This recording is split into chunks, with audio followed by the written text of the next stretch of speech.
tatu tafadhali kwa haraka. Thank you very much. Lying looking at the moon, emotional, devotional. Hey, what's up everyone? This is Sniper Itande aka Sana, and when I'm not on set acting or in studio singing, I'm hanging with the music. The two has much more compared to yesterday. I like the hype for today. So yeah, I'm excited for today. Tell us what to expect at your tent. Our tent is right over there. We are the Action Foundation. So at our tent, we are exhibiting some programs that we do enhancing the livelihoods of girls and women living with disabilities. So right now at our tent, what we are showcasing at Pwani Innovation Week, we have a program called Ibuka Girls in STEM, which is a mentorship program for women and girls living with disabilities in different schools. We are implementing it as an organization, but then we're getting support from the Ministry of Education, Science and Technology, and also from Google. So we are implementing the program in 30 schools in Kenya, going through topics like mobile app development, robotics, scratch programming, and then like using hardware to integrate in technology. Just trying to, you know, come up with a plan or like a lesson curriculum that is inclusive, you know, for all students. Just think of a situation where you're in a class and you have students who are able differently. You have maybe like a visually impaired student, you have a physically impaired student, and then you have just like a normal kid. So how as a teacher can you be able to like come up with a lesson plan that is, you know, innovative for everyone? Because like we do community STEM programs and it's really hard, you know, to like really be able to like teach everyone what they are doing, you know. So just trying to come up with that inclusive curriculum that going to help all the kids that are learning in classes. How has the experience been so far? Because I cannot, I have been to a disabled class before, and I have seen the work they have been doing. It is very simple and very complex. And now you're telling me about technology and innovation and robotics. What is that? Why? This is what I can say. I think, you know, like from the widest perspective, we say that girls, you know, many people make like noise about girl empowerment, but then think of a situation where now you're a girl or a woman, but then you're disabled. So then like everything is just not on your side, because like it's not like you're normal. You have things that are affecting you. You're more likely to face like gender-based violence and such things. So now think of that person.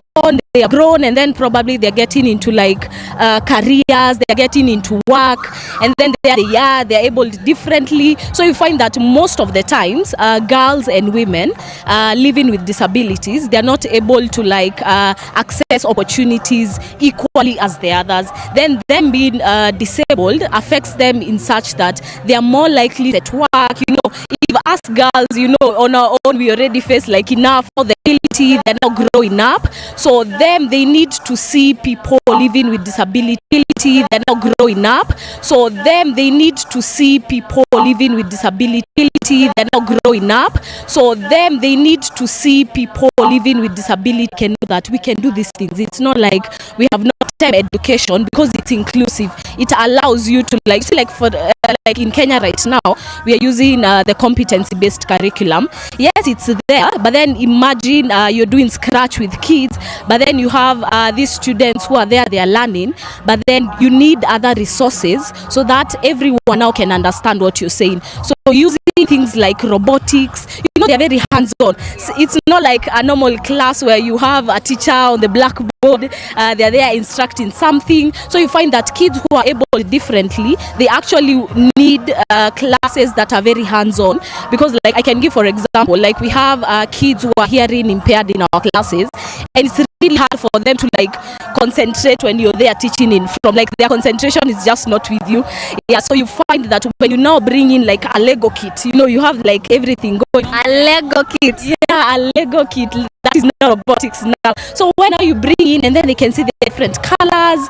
They can see there are things that they're supposed to join. So now they already have the attention. Now they can do what you want them to do. So now you just have to like guide them. So maybe you're introducing concepts in physics. Now they can be able to now understand, but then from a different perspective. So you're only dealing with girls? Yes, right now, because it's a pilot program that we are doing, we are currently doing it in 30 schools, and we are hoping to reach 3,000 girls and women in Kenya. So we want to try it with girls and women so that we can see if it can work. Then after the 3 years pilot, then we are able to like give feedback to people like the Ministry of Education, and we are like, yes, it has worked. We have done it in 30 schools. The girls got it, so now we can expand to like all the schools in Kenya. So yeah, it's just up. We are just starting. So yeah, we're hoping to include everyone maybe further on. Okay, in a paternal, community. I would have thought, or most of us would have thought, maybe you could have done the pilot, start with the boy child first. No. I think for us, I think maybe it starts with the mission of our organization. We like purely work to empower girls and women who are living with disabilities. So I mean, it was like, you will have to start with them, but then because we still have other programs, this just mentorship is just like one part of what we do. We have other sectors like Tunza, which is a healthcare program, and then in that one there's no choosing, everyone is part of it. And then we have another part which is called Somesha, which is now education, working to get education resources. So yeah, it's just that these ones specifically we're working girls and women, but then we have other things that we do with men and like everyone involved there. Yeah, exciting women, also girls, in disabled girls living with disabilities in politics. Yeah. When did you start? The organization started back in 2010. Our founder and executive director is called Maria Omare. So she started the organization back in 2010. She started it when she was actually a volunteer. She actually started as a volunteer for a sports program. She was in volleyball in campus. Then they were working with a program where they were empowering kids living with disabilities. And then she got to experience what it was like for them. You're an outsider, you're then working with these students. So her being in that situation actually led to now the birthing of the Action Foundation. Yeah, so we've been in Kenya, and it's Kenyan owned. So yeah, we've been working since 2010. Yeah. You with the Ministry of Education and the group has been for you? I think it has been exciting. It has opened up our opportunities. Was it that easy? No, it was not, and still not easy. This is the government we're talking about, and by then I think it gives us an edge in terms of, when you go to schools, all schools in Kenya, they are the governments. All these schools are owned by the government. So it's really hard, you as an organization going to a school, and then you're like, we have this program that we are doing. Yes, we're doing with Google, but then the question that always comes back is, does the government know that we are doing such a program? Yeah, so you find that it's really hard when you're an organization from the outside for you to get buy-in from from the administrators in education. So you find it's much easier like the support from the Ministry of Education, because you already have like that official nini from the Education Ministry. You can be able to like assert, yes, we are coming with the Ministry of Education, it's legit. Yeah, we can actually do it. So yeah, it has not been easy, but we thank them for the support, because it has really enabled us to like implement the program very easily. Thank you so much for your time. That is so interesting. I can't wait to do a story specifically on that. Yeah. We will. Please, if you are here, please let us go and visit their booth. Today, I am here at Safaricom stand, and definitely speaking.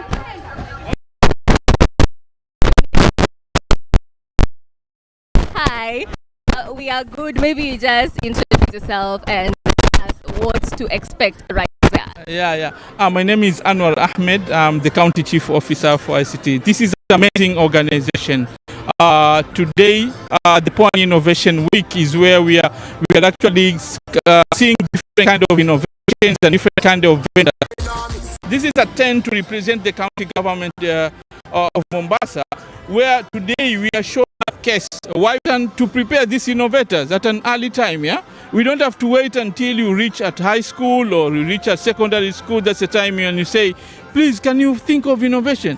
We have to prepare them. And this program targets kids of 4 to 6 years. And if complete, we are going to empower 30,000 young learners every year at the county government of Mombasa. We have actually trained our teachers and the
Kuna nyingine wachache.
Staki nipotee, changanya kila kitu mpaka nikole. Mini wako kila siku nipokee. Jua kweli nakupenda mama, siwezi kukuigizia drama. Vicheche na wakatalia sana, na nafurahia pia unabania wana. Waka wanasema hunifai kabisa, wanatamani nikuache kwa visa. Wengine wanataka nikuuze kahisa, ila mchizi nimegoma sikuache kabisa. Wendo mama Kaila, of course mindo baba Kaila. Amini wendo mama Kaila, achana nao na kufuata wote ni mataila.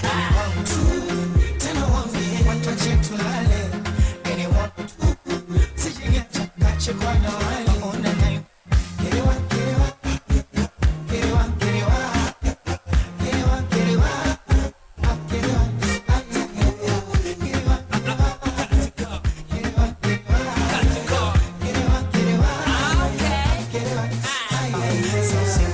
Basi unanipa wasiwasi ukapotoka nafsi ukanina kasi usiulize basi unanipa wasiwasi ukapotoka nafsi.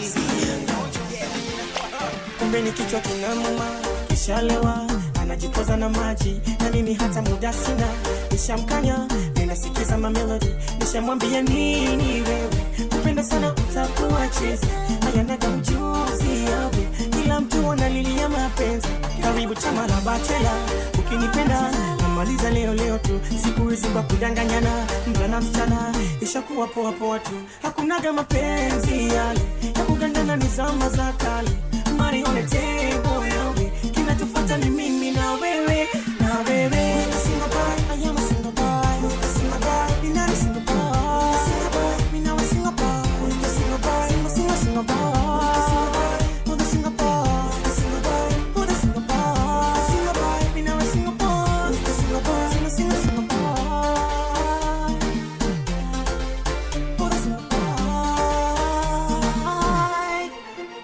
nimemkuta analia najilaza sababu amechoka mengi amevunilia yalongoza anataka kuondoka ana siku ya pili sasa hajarudi nyumbani kulala namwonea huruma sana haya mapenzi haya na maana karibu chama na bachala kinipenda namalizana leo tu siku hizi kwa kudanganyana kulana msichana shakuwa poa tu hakuna kama mapenzi yale yakugandana ni zama za kale money on the table nawe inachopata ni mimi na wewe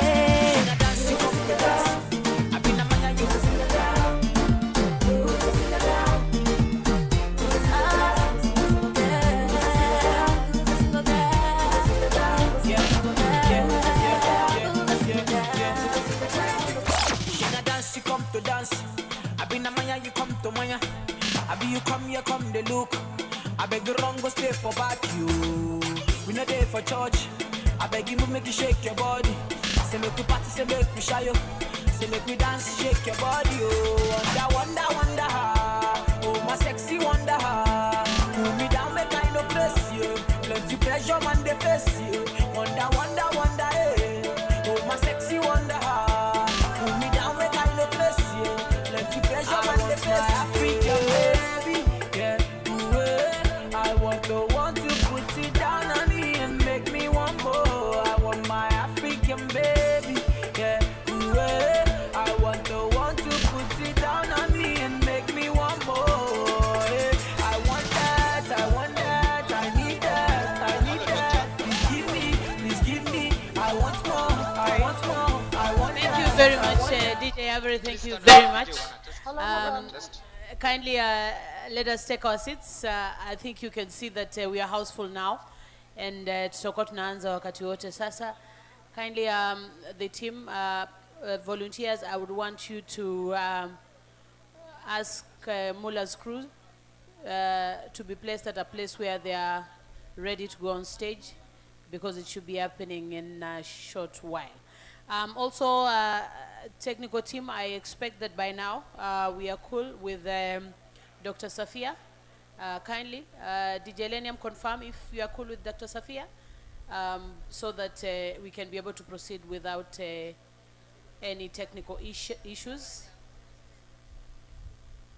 Thank you very much. Thank you very much. Kindly put her on standby so that when we start, you will free flow. Thank you very much. Okay, thank you. I can see that. Thank you. We await the chief guest and the other guests and the entire delegation to be here so that we can officially start the program today. This is the second day of the Pwani Innovation Week 2022, and I'm glad that everyone is here. Tunaomba tena samahani kwa sababu tumeanza kuchelewa sana. Kwa hivyo tutajaribu kwa uwezo ambao tuko nao ili program iweze kwenda haraka. I know the temperatures are quite high for most of us, especially for the visitors. We'll try our best that we can make the program as short as possible and also very beneficial to all of us here. Nawakaribisha nyote, and I welcome you all today. Thank you.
Stephanie, please kindly see me.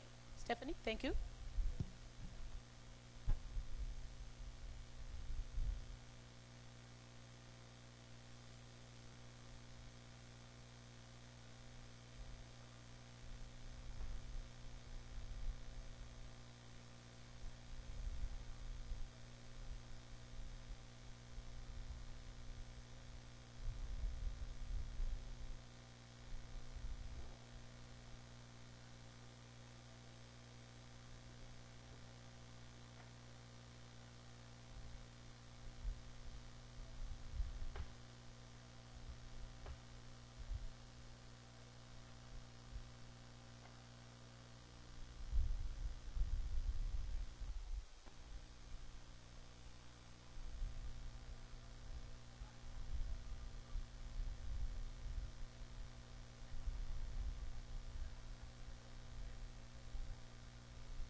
Check, check, check, check, check. 1, 2, 2, 2.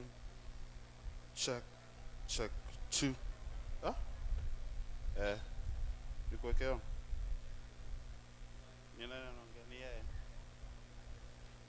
DJ Avery, kindly play some music.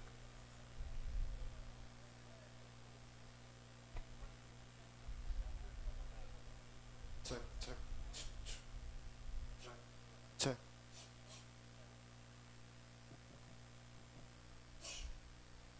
Check. 1, 2, 2, 2, 2, 2. Hey, hey, hey. Check 1, 2, 2, 2, 2, 2, 2. Check 2.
Rukia, please. Rukia, kindly see me urgently. James, kindly see me urgently. James, thank you.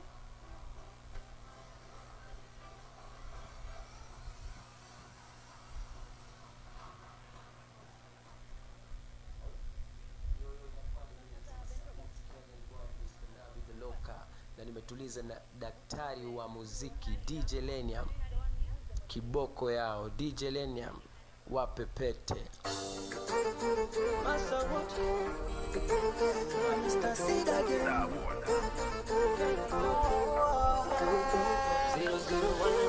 Nivumilie mama, tarudi home, mwenzako nazisaka tu enjoy. You are the only one for me. Umejaliwa roho ya upole, oh mama, nacho kwamba mi uniridhiridhie, oh mama, japo maisha segene mnege, twang'ang'ana, hata wakikunyoshea kidole.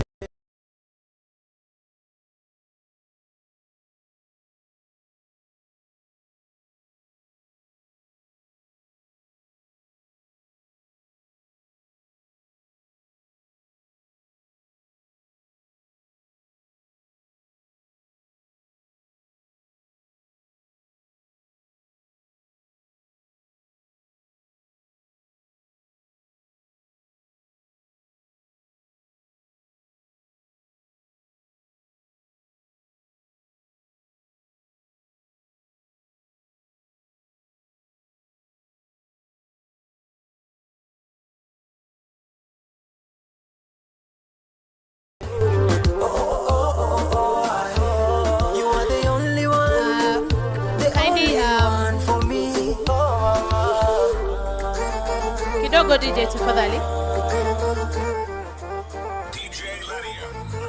Kindly the chairman CIO.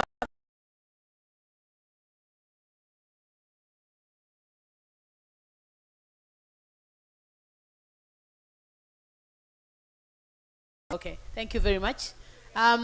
We may have a few changes in the program. Kindly naomba mutatuia radhi, because we may have a few changes, even a few changes, maybe many changes in the program. Kwa hiyo mtatuia radhi. I'm waiting for a nod in another 30 seconds, then I'll give direction from there. Thank you very much. DJ, over to you. Just so maybe I understand, Richard Otto, is he in the house? Thank you very much. Mr. Anwar was here.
Urgently, Stephanie, I need to see you urgently.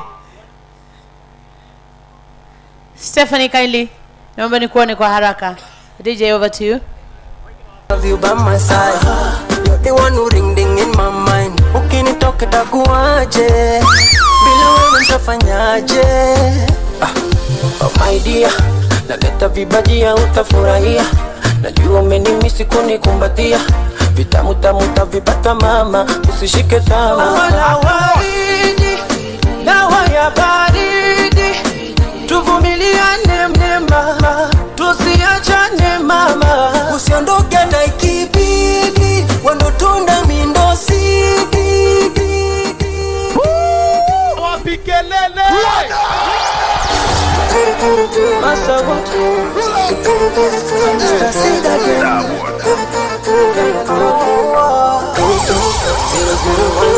nivumilie mama, tarudi home. Mwenzako nazisaka tu enjoy. You are the only one for me. Alexis on the beat. Umejaliwa roho ya upole, oh mama. Nachokomba mi uniridhie, oh mama. Japo maisha segene mnege, twangangana.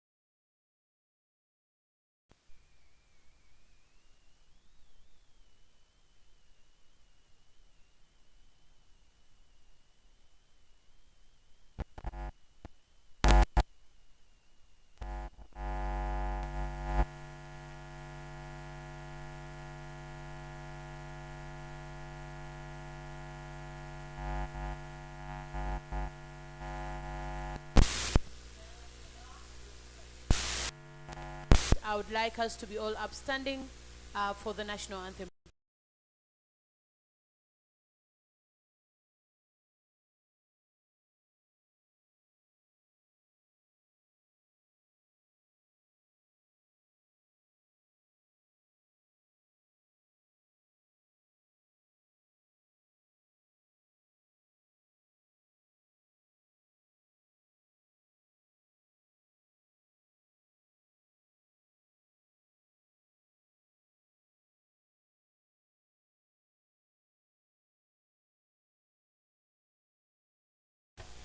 We can just sing.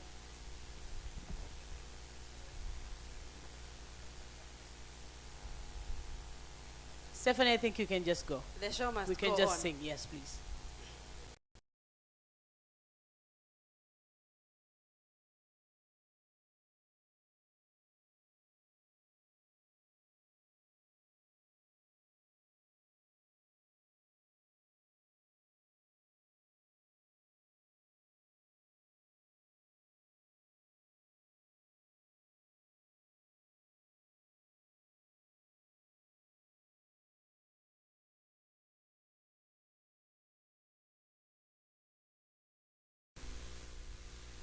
Asanteni sana, nimeona watu wakitafuna midomo. Naomba tukae. Esther Ingolo. It's not that easy. I think we need to if there was an award yes. for the person who has sung the national anthem, tungeenda nayo home. You know? Yeah. Kuna kitu moja juzi nilikuwa na watoto. Yes. Tunafanya auditions with kids. Yes. And so I asked the kids to sing the national anthem. Yes. And some kids said, the national anthem is boring. Oh. Okay. And I'm thinking, okay. Na by the hawako wanajua national anthem. Tuendelee Esther. Okay. Sawa. Before it becomes a discussion. Thank you very much. Karibuni tena on the second day of the Pwani Innovation Week. Thank you very much for joining us. Once again, we apologize again for starting very late and also for altering the program. Naturally, tungeanza na speeches, of course, led by the chief guest, but he'll be here anytime now. So then, at this point, we have to start with the panel discussion. Stephanie? So karibuni sana once again, and the panel discussion that follows is on public-private sector partnerships for economic resilience and regional growth, lessons from a pandemic. Of course, this particular panel will be led by Harry Hare, the chairman CIO Africa, who would like now to request that he goes straight to the stage to be able to start. Come on, Harry, we already did this. Harry, umepatikana unawares. Abana.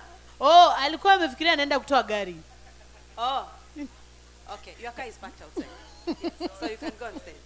Oh, it's a helicopter. So we are sorry, helicopter is outside on the Harry. helipad. Thank you. You can proceed on stage, Harry. You can take the seat on either the other extreme or this extreme is still okay. Would like to call upon Richard Otto, Chief Manager Technology and Innovation, Ghana Water Company. Thank you very much, sir. Karibu sana kwa stage. Mr. Anwar Ahmed, the County Chief Officer, ICT. Thank you very much. Also, you can proceed on stage. Ben Roberts, Group CTO, Liquid Intelligence Technologies. Thank you very much, Ben. You are welcome on stage. And lastly, Frank Lehman, Head of International Relations, Bossa Digital Transformation. Thank you so much. And Esther Ingolo, just to open up today's session, we have the chair lady of the board of Swahili Port Hub Foundation with us here today to address the delegation for Pwani Innovation Week Day 2. Thank you. Dr. Safia, tafadhali karibu sana, and address the delegates. Asanteni sana. We will definitely have the panel after Dr. Safia does the opening remarks. Thank you very much.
Organizations, our economies, and our societies. Such a society never needs to fear the future, for it's creating it every day. Innovation allows one the capacity to create wealth. Technological innovation is called the title of the book, The Lever of Riches. Why is innovation so critical? Because it is the raw material for the creation of prosperity and a better quality of life. Everything else is just reshuffling and redistribution of what we already have. Just as a lever dramatically increases the amount of force you can exert, innovation increases productivity, spurs economic growth, and raises the quality of life. All of us need to establish an innovation mindset. A mindset that sees innovation as something that everyone is capable of, as progressive renewal that goes in every activity of our daily lives. The duty to promote innovation falls on our hands as policymakers, funders, entrepreneurs, corporations, researchers, and other key stakeholders. New ideas are often not elegant, they're not pretty. It is not immediately clear how they will work or even if they will work. They need a positive mindset and persuasive energy behind them. We need advocates who can write and speak clearly, concisely, and convincingly. If you really believe you have uncovered a way to do something better or a new opportunity for your organization, you need to be persuasive, as possible to put across and build support for it. We are where we are today because of the innovation and passion of those who came before us. As you're all aware, when COVID-19 pandemic broke out in 2020, much of the world moved online, accelerating a digital transformation that has been underway for decades. Children with home internet were able to access and attend class remotely. Many employees started working from home, and numerous firms adopted digital business models to maintain operations and preserve some revenue flows. Truly, the pandemic created a landscape for technological advances despite its disastrous effects. Due to its effects like limiting gathering of people and restricting in-person business operation, the pandemic forced us to adapt innovative ways to working and networking. The pandemic has greatly accelerated innovation and creative digital solutions. While these innovations demonstrate tremendous potential of the digital transformation, the pandemic has also accentuated the gaps that remain. The crisis has vividly demonstrated the potential of digital technologies, but still, some barriers have hindered embracing opportunities in emerging technologies. Embracing innovative ideas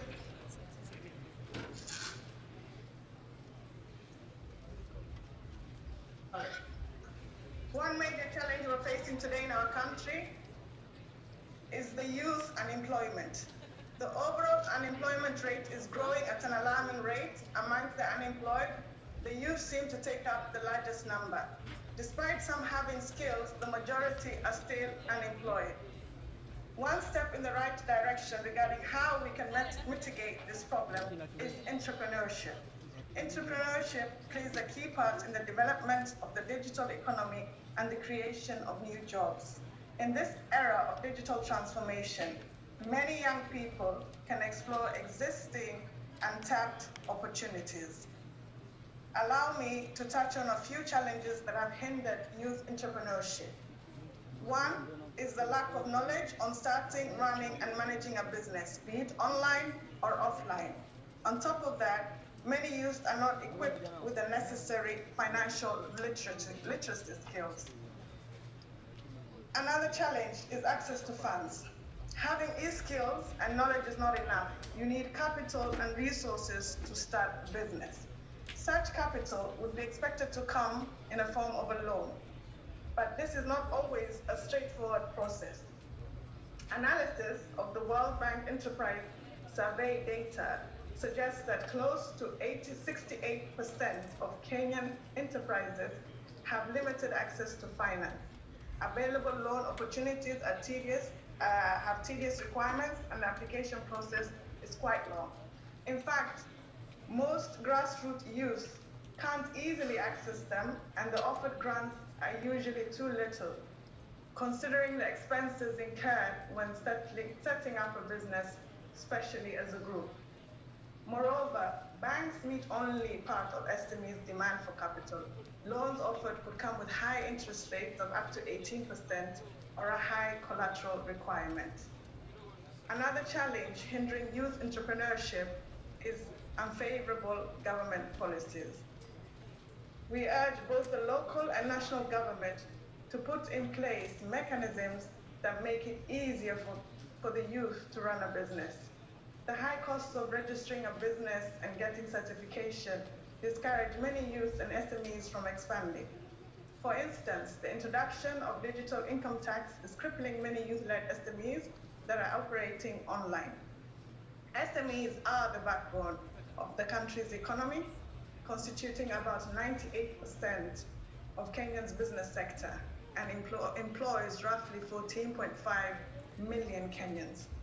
We need to foster a culture of innovation and empowering youth entrepreneurship. But there is light at the end of the tunnel, which brings me to my next point. What is possible? What is different and what opportunities exist. It is our duty to create the future we want by embracing innovation and new ideas.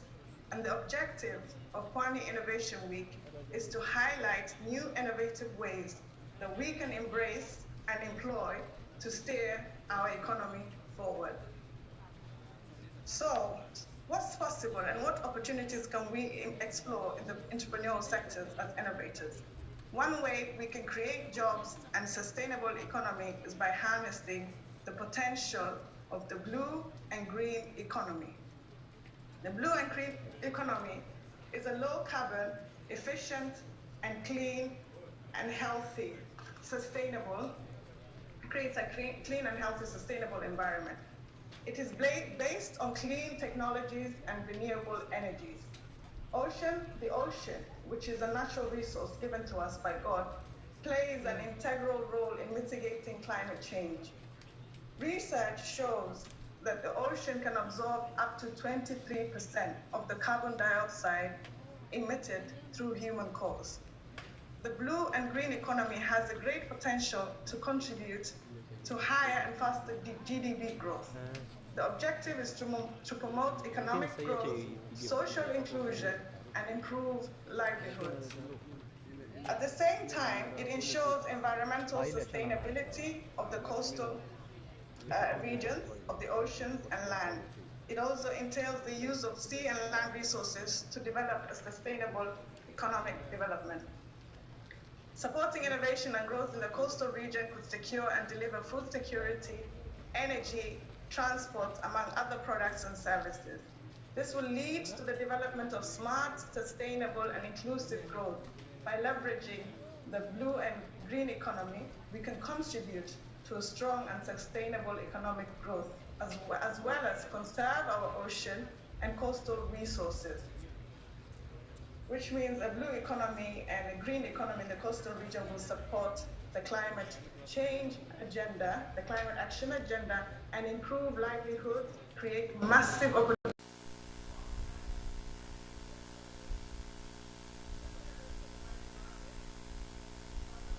There exist many opportunities for investment for businesses. Leveraging the climate action will also create inclusion of women and youth. It will increase the digital transformation. It will create employment opportunities and even promote marine and green education and research. The blue and green economy can support many economic activities, including fisheries, aquaculture, seabed, mining, coastal and marine tourism, marine biotechnology, marine transport, renewable energy, and even waste disposal management. Other than the blue and green economy, untapped opportunities exist with the transition to a digital economy, which would say ushered in the fourth industrial revolution. Technology and digitization is revolutionizing everything.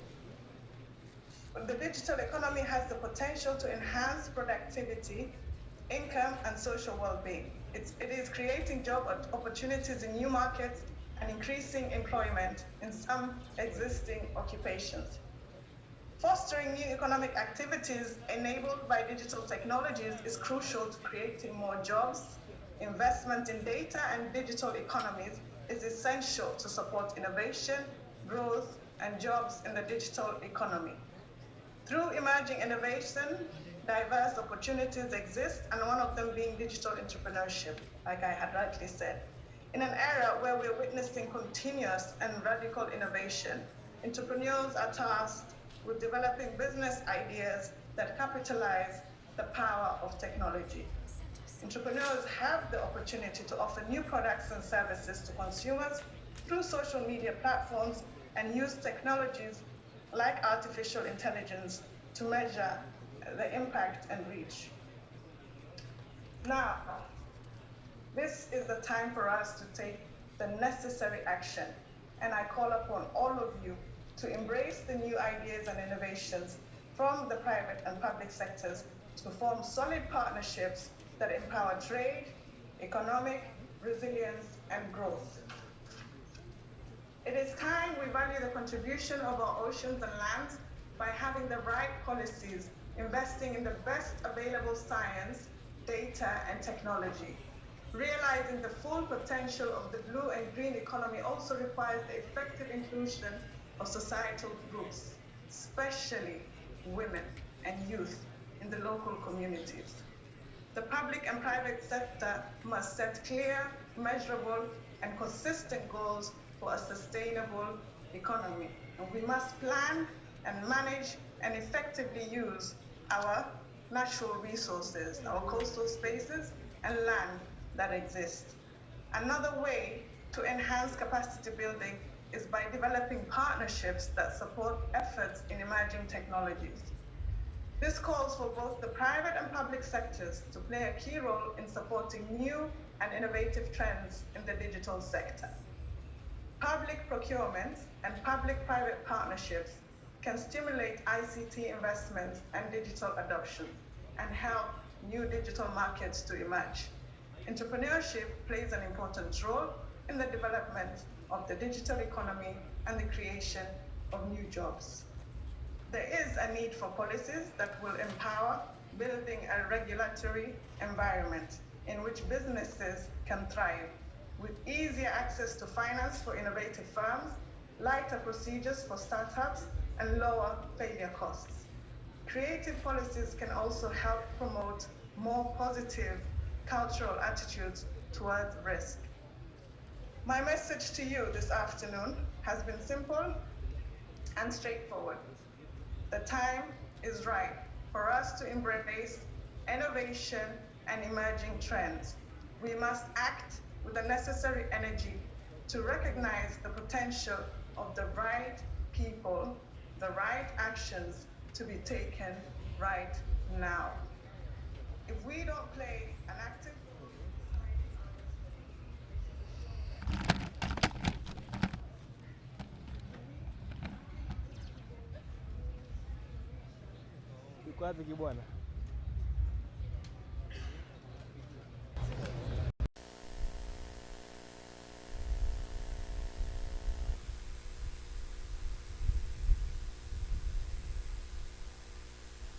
Technical team, I think we lost Dr. Safia? Okay, sorry for that. Kindly, can we clap for Dr. Safia, please? Thank you very much, Dr. Safia, for the opening remarks. And thank you very much for talking about the issues that are very necessary for this function today. Once again, Chief Guest, Cabinet Secretary, Ministry of ICT, Innovation and Youth Affairs, Mr. Joe Musheru, karibu sana, and thank you for joining us. CAS in the same ministry, Ms. Nadia Ahmed, karibu sana, and thank you for joining us as well. The Executive Director, Swahili Port Hub Foundation, Mr. Mahmoud Nur, thank you very much for joining us. Chairman, Kenya National Chamber and Commerce and Industry, Mombasa Chapter, Mr. Mustafa Ramadan, thank you very much for joining us as well. All protocols observed. Thank you very much also for being here this afternoon. Chief Guest, with your permission, I would like to request that because the gentlemen seated at the panel who are supposed to be doing the panel right now, I'd like to request that we have a bit of a change in the program and we allow them to finish the panel, then we can come back to that if you're okay with that. Thank you very much. Harry, over to you for the next panel, which is a panel about private sector partnerships for economic resilience and regional growth, lessons from a pandemic. Thank you very much. Harry, over to you. Thank you. Good afternoon, everyone. Mohammed fed you breakfast. Good afternoon. Okay, thank you. Buenos dias, Madam Cass, karibuni. Menta, thank you for having us.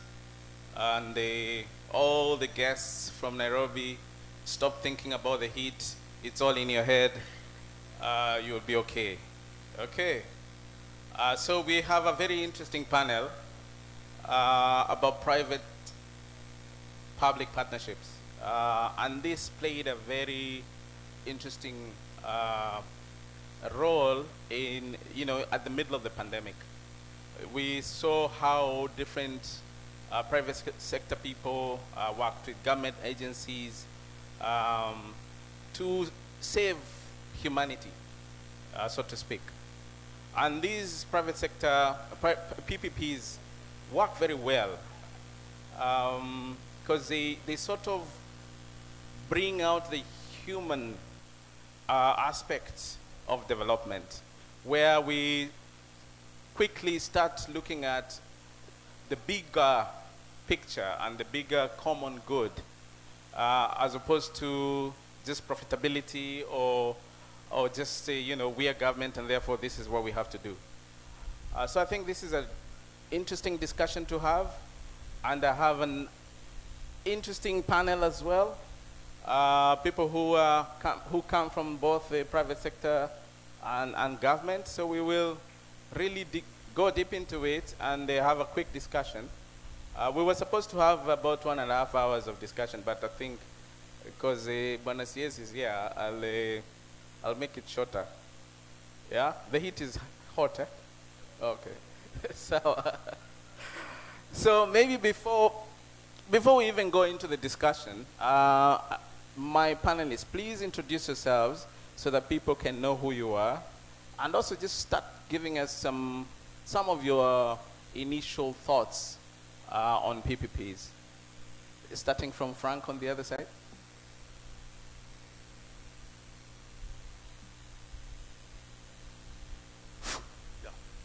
Good afternoon, everybody. My name is Frank Lehman. I work for the Belgian Ministry for ICT. It has an awful name, but I call it Ministry for ICT. I'm in charge of international relations. That being said,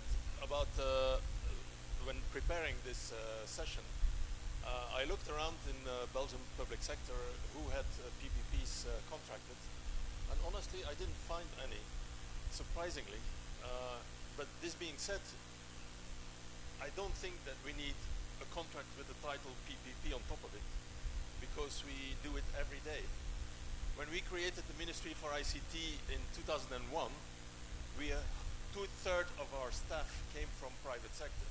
Yeah, so it's in our genes to behave in a collaboration with the public and private sector together.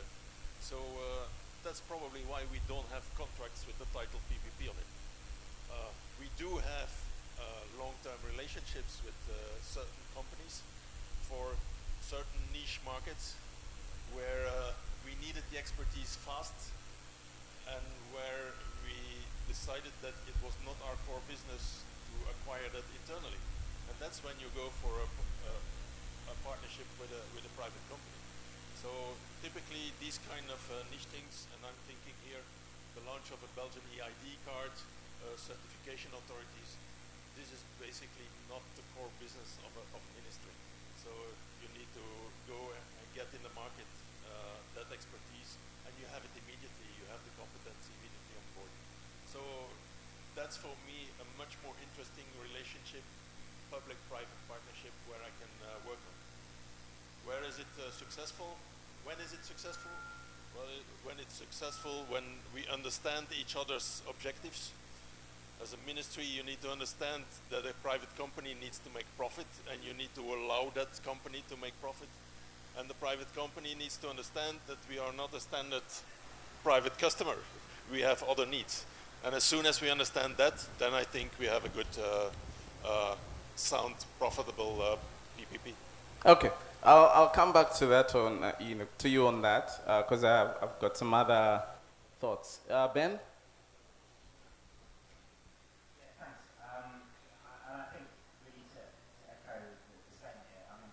First, who are you? Oh, yes, sorry. Yes. Who I am. My name is Ben Roberts, and I am Chief Technology and Innovation Officer at the Telecom Group. I mean, the largest network of fiber optic and data center cloud across Africa continent. But yeah, I think should we really, we have something technically called PPP Act, as I understand it, which is an act of Parliament which describes how public-private partnerships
try there, Richard.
During the discussion, we'll take it out from there. Thank you very much.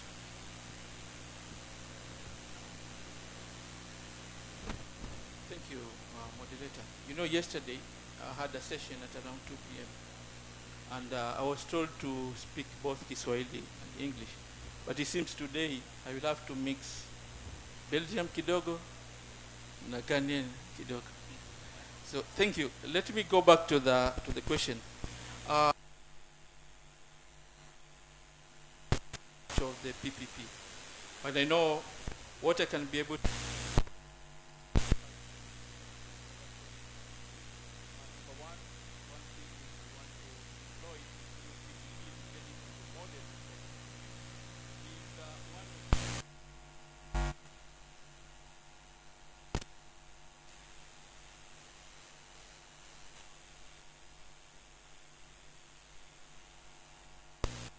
Private partners from different parts of Kenya and probably any part of the world. So that is one of it. And as a county government again,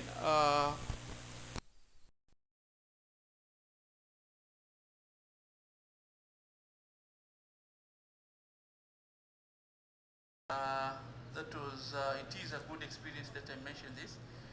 During the project which we initiated was a water desalination, but that did not go far. It's because of the procedures and the models which were not clear. So that is what I can be able to mention from Mombasa. But there are different perspectives. Number one, we normally know that as public sector, our main aim is actually either to deliver service, improve service, either can it be transport, security, or road infrastructure, or it can be an ICT infrastructure.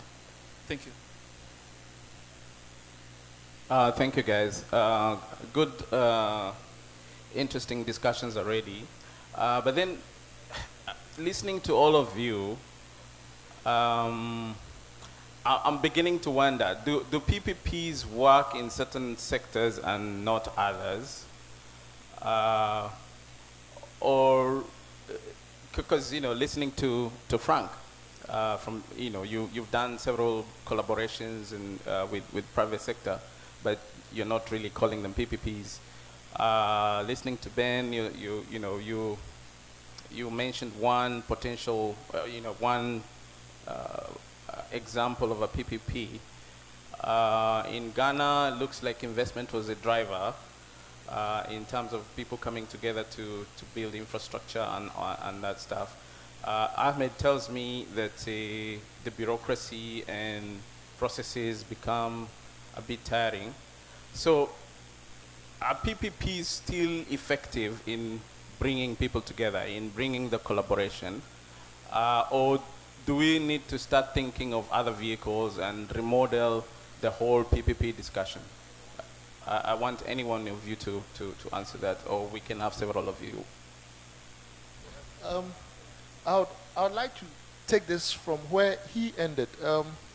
The experience they had with desalination plant in Mombasa, Ghana is actually experiencing a similar one. And the problem with structure is that, the private sector would like to invest. It's not a charitable venture. They want returns on investment. Because they want returns on investment, they would like to cushion any currency in which they do the investment. So for instance, what happened in Ghana, it was a dollar-denominated PPP. If you look at a dollar contract and then your economy is, Kenya is shillings, isn't it? Ghana, we use this. Your payback is in the local currency. It's affected by inflation. It's affected by exchange losses. So once you go through the process of what we call value for money, there's always a gap, finance gap, which they expect that you finance. The desalination plant that we went to was about $150 million. If you look at just the principal, to pay back that money after 25 years on monthly basis based on the service we have, by the end of the tenure of the project, would have ended up paying close to almost $500 million. So, if you look at PPP on this particular front, even though the company or the country didn't have resources to now pump in 150 million to build a plant, on the long term, the cost to the economy is so huge, the cost to the utility is so huge. So, and most private sector would not like to have their contracts in the local currency and hedge it maybe against inflation, because every shock within the economy affects their return on investment. And they are in for profit, and we are in for innovation, we are in for finance. So it's, if the contract is done in such a way that the country is protected or secured against all the shocks, it will save the countries, it will save the company, and it will also make sure that the private entity that comes in there will get the right return on investment that they need. I think, look, a lot of this thing around expensive investments and things needing people to come together. The money, the World Bank or whatever wants to put these kinds of people together because they know that when it comes to particularly ICT infrastructure, private sector is the one who can operate it, right?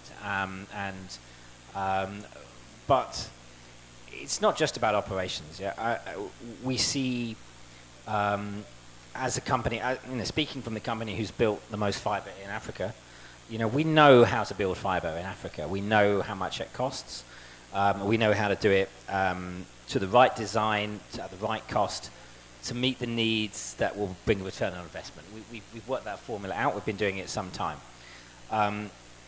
Unfortunately, where we see sometimes some of these municipal projects and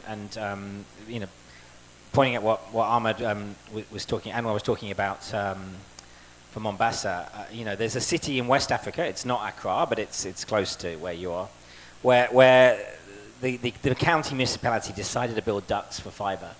Unfortunately, I don't know what special kind of rare minerals they made the ducts from. But it's the most expensive ICT infrastructure anywhere in Africa that we've seen. And so when they come to then trying to get their return on investment, they have loans to pay. So they end up pricing, to buy a fiber through a duct or buy a duct for your fiber costs us 3 times as much as it would cost to build my own duct in Lagos. Sorry, I mentioned them. But, so we have to make sure that the value for money comes, right? This is what the financiers want to see. They want to see value for money in the construction and in the operations. The earlier the engagement can come about, the better. Vendors are good and they know how to sell equipment, but operators, whether they be operators of systems, they know what things should cost. So it is important to involve all the parties at the early stages to make sure that you get value for money, so you don't end up with overpriced projects that then might hold back development for a long time to come.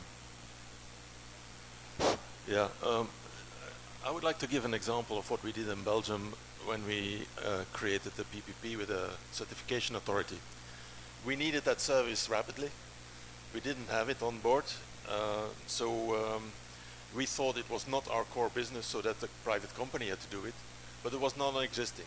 So we spoke to the telecom operators and some banks, and we helped them creating a new company that would be the certification authority for Belgium. Now, as I said in my opening statement, you need to understand each other's objectives and needs. And their objective was, okay, I want to create it, but I want to be an independent private company that I can get other customers afterwards. So we helped them with that. So in the first years, we paid above the market price for them to be break even at a faster pace than we would normally do. And afterwards, we went back to attractive commercial prices. So you need to understand, you need to find your balance between public and private sector. And it's only then that I think you can have a long-term relationship in the PPP format. So what did you say are the things that, so we have people in government here, we have private sector in the room. So what would you say are the 3 key things that people need to look at when structuring these deals? Because you see, at the end of the day, there has to be value to the government, there has to be value to the private sector. So what are the 3 or 2 critical things that people need to look at when structuring some of these PPPs? Yeah. Well, again, understand each other's needs and be agile enough to respond to it. Yeah, it's normally not a standard way of working, so you will not fall in the standard commercial contracts. You need to accept that. You need both to be technically at the same level, I think, because otherwise there is no balance. And on the public sector side, I think long-term, but I act short-term. So I will have short-term contracts with them with the scope of a long-term adventure.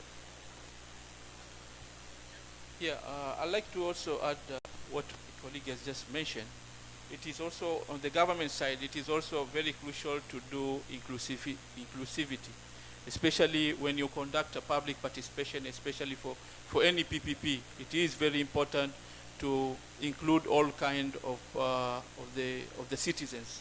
For example, in Mombasa here, it is important you factor in the PWDs, the youths, and the private sectors. Another thing which we can be able to consider is the vision he just mentioned. We need to be able to set out the goals clearly. As a government, our aim is to improve services, empower generation and citizens, and for the private, it is actually money-making business. So it is important also to mention these categories. Apart from that, the technical expertise. In any project management, in any PPP, there's a need to be able to involve who is going to manage the program at different levels so that it doesn't hang at some levels. Thank you.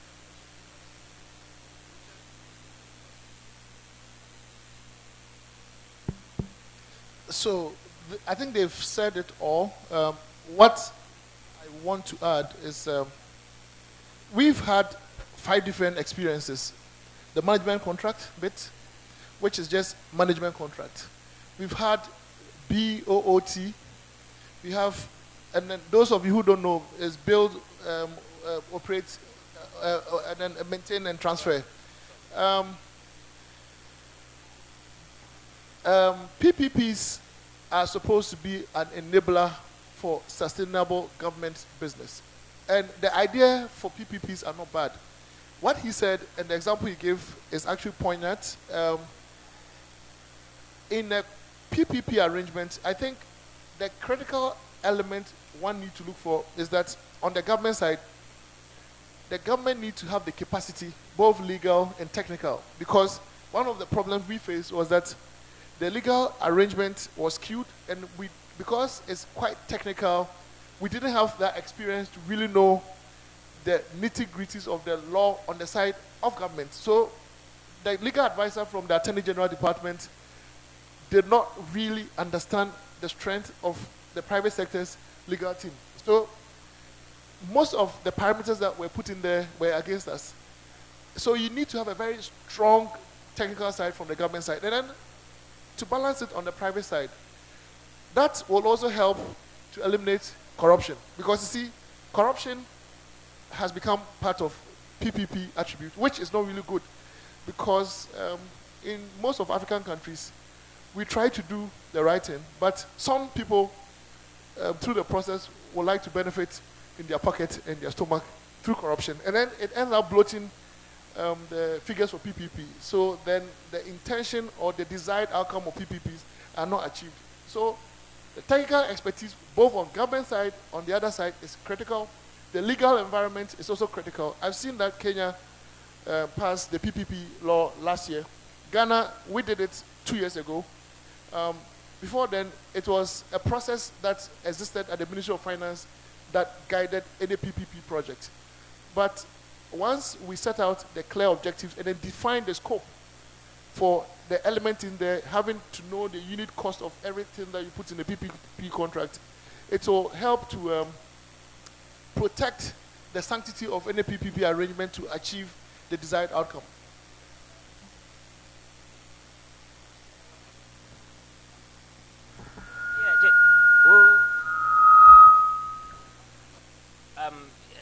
I think what makes a good partnership, a friend of mine, a good friend of mine, was a very early employee at Cisco, and he had the pleasure of working with John Chambers, who was the founding CEO of Cisco. And John Chambers used to say, what makes a good partnership is a shared vision, getting on with the people, and some quick wins. And then that's the 3 points of a recipe for partnership. And I think the same probably applies, but we have to, you know, governments change every few years. So, you know, we have to make sure that you've got a set window of time to institutionalize something that will be legally strong. So if the people change and the new government comes in, you have to make, you know, legal strength behind PPPs. But you know, some things that work well with us is working with power companies. We've worked very well across Africa with electricity companies. Anybody that's building long line infrastructure, if it's power or if it's pipelines or roads or anything else, you know, working very well with those to have the same sort of interest to try and use your infrastructure for the best. And so, you know, I think, yeah, I think I'm going to end it on there. But you know, you've got to know what is it you're trying to do, and making sure you set out to achieve that and get it done in a certain time frame is the key. Great.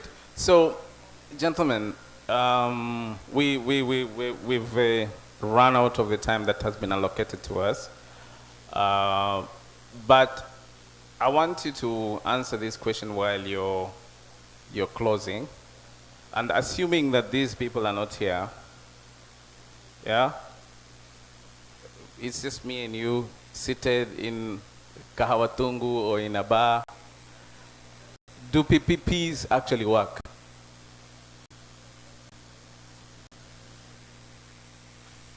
Yeah, there are as many answers as there are PPPs. Yeah, for me they can work if you behave at the same level towards each other and you understand each other.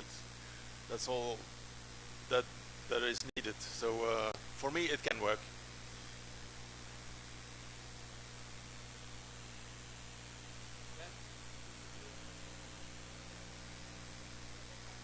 PPPs can definitely work. They can also go very wrong. So you've got to make sure you've got to make sure to have the understanding from the beginning, I think.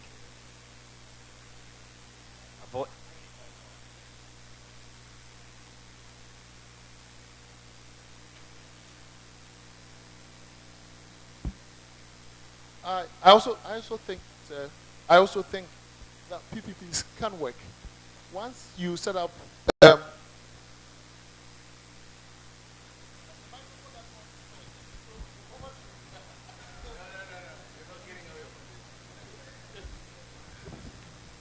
So, as I was saying, that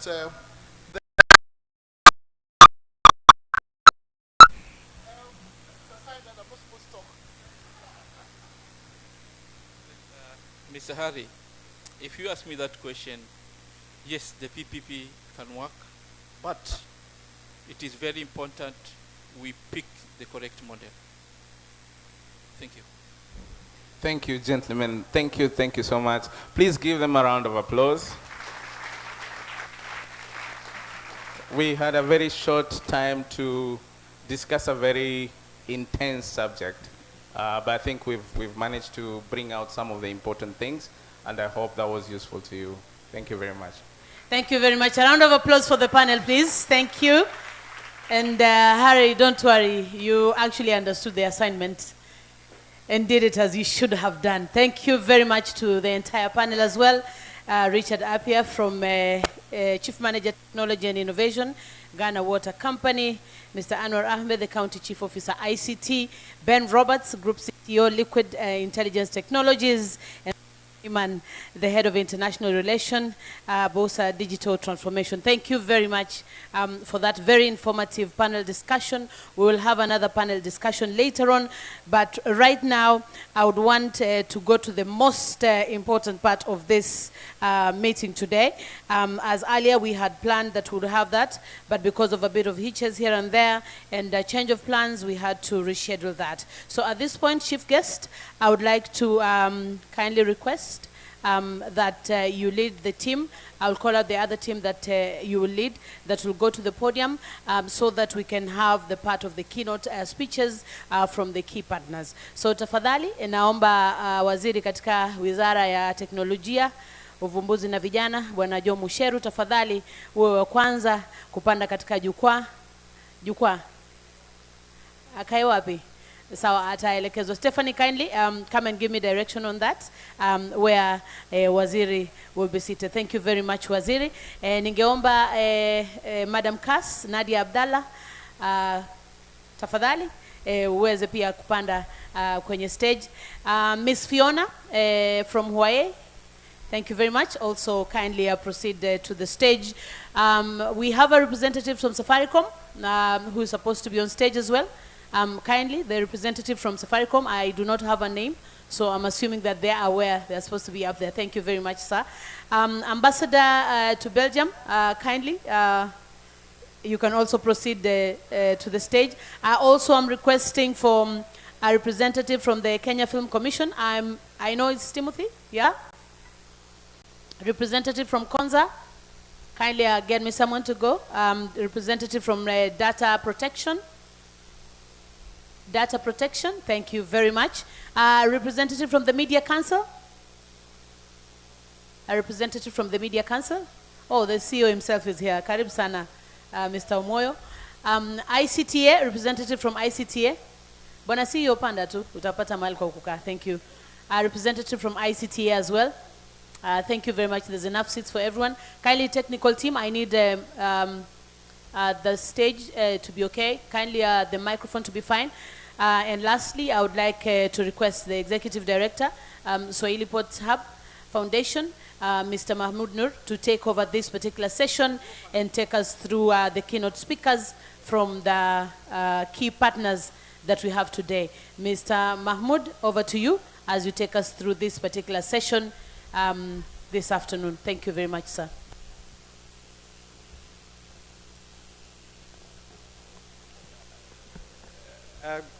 Assalamu alaikum. God is good, and all the time. Buenos dias. Your Excellency the Ambassador, all protocols observed. So I will moderate this session, and I'll be very brief, because my chair spoke a little bit earlier, so I will not speak. So I just want to give 1 minute to some of our key sponsors. They are only, I'll start with Huawei, just to give them a minute, and then I want to give this session to our chief guest to open the session. So, Madam Fiona, if briefly, just a minute, you can talk to us. Thank you. Oh, sorry.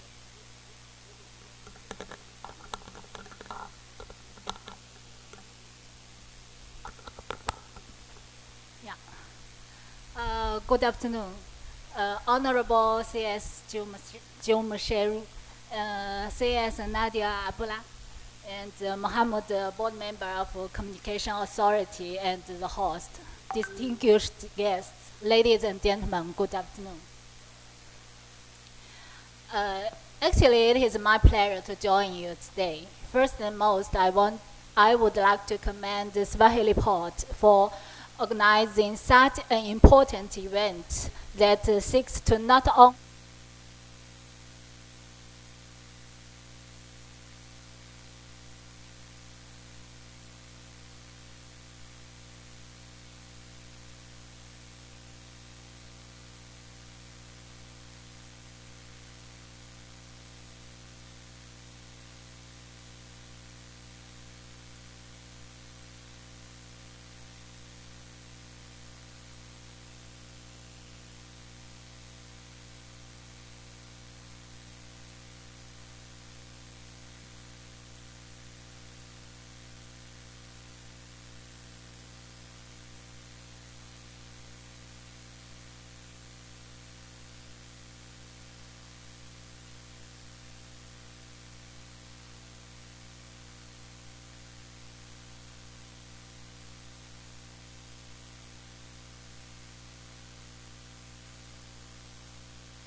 activities. Huawei has always focused on cybersecurity as a core strategy, and we believe that in ensuring the security of our own networks, ensuring our products are secure for our customers to use, we must also work with governments, customers, and industry partners to address cybersecurity and privacy challenges throughout the country. The bootcamp was timely, especially at a time when more and more of our life and business operations take place online. And more important, research has shown that there is a gap in cybersecurity talent, so it is important to grow the quality and quantity of current and future workers skilled in cybersecurity. This will not only help businesses but also learning institutions have the skills and knowledge to ensure security within their networks and systems. As we transition into the digital economy and embrace new and emerging technologies, the ability to use digital technologies and benefit from the digital economy are becoming critical. We therefore are enhancing our support for training programs, whether it is for advanced graduates or existing engineers, or for youth or children at home. Last week, we signed an agreement with the Ministry of ICT to this end, witnessed by Honorable CS. Building on other agreements that we have, such as with the Department of TVS in the Ministry of Education. We are delighted that one of the signature programs, the DigiTrack, has been in the course training use for the last few months.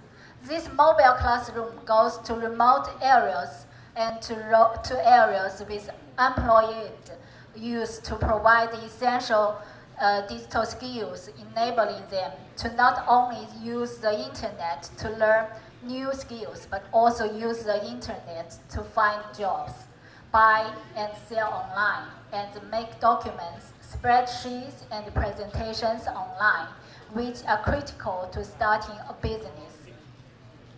This month, we have started a new initiative to encourage DigiTrack trainees to develop ideas on how they will use their digital skills.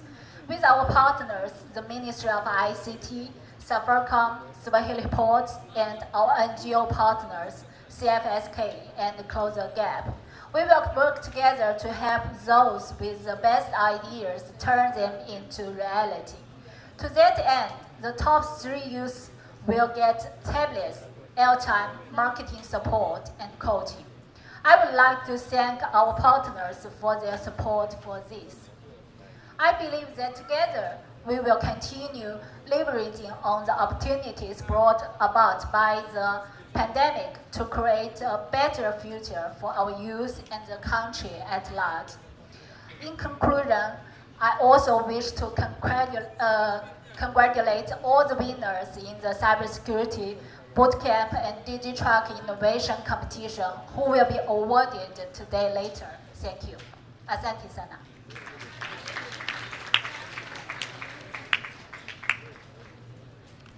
I'll request the representative of Safaricom to be very brief. Today, actually,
innovators. It means you don't need to develop an application for Android, iOS. You already have your platform. When you talk about the 4G, 5G network, it provides the rails on which you can actually innovate and build future use cases. What have we come to do at Mombasa? Number one is sponsorship. We understand the importance of this platform in terms of creating an enabling environment for our youth, but not only that, bringing ecosystem players from government to regulators, academia, tech hubs, corporates like ourselves, and that's why we're very keen to sponsor this event so that we can propagate this. Additionally, we've been running the hackathons, as has been said by my colleague from Huawei, and we've partnered. And the purpose of this hackathon is to encourage the innovation culture and habits. We are also here to mentor so that once you have your idea, you're able to patent it, create intellectual property for it. You're able to scale it so that it serves not only Kenyans, but the rest of the world.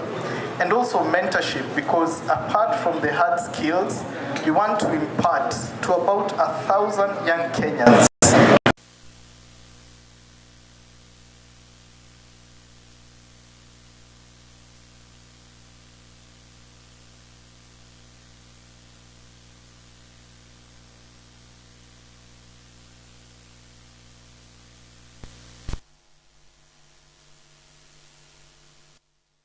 government bodies, tech hubs who are represented, and we're actually going to do a tour of tech hubs on the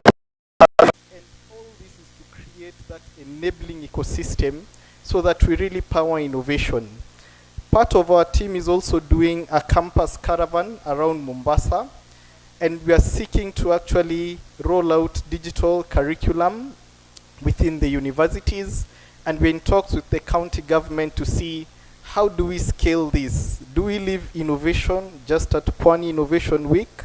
We are very keen to see how do we propagate and sustain it beyond Pwani Innovation Week. So really excited to be here. We'll be presenting the winners of the hackathon today, and really excited to see, can we get the next big thing after M-Pesa from Pwani Innovation Week?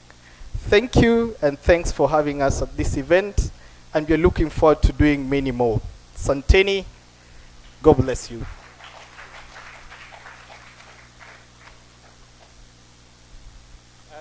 Just before I hand it over to give a few minutes to the Chamber of Commerce that we've been partnering with, I will have the CEO come briefly just for a minute, because I've seen the chairman just stepped out going up there.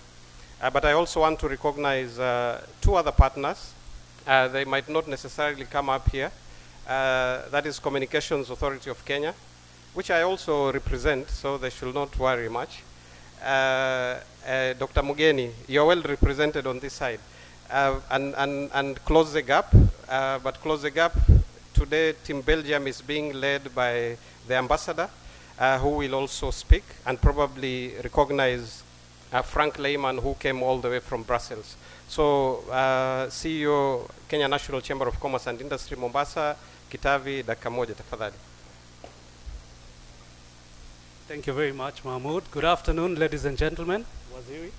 On behalf of the chairman of the Kenya National Chamber of Commerce and Industry, Mr. Mustafa Ramadan, we are excited to be partners in this year's Pwani Innovation Week. And we hope that from this Pwani Innovation Week, we'll be able to get innovators coming up with solutions that we'll be able to offer modern and local businesses solutions to some of the challenges they face in their day-to-day operations of their businesses. And we look forward to interacting with you as we engage more during this particular period. Thank you very much. Asante kwa kuwa very brief. Professor Bitange, karibu tena. Najua tuko na session yako in the afternoon. So I will take this opportunity now to invite the Belgian ambassador to Kenya, who actually went to school in St. Mary's with our head of state. I don't know whether they were classmates or desk mates. So karibu bwana ambassador.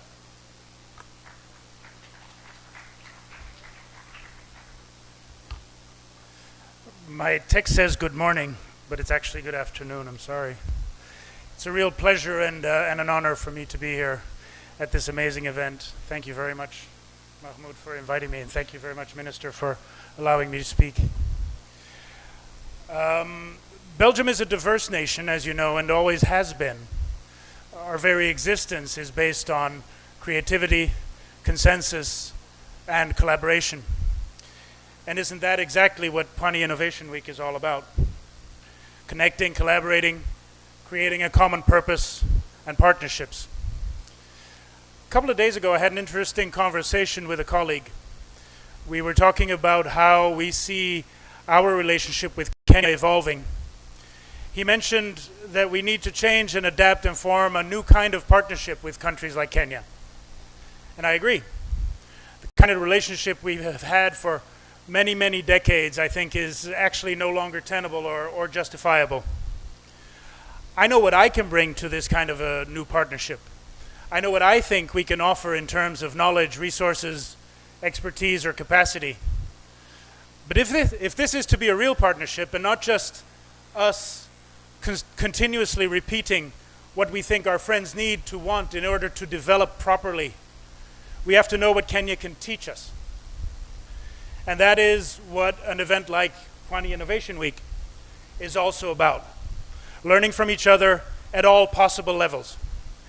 Kids on the street, mzees like myself, businesses, CSOs, governments. You know, I often talk to my compatriots who do business here in Kenya, and there is one thing that none of them can stop being in awe of: the creativity and the resilience of Kenya's young entrepreneurs. Entrepreneurship is often rooted in societal need, and the young people are best placed to identify that. That's why, for them, it doesn't stop when the finances run out. When there's a need, the enterprise carries on here. I mean, look, for example, at the perennial Kenyan success story, M-Pesa. It started as a way to manage microcredit reimbursement. Microcredit. Now, if any financial instrument was ever designed to address a societal need, microcredit is it. M-Pesa played into that process and grew from there. With creative minds, innovative bureaucrats, have you ever heard those two words put together? Courageous entrepreneurs and thousands of grassroots businesses, all building this amazing tool that the whole world is looking at with jealousy almost, if not in awe.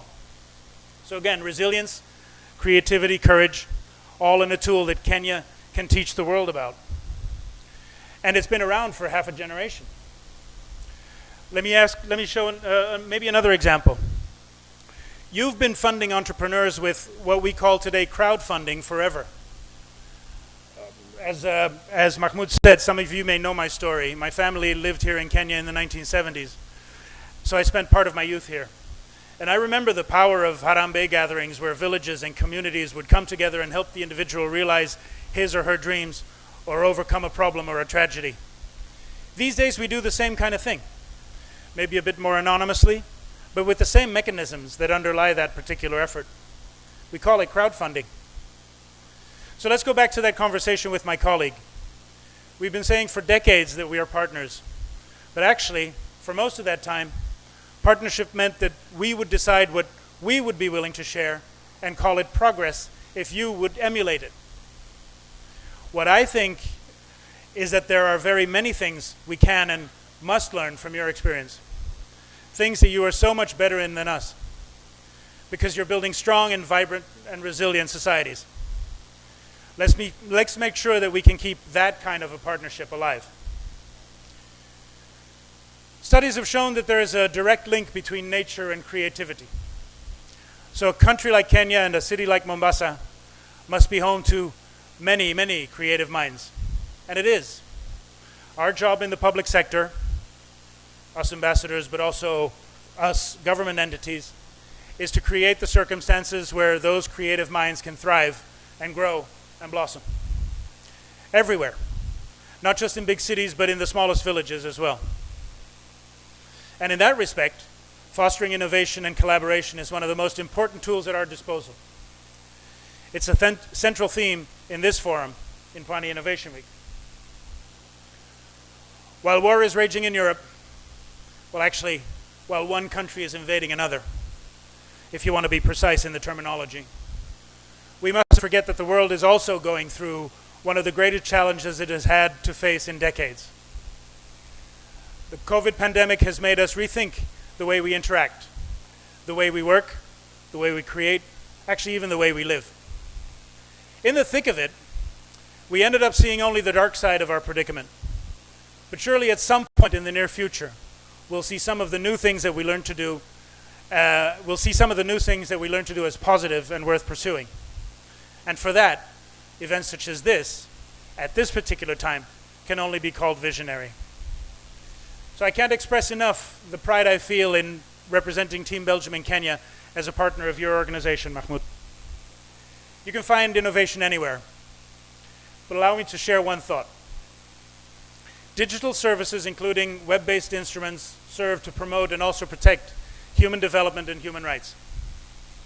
Digital transformation is a double-edged sword.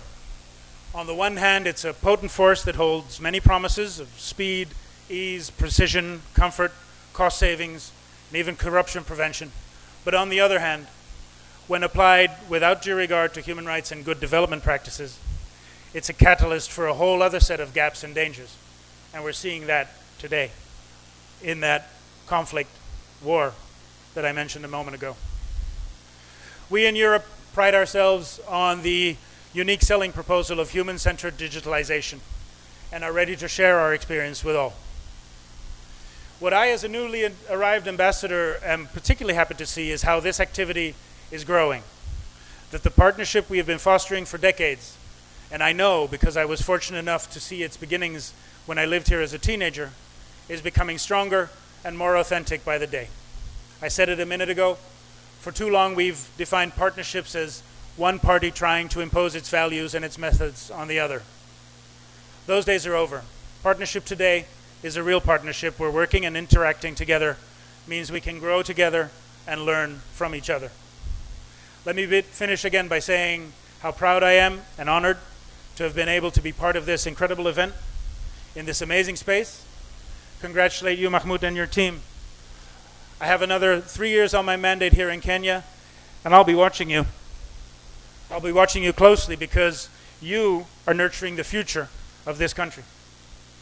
And I want nothing more than for us to be your partner in this endeavor. Asanteni sana.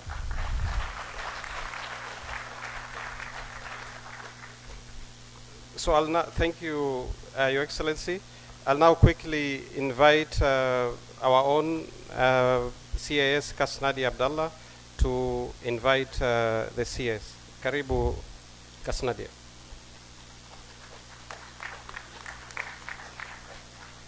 Assalamu alaikum. Good afternoon. Wait. Good afternoon. Are you guys hungry? You're hungry? That was a wrong question to ask. But anyway, I'm very happy to be here. And I think before inviting the CS, I'd just like to say thank you to all the partners, all the supporters who've come for Pwani Innovation Week. For me, Pwani Innovation Week CS is very personal because for those who don't know, I am born and bred in Mombasa at Old Town, just down there. And before the president, is the word poached? Before the president picked me, I was at Swahili Port as well. So Swahili Port is also very personal to me. For those who also don't know, I'm actually the youngest presidential appointee who comes from a Swahili community, which is very, very unique in Kenya. And so it's very important for me to appreciate His Excellency the President, but also the Cabinet Secretary, because of the immense support he has given me, the mentorship he has taught me, and the fact that he has enabled me to be able to come home and also support. Same goal. Thank you very much. And to all the partners and sponsors, all I want to say is you've seen so many innovations from young people. Please don't leave here just because you've sponsored. Take up some of these young people because they need the help. And they need the support and they need the hope to know that they'll do better. Sawa sawa? So with those few remarks, I'd like us to put our hands together to welcome Cabinet Secretary Joe Musheru to come on stage.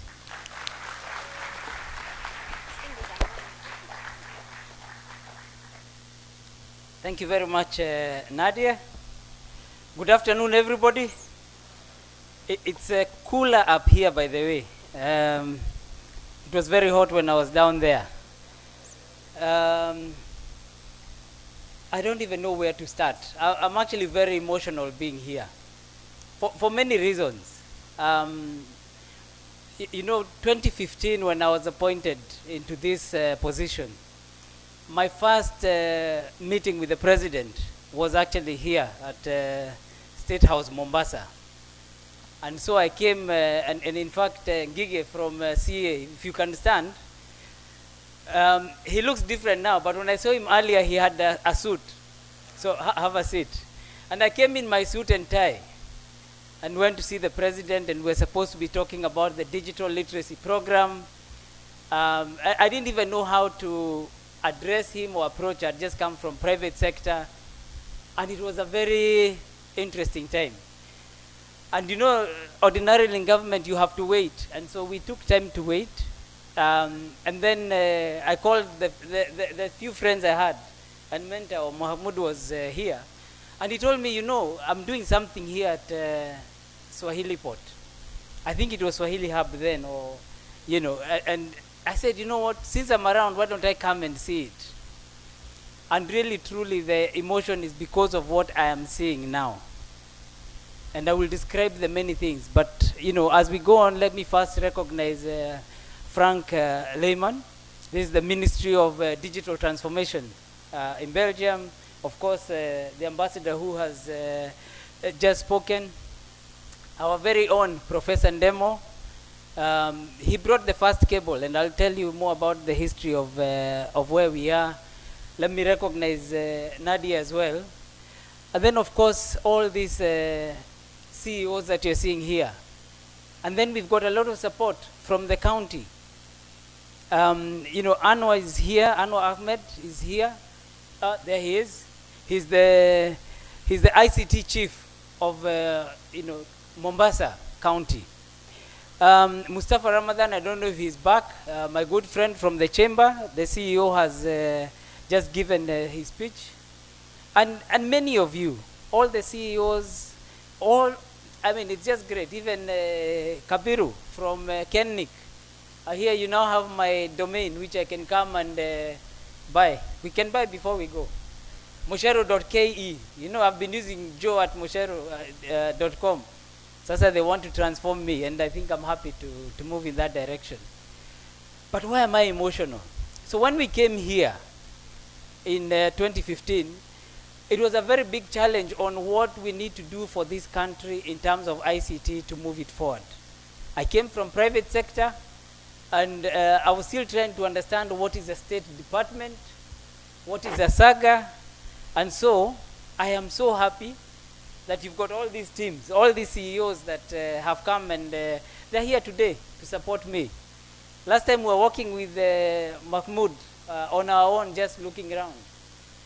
But at that time, we said, let us see what we can do for the young people. Let us see if we can put connectivity. And Cisco came and helped us with putting in Wi-Fi. Seacom gave a cable. I think at the time they had said they were going to give 100 meg, and so on. And the place began. But the fence was that fence that you see there. I don't know if you all know that we are sitting on reclaimed land from the sea. The president decided we have to protect Fort Jesus and all this history that we have. And that is why you're seeing this new wall that has been created. That transformation is the same one I see in the CAS, Nadia. I remember when we talked first, and we were talking about her joining government. And she's looking and wondering, what do you mean government, how, what will I be doing? I'm sure you've seen the confidence she has in speaking to you and talking about the agenda, both for youth and for women, and even for the coast region. That transformation is just been great. Earlier this morning, we were launching the Peace Cable, the 6th cable to come into Kenya, 16 terabytes of cable. It is more capacity than the previous 5 cables combined. $400 million, which is why we are delayed, and even we are delayed for lunch. I apologize. Now I'm the one to speak to you while you're waiting for lunch. But that's a very big milestone. I think Telcom did not treat it as big as it was, in my view. But it just shows how we are growing. They're treating it like any other birthday. Yeah, we're just launching another cable. Professor here knows how long it took to download anything. Even when we were in private sector, we only used to have satellite. But now, that's the kind of connectivity we have. I don't know how many of you have 5G phones. And I want to thank Huawei because I have a 5G phone. So me, I'm enjoying 5G. I don't know how many others are enjoying 5G. Iko, mmeiona? See, then you can be emotional with me. You cannot be emotional with me because this transformation is just, it's amazing. We're coming closer to the end of the president's term and our term in government. And, you know, I'm going out of this proud. And yet, the many things that the president has done are going almost unsaid. We're only hearing noise from others who are supposed to be supporting him. So I get angry also. Because those that are supposed to be supporting him and moving things forward are the first ones to be making noise. And yet you can see the transformation that we have. It's opening the market so that we can be able to do more and we can see the investments that are coming in. Professor Ndemo spent a lot of time, cabinet, treasury, everywhere, talking to them, can we get money? Then he went to private sector to create a PPP to get the cable to come here. And he was looking for about $80 million. Now private company on their own, without us pushing them, is putting in $400 million to get the cable to come here. Isn't that amazing? Recently, Moderna said they're going to set up their factory here, not just for COVID, but for all their other pharmaceuticals. 65 billion shillings. Huge amounts of investment are coming in because the environment that we're in is one that is working. I'm seeing Philip Thigo here. They are offering 100 million scholarships and training for people on ICT and other courses. Why? They can see the opportunities that are there for us to be able to move forward. So Mentor, one of the things I was hoping to see in the innovations is innovation on elections. How you can vote or how you can inform people. I'm not seeing people innovating in that area. I think it's an area where there is a lot of money, even though it's every 5 years, but you can harvest quite a lot during that time. Let's look at some of those innovations. I also did not see innovations on the metaverse. Now with 5G and all the cables that we are seeing, I should be able to go and buy Fort Jesus in the metaverse, Uko Virtual. Who's offering that? But that's not to say we're not seeing great innovations. Actually, I was very impressed with the innovations that are here. To begin with, areas of identity. That was quite good to see because you're looking at the needs that we have for our country, for our young people, to ensure that we can move things forward. So I enjoyed looking and traveling around and the different exhibitions. And I would say thank you to Kipi. I don't know where they are because they also are here in strength because we need to protect our intellectual property. The only challenge we have is that usually the company and the people are bought together. You create the innovation, you don't patent it, but when people come from out, investors, they come and buy the whole thing, including you. So what we must do, and Mentor, this is one of the things I was saying even at the Kiambu Innovation Week and many of the innovation weeks. Look at the business side of your innovation. Show me the money. Look at the money and the opportunity that is there. Even if it is supposed to be a social good, how is it going to be funded? I think we come up with very interesting ideas, but we don't know the value of those ideas. And we end up selling short. Many, many times you're selling short, but if you do the maths and calculate it well, you would actually be able to sell at a much higher price and be able to do much better. So I'm very pleased that we can be here today and that we can have this Innovation Week with partners from Belgium, from Ghana, from Tanzania, as well as from all the other different counties. How many people not from Mombasa County? A substantial number, about a third.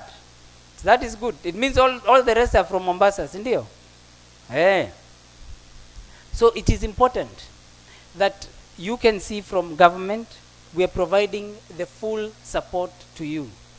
We want to make sure that you understand that our role as government in innovation is really to provide the platform, the regulations that you need to be able to get your business working.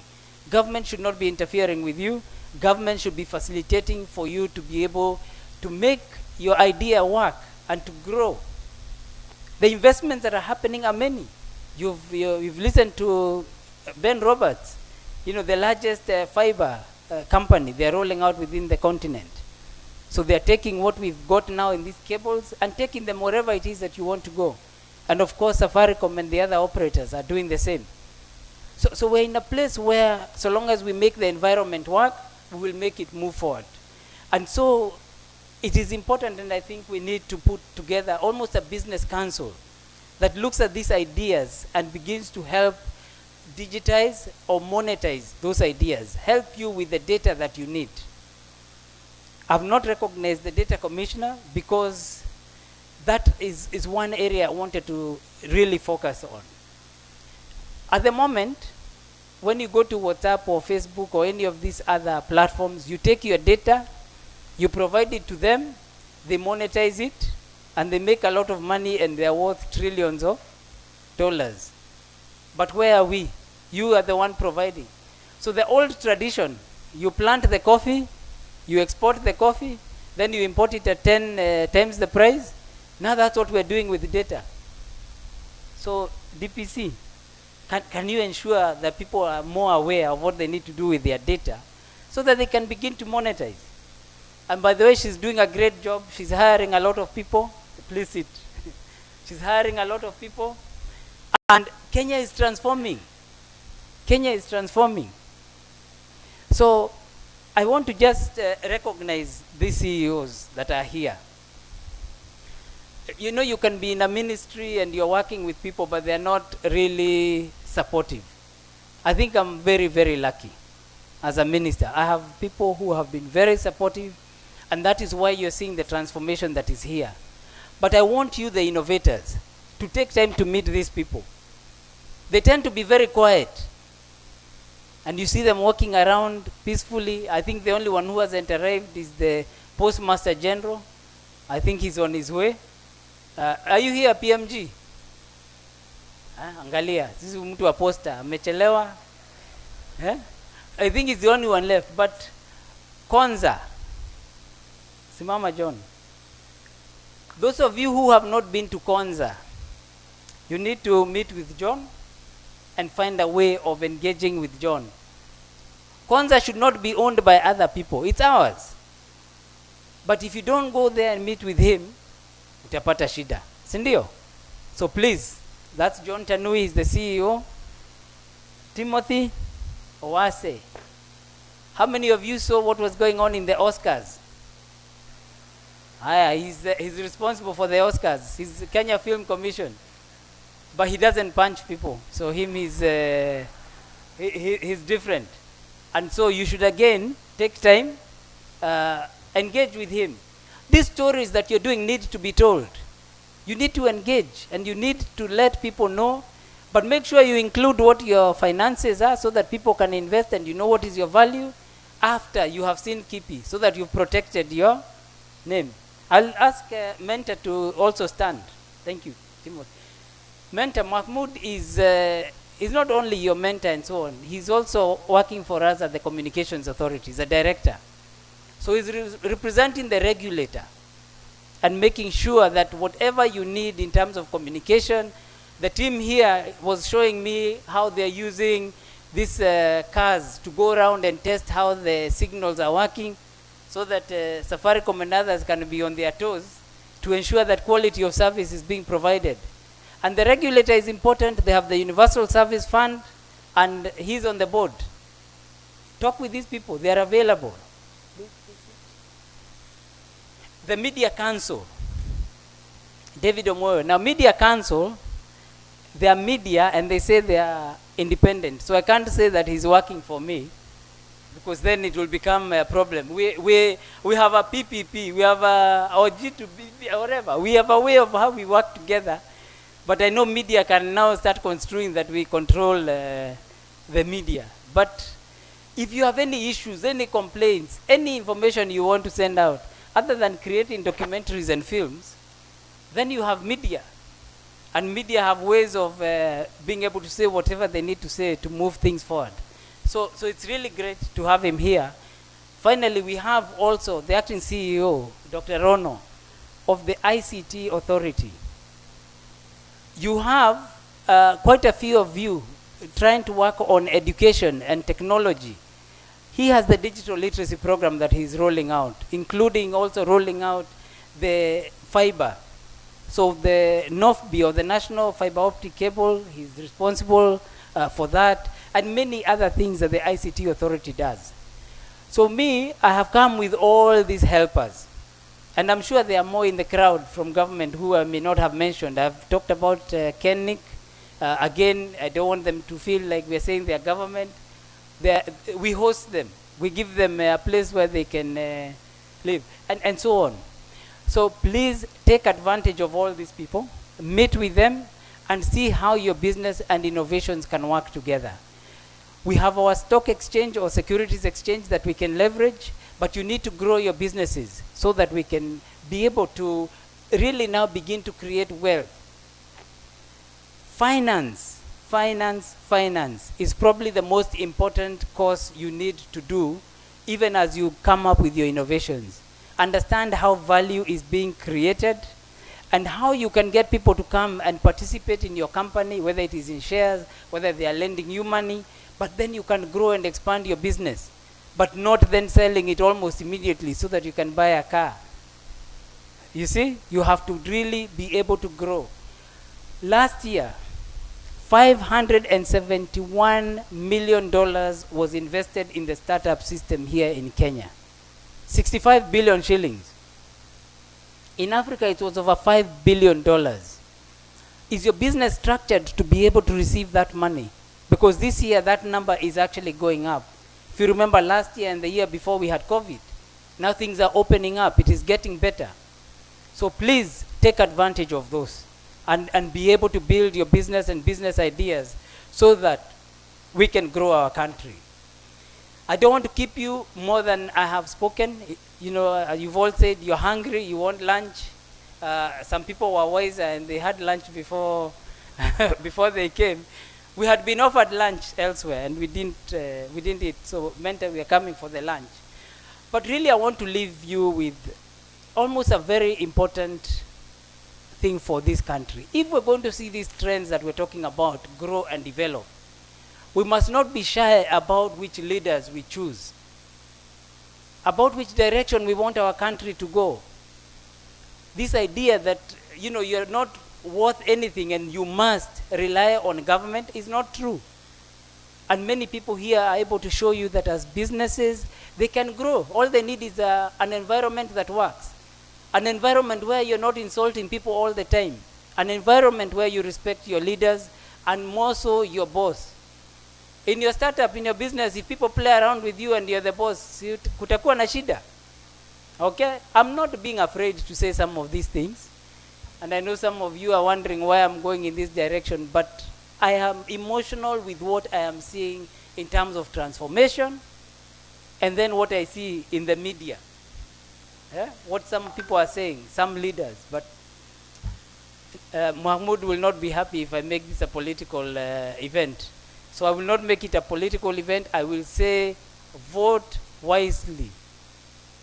Know where you want to go as a country. And make sure that you see where you will be in that next government, with that next leader that you're choosing. Let them tell you what they're going to deliver and offer you. Don't just accept noise, insults, all these things that seem to be flying. But at least I can say the volume is lower this time than it's ever been. Sindio? So we can be able to have this event here and there is no politician up here. You know, all others, there would be so many politicians fighting to be up here. But now they know you're wiser. They can't come and start playing around. Maybe after I leave, they will come. I don't know. But it is critical. We continue the trend that we are seeing that is growing this country and transforming our country. Sindio? Isn't that the way to go? So with those few and many remarks, and with all the emotions and everything that I have, I would like to take this opportunity to officially open the Pwani Innovation Week 2022. Haya, let's clap. Wapi shangwe na vigelegele, all those, I thought there would be all those things. Ehe, ndio hiyo. Bas, asanteni. Thank you. Mungu awabariki. Asanteni.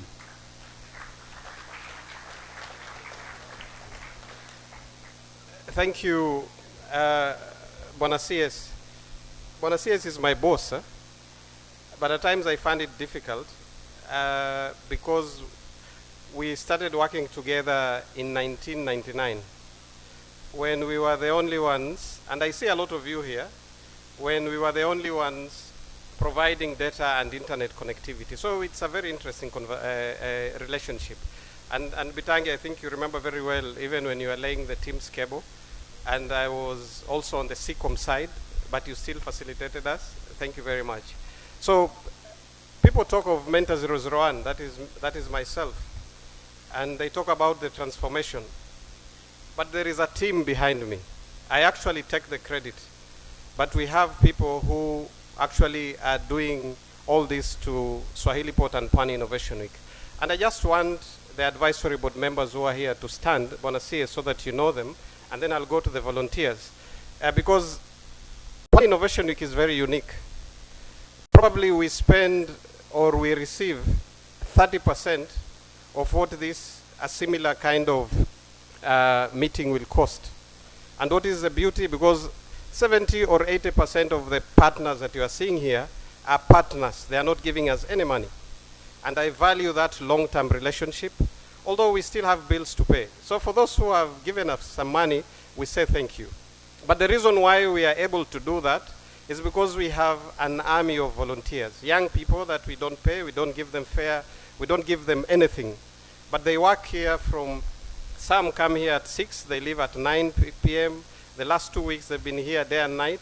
I want to recognize them, but before that I want to recognize our advisory board members. Jen Munga, I can see you if you can stand.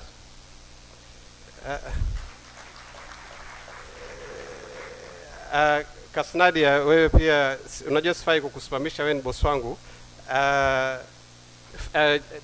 My co-chair Michael Onyango, former waziri wa Kisumu ICT, yuko kwenye board. Professor Bitange Ndemo, pole na kusimamisha, na wewe ni senior wangu sana. I have Philip Higo. Philip, when they see you, they want the 100 million. I hope you'll explain to them how they will get the scholarships for free. We also have, who else? Ben Roberts.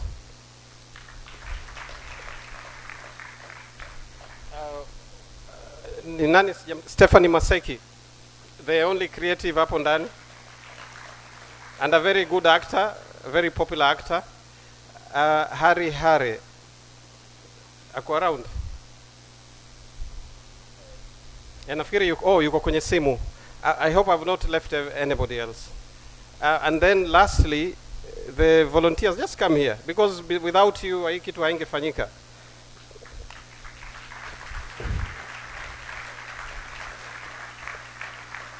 I'm the only above 35. Huh? All of them are young people.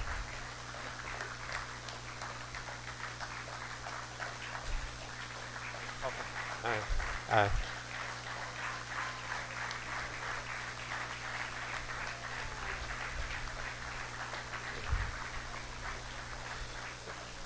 So when they say young people in Mombasa are not out there, whenever we call them, they are always ready to support, and they do not ask how much they will get, because most of the time they do not get anything, but they get that satisfaction that they are making a difference. During the COVID period, there was a time we requested young people to come. In 3 days, we had 8,500 people who came to support, and that is the young people of Mombasa. Nawashukuru sana. Asanteni sana, asanteni. You can leave now. Yeah. One unique thing about them, we have advocates of the High Court, na wengine hapa hata hawajamaliza high school, but they are in leadership positions. I think with that, I think I will return it now to the MC so that you direct us to go and eat. I know CS tulikimbia ile lunch ya kule. Okay. And then there is signing. I think we can sign. Is it okay, Michael, if we sign after we eat? Yeah. So back to the MC. Okay. Thank you very much. 1 minute. There's one very important person, Bwana CS. You know, when you talk of innovation in Kenya, everybody thinks of one man, Omwan Saukwapi. Yeah, Kenya Innovation Week, and the CEO of Kenya Innovation Agency. I also see Tej Bedi, the CEO for SICOM. Actually, SICOM is the reason we are here. Because the reason why Swahili Pot started, and Tej, I will just end there if you allow me. I was working with SICOM, although I'm a technical man, but I'm more passionate about community. So I was pushing SICOM even when they were doing it. It was only a program. We said we need to support innovation hubs. And that is how we started supporting iHub, NILAB, MLab, and Nairobi Garage. But I asked a question, and I think Bitange, you are the PS then. Why are we doing everything in Nairobi? And I think instead of just asking, we decided to start the center here. SICOM came in handy, and they committed capacity. And that capacity is very interesting. It was connected that it will be there for quite some time. So we really appreciate. Thank you very much, Tejibedi, for being here. Asanteni sana.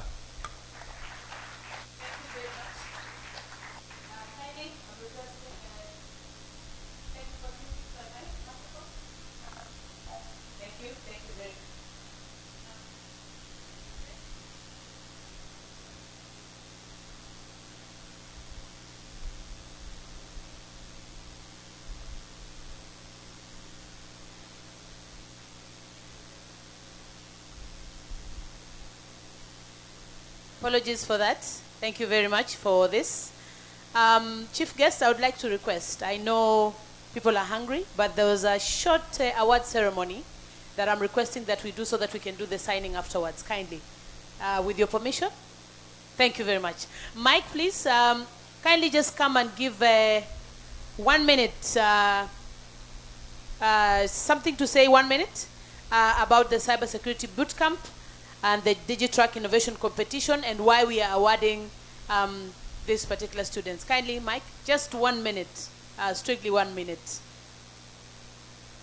so that now I can go to the winners. Thank you.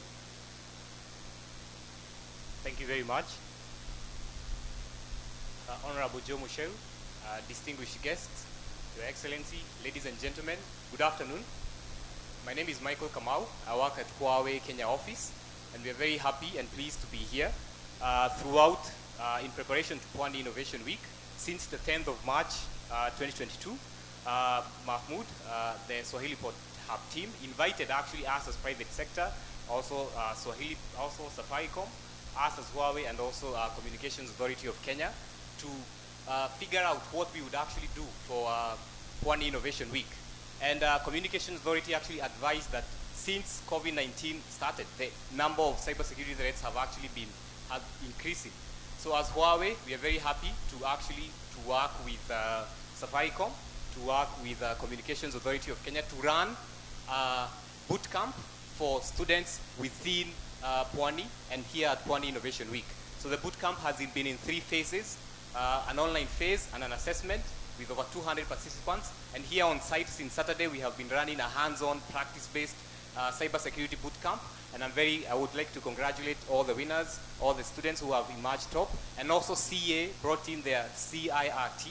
I see Dennis over there from Communications Authority to actually run them through a scenario of how a CERT works here on site. So all the students, I believe, have had a very good foundation, and we have laid a very good foundation for their career in the cybersecurity space. Also, as was mentioned earlier, we have the DigiTrack that has been going around Mombasa, and we have actually now evolved innovation, not only at the advanced level universities, but those who are in the grassroots level could be able to innovate. So we will also be recognizing those who have come up with the best innovation from the Huawei DigiTrack. So with that, all the students are here. Maybe I see all of them are here on site. And they will be awarded with their awards as will be guided. So I wish to congratulate all of them and to thank all who have been participating in the program. Thank you very much. Okay, thank you very much, Mike. So at this point, I'd like to please request the CS to lead us in this award ceremony. And we'll do that, of course, with you, Mahmoud, and then, of course, Ms. Fiona from Huawei, and Mr. Andrew Masila from Safaricom. So at this point, I'd like to call upon the group that took the third place. It's a group of 3 young people, Ayub Mohammed, Muishmael Kipkoech, and Charles Kome. Kindly clap for them for taking position number 3. You will actually come just over here so that we can have the awards. Thank you very much. Kindly, team, volunteers, assist to bring the podium down, please. Thank you very much. Thank you, Andrew. Thank you. That is third position for the cybersecurity boot camp. Sorry.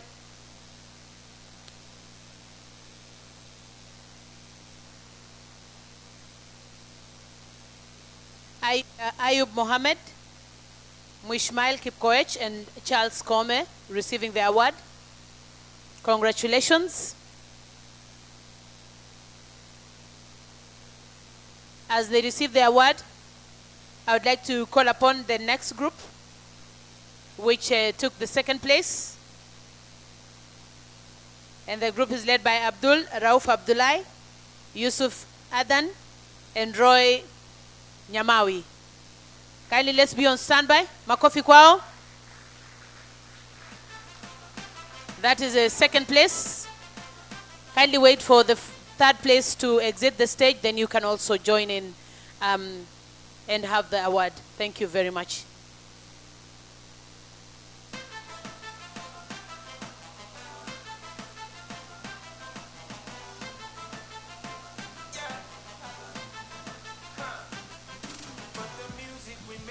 Now we are just about to announce the first place. And in the first place, we have the team by Peter Maina, Brenda Mechama, and Solomon Mudhara. Congratulations. A round of applause for them.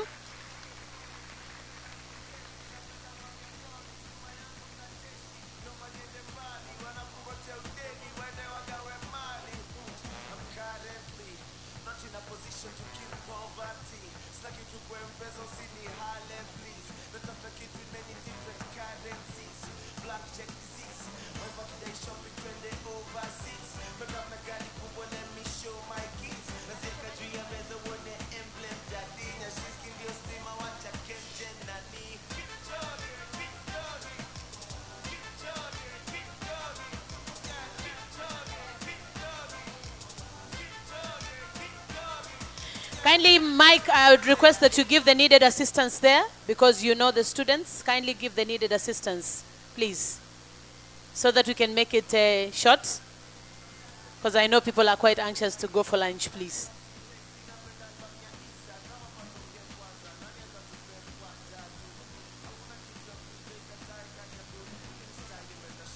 The students can go back and have a seat. We'll have a photo session later.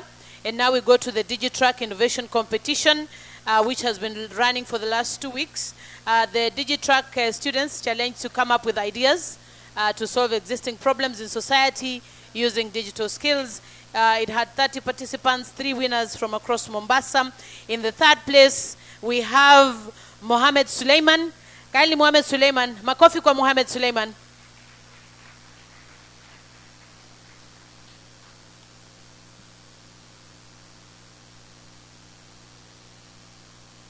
Just a minute.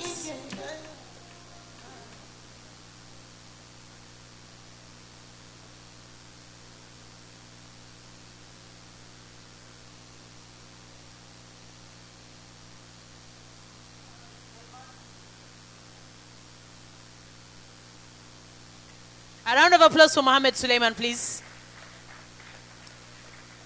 Bwana Chief Guest, with your permission, we had been informed that he had written a 1-minute speech, so kindly let's just allow him to. Mike, is that okay?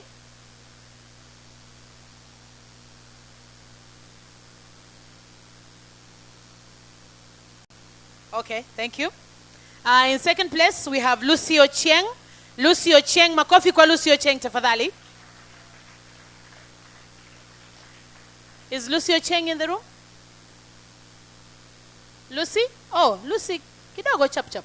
You can run. Lucy Ochieng, second place for the Digitrack Innovation Competition. Well done, well done.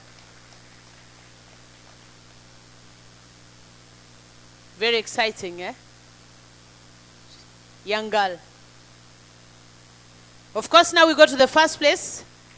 And in the first place, we have another girl, Irene Mutinda. Irene Mutinda. First place, Irene Mutinda, please.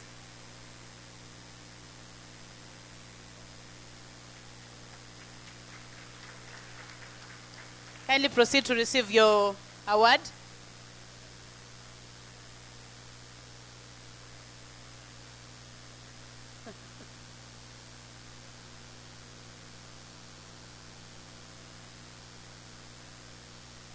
Thank you very much. Thank you. Those were the two segments that we are doing the awards. Stephanie, over to you to give us direction from here. Thank you very much, Chief Guest, Bwana CS, for leading the session as well. Thank you.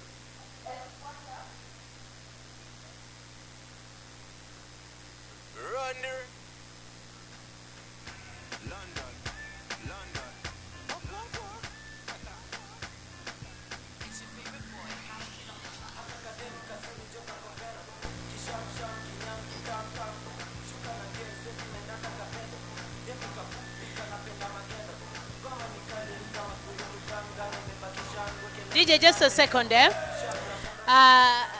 When a chief guest, sorry I'm making so many requests today, but when the young people make requests, then you have to listen to them because this is their week and this is their function. So we are requesting that you've been able to move around and see what we can do and see the exhibitions and everything digitally. But the young people here who want to entertain you in the spirit of making you feel the spirit of Mombasa. So there is a dance group, Mula's crew, from Majengo, Mombasa. Pigeni makofi, mbona mko wachoyo. And they're ready to entertain us just before lunch. One of the best dance groups in the county of Mombasa. Karibuni sana. Thank you, and over to you when you're ready.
Asanteni sana, it's that time that you guys have been waiting for. Waziri naona ameshasimama tayari anatangulia because amesema anasija.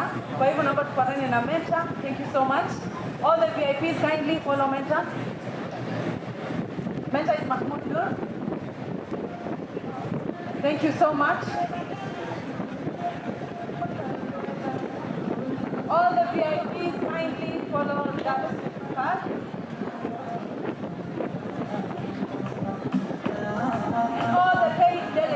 All the paid delegates also please follow the VIPs.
Karibu Kanairo, karibu Kenya, kujani kushova koza wa Kenya, tuna talanta ya kucheki weather.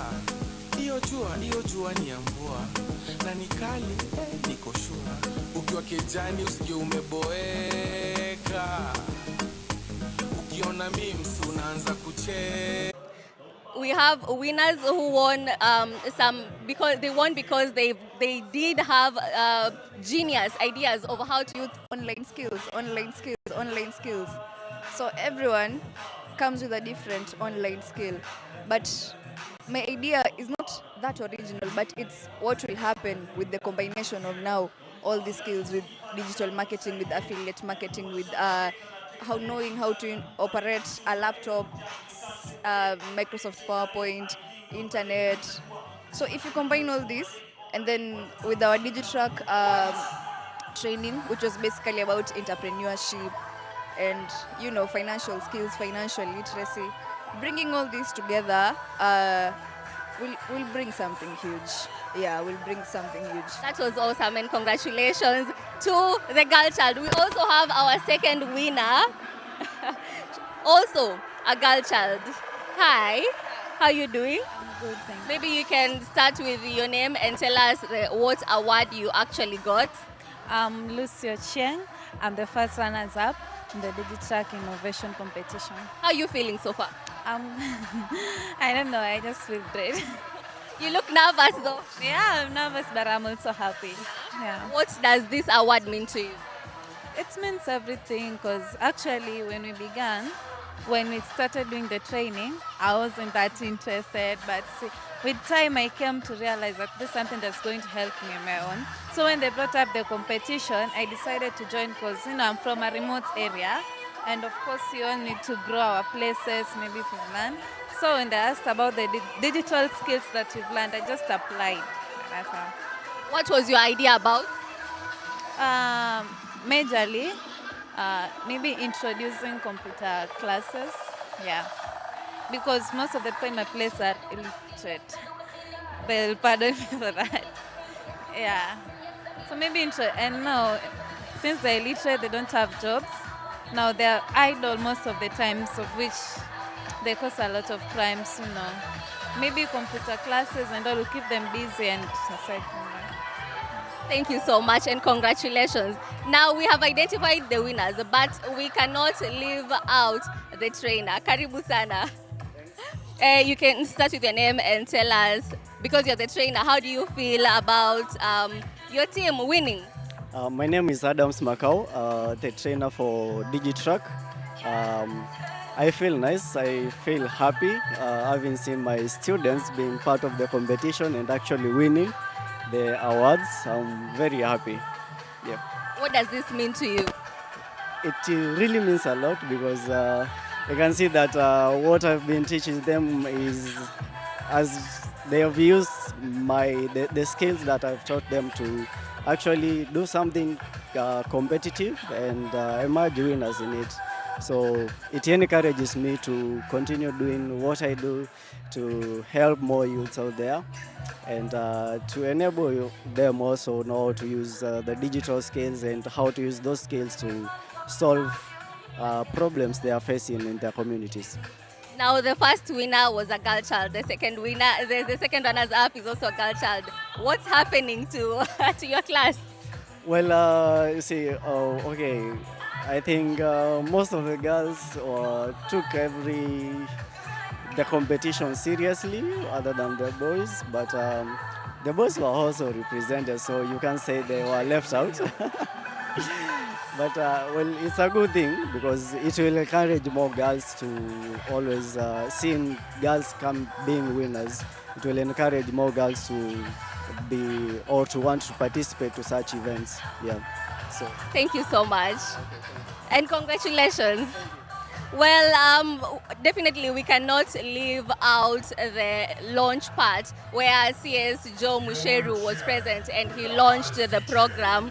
Definitely he spoke about so many things, one of them being elections, which he, of course, at the center stage of it right now. He said that he wished someone could come up with an innovation skill that would help us when it comes to voting and electing our leaders. And he also says that we need to ensure that our leaders know what we should put to task the leaders that want, to take these positions come August 9th. We need to ask them what they have in store for us as youth, so that, we just don't elect leaders that at the end of their term will start saying these leaders did not do anything to us. Accountability is key. We are breaking for lunch, so till next session, see you then.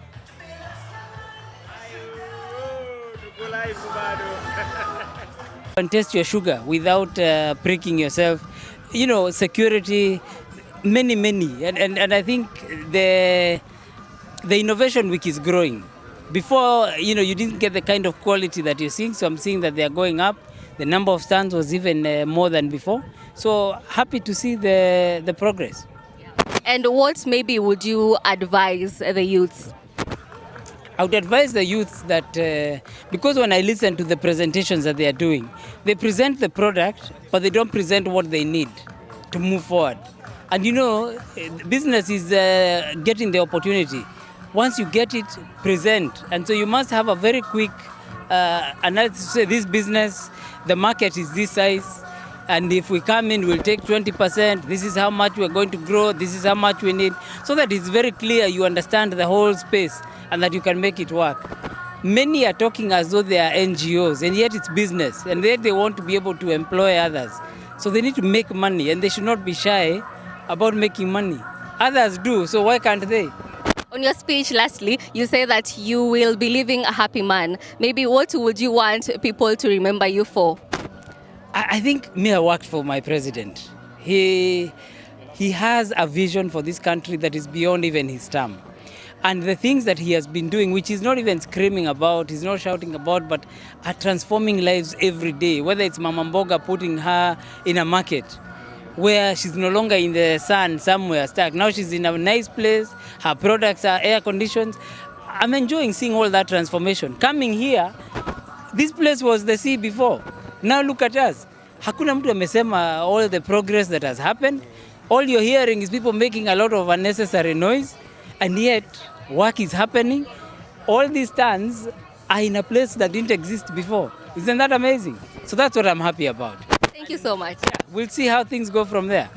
And of course, they've continued to build. We've created the environment, but Mentor and his team have continued to ensure that we take the youth and they take advantage of those opportunities. Asante. Thank you so much for your time and the insightful information. Yeah.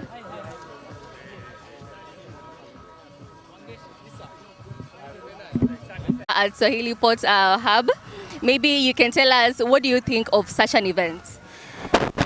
I think this is amazing. I mean, it's like I was saying in my speech. You know, we've just gone through these couple of years of COVID, and while we were going through it, we were seeing the really dark side. I'm absolutely convinced that we will see the good things that we achieved in the changes in our lives and in the way we create and in the way we interact. We will see those, and we'll learn from them.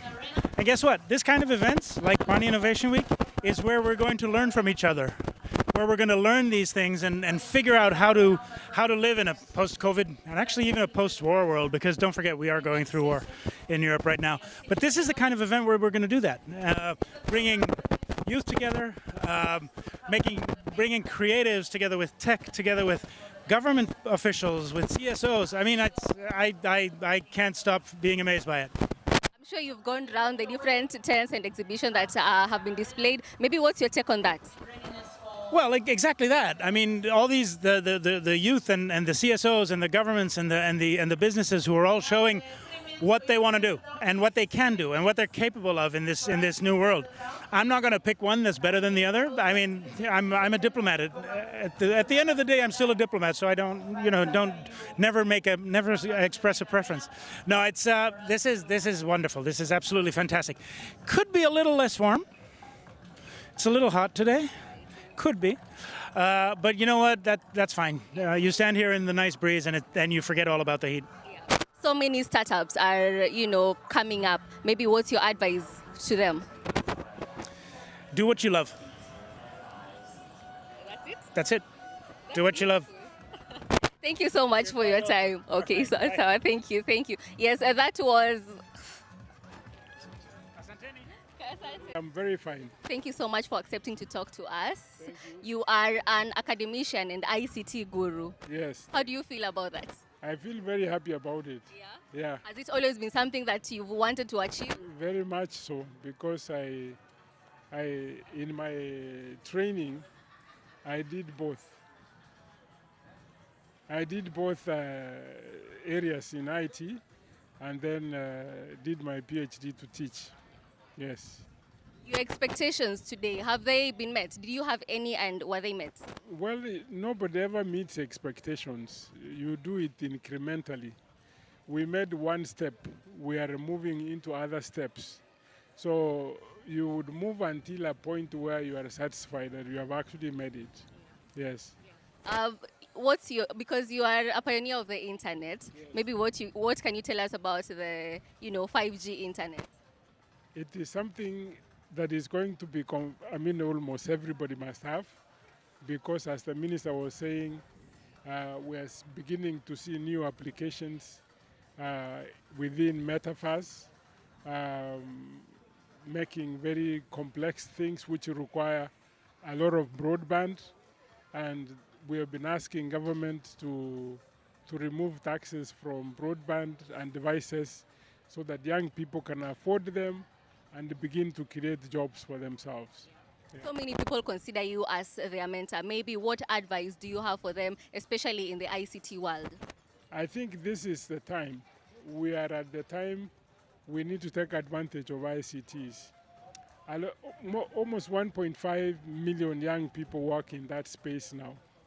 They work there because we have sufficient broadband in this country. But most of them need to know what they want to do in order to take advantage of this new space. For example, we need to see many of them begin to do online courses on data analytics, to do courses around artificial intelligence, because that is the future. So you have to be ready for the future in order to benefit from that future. And lastly, allow me to ask, I best believe that you have gone around the different exhibition tents that are here. Maybe what's your take on the innovations that have been displayed today? I think we are trying, because I teach entrepreneurship.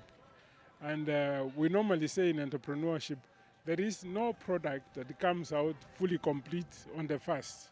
So you do the first idea, and then you iterate. You change a few things. The customers will tell you change here to the point where the product comes out. But you must keep on trying if you want to succeed. So what they have done is wonderful. It's the first step. Now we need to take it out to the market. The customers begin to say, change this for me, do this for me, before we get a final great product.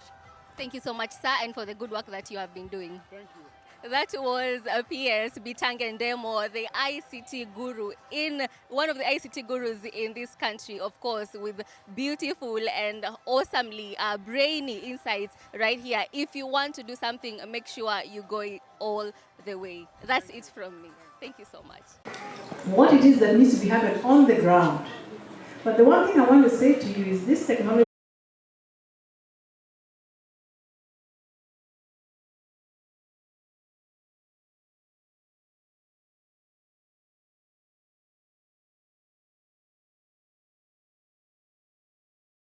He has a flight to catch immediately at 6, and so he can't be here long.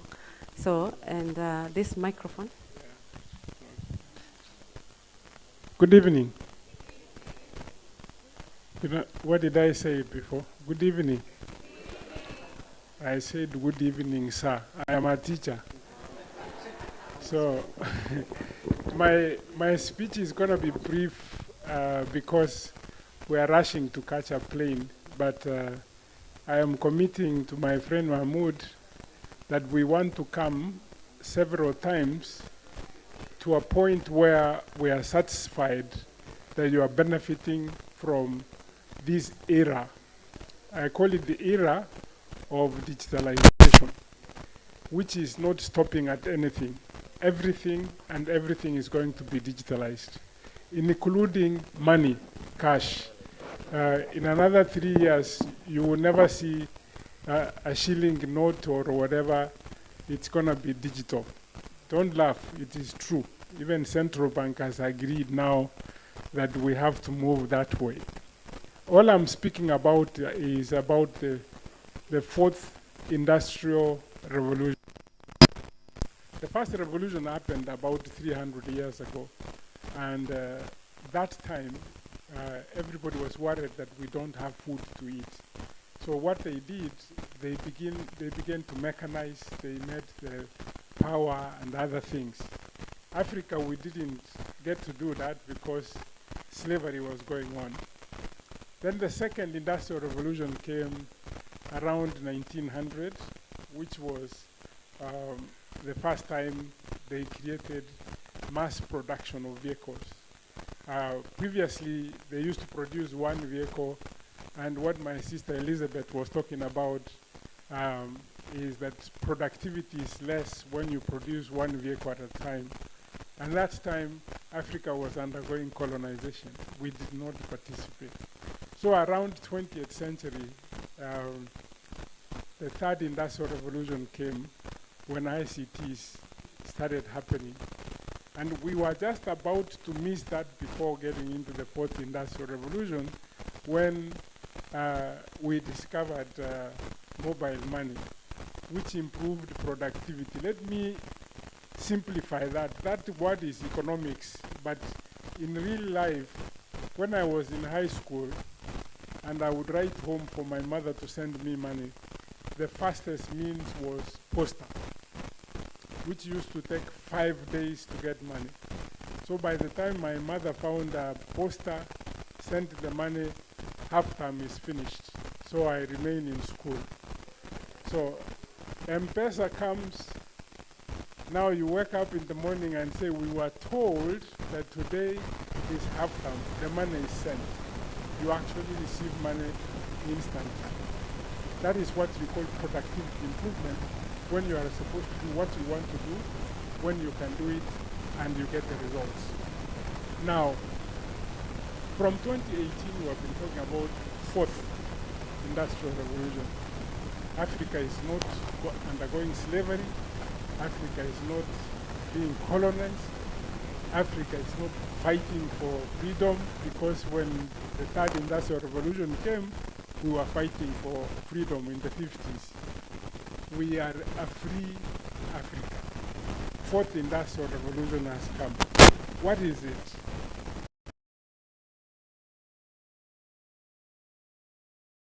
For the success of the fourth industrial revolution. And every one of you here today must know those technologies. I would say what Elizabeth was saying, 5G is one of them. Even though you put this, you don't need to understand this is engineers who do this. Yeah?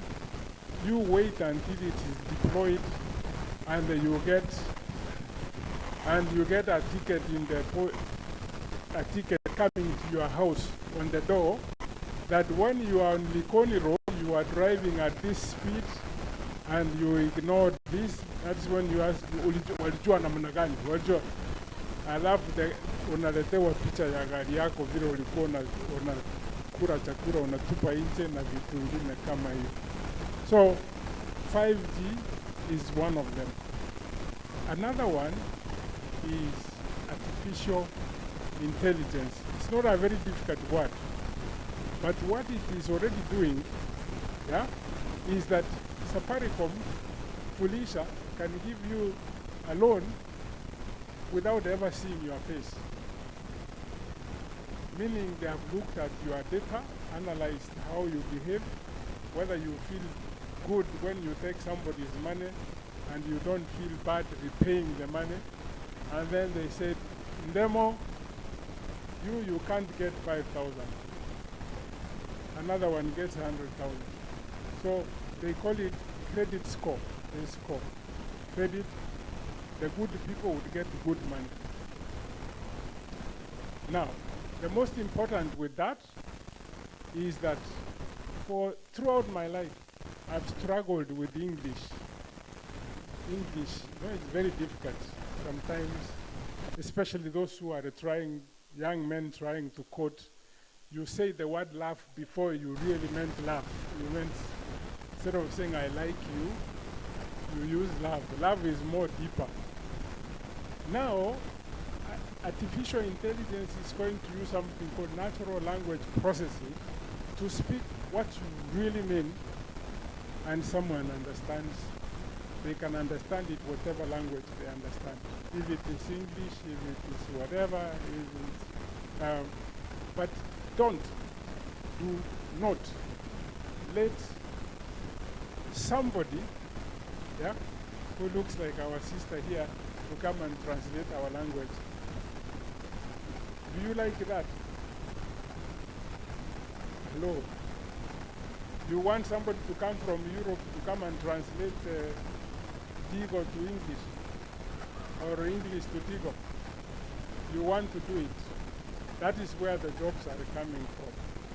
The other, when I said credit score, is the collection of your data and using that data to make decisions and make money. You know, most ladies don't know, because young men go online to look for pornography, and when you open their computer during the day, you see cha cha cha cha cha. Hizo vitu. Kama ni mtu aliomba, anasema hii computer inafanya kitu gani? Google imejua wewe unaangalia vitu vingine ndio inakuletea vitu kama hiyo, yeah? Lakini sasa serikali ikatuletea Kasaiti ambaye anakaa hapa atusaidie kwa hiyo data protection, tulete mbaya ile ya kusumbua sisi, yeah? But that is another is blockchain, which is going to facilitate the digitalization of money. Another one, virtual reality. When you go home tonight, just check virtual reality in fashion. Now, you don't have to sell me a shirt when I'm standing in front of you. You can sell it to me when I am in Nairobi, and I would get it. You know, there are many of those technologies. I can go one by one, but the key ones are data analytics, so that you understand. You know, so start behaving from now. Don't say. And I think Kasaiti should tell us that we must behave before we get ourselves. In fact, some jobs you cannot get if you are vulgar in Facebook, in Twitter, in social media. We must begin to behave because somebody is harvesting that to make the decision, huyu ni kisirani, he cannot work for me, you know? So you need to understand that this is the fourth industrial revolution. It's going to enable us to create more jobs, government will create more jobs, and that is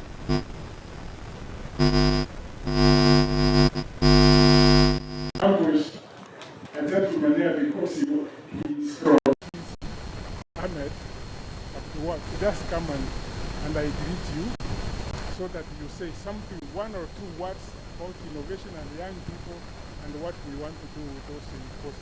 Just one word. One word. Hello everybody, Assalamu alaikum.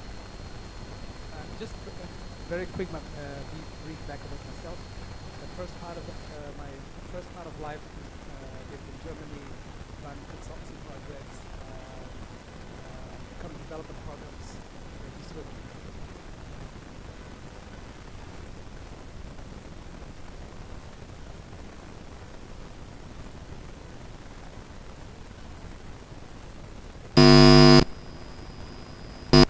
To launch some of the most innovative innovation initiatives. As some of you might know, Dubai 10X, which means helping the government companies to take a 10X leap, or it's Saudi Arabia and Qatar.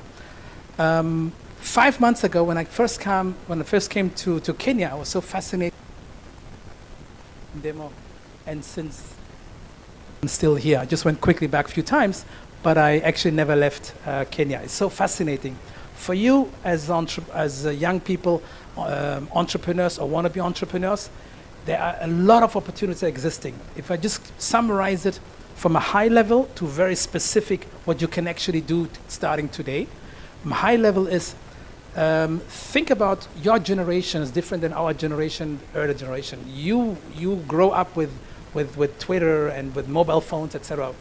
My generation, we just invented mobile phones at that time, so it was very new. So whatever you're going to do, you're going to change the world. You literally want to change the world. Take anything for granted, go out and develop something.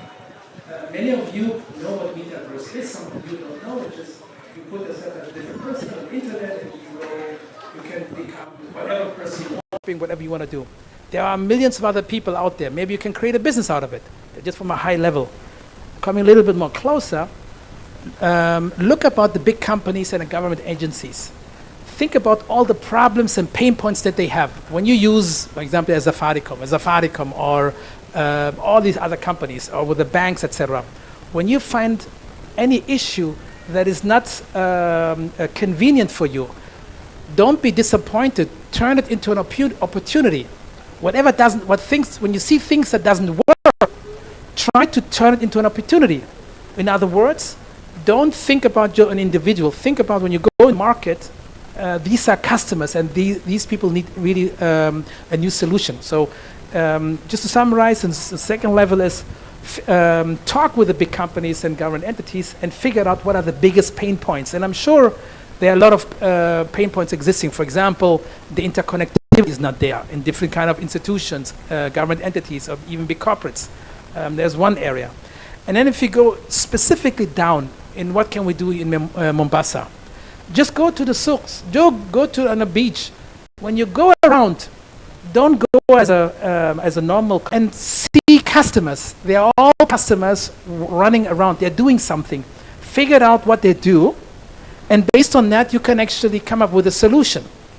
So think about the tourists are coming here. What do? They go to shopping. Okay, they go to the beach. Next to Mombasa, and you find. So the last, there are millions of jobs, but you can start from YouTube.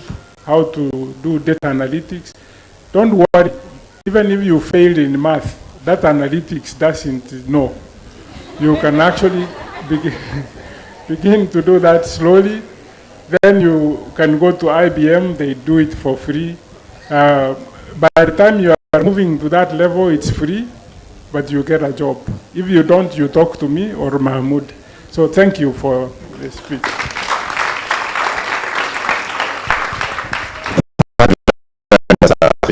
Demo and engineer Miguala, who started this off. So this is now the 4IR panel, and I have just already noted just some very quick notes as I introduce who the panelists here are. There's actually more women here than there are men, but interestingly, the women are the ones paying attention more than the men, because I've been looking around the room. Yes, so that's me. I'm very attentive about my environment, and I look around. The men are on their phones. Yes, they are. And I have to say,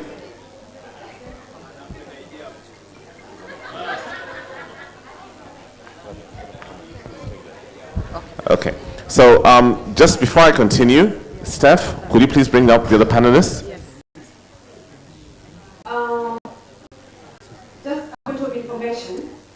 We are combining two panel conversations, the fourth industrial revolution and the 5G.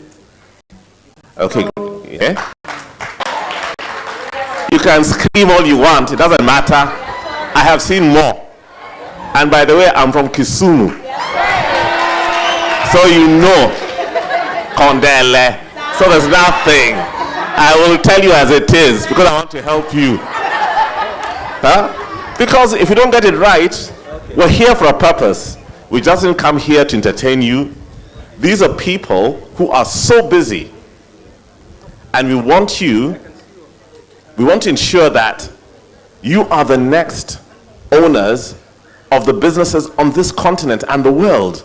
That's what we're here for. So, don't worry, I'll tell you things as they are. And I'm very observant. And then, I will also pick people from the crowd. So pay attention, because I'll be coming to you and I'll tell you, stand up, what was said.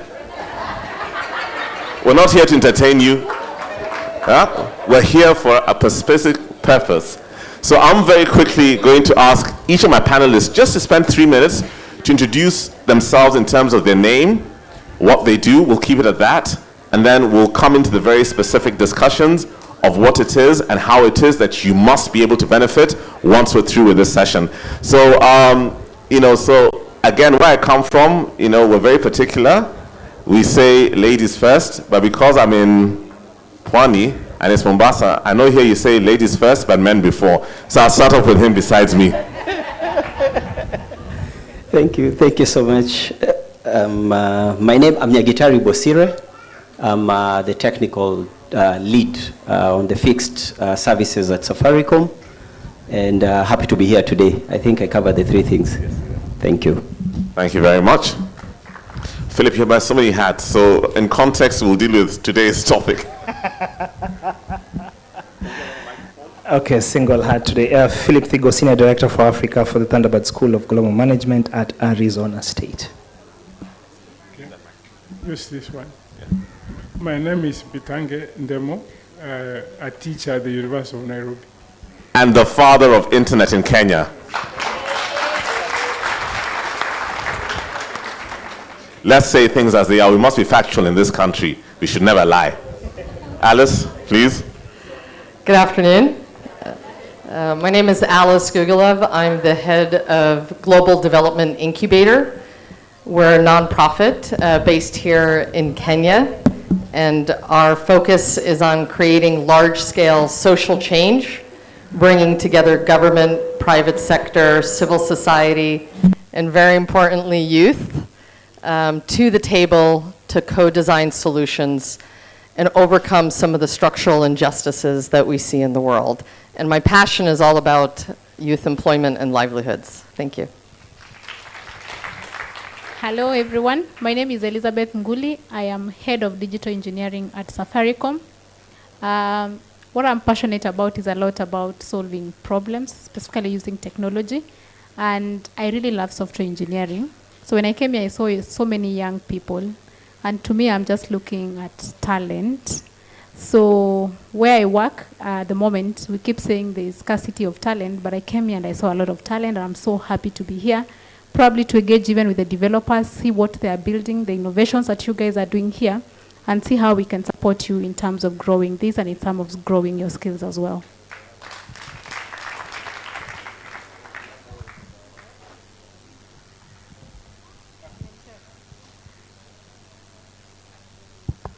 Yes, so my name is Elizabeth Migola. I just spoke to you. I must have done something wrong because I've been told to come back and sit here. So, yeah, that's my introduction.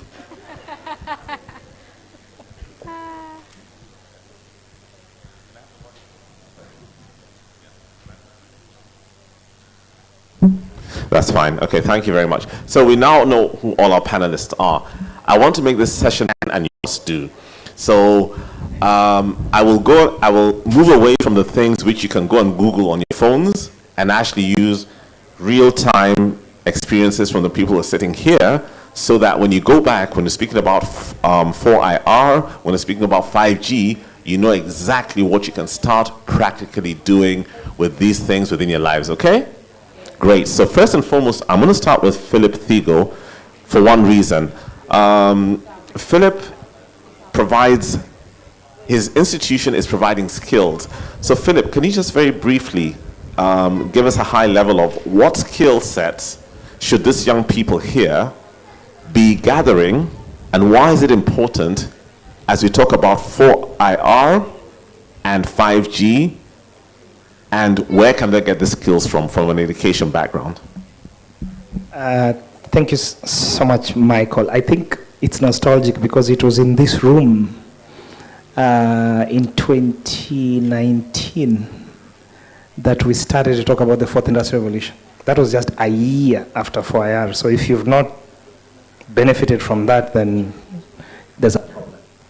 Because we did it here, even before we went anywhere else. So again, Philip Thigo, we're the #1 school of innovation in the US, but also the #1 school globally on the fourth industrial revolution. The first skill that you need really is learning agility. And I think I said that 2 years ago. And learning agility means, and this would be very strange coming from a university, that it's not about what we teach you in the university. It's about how you're agile enough to adapt and get new knowledge. As Prof mentioned, grab it from the internet, grab it from LinkedIn. As much as possible, see how you can complement your current capabilities plus a digital skill. If you're a lawyer, plus digital. Doctor, plus digital. Or you'll be disrupted, worse off, dislocated. Dislocation means you will never recover.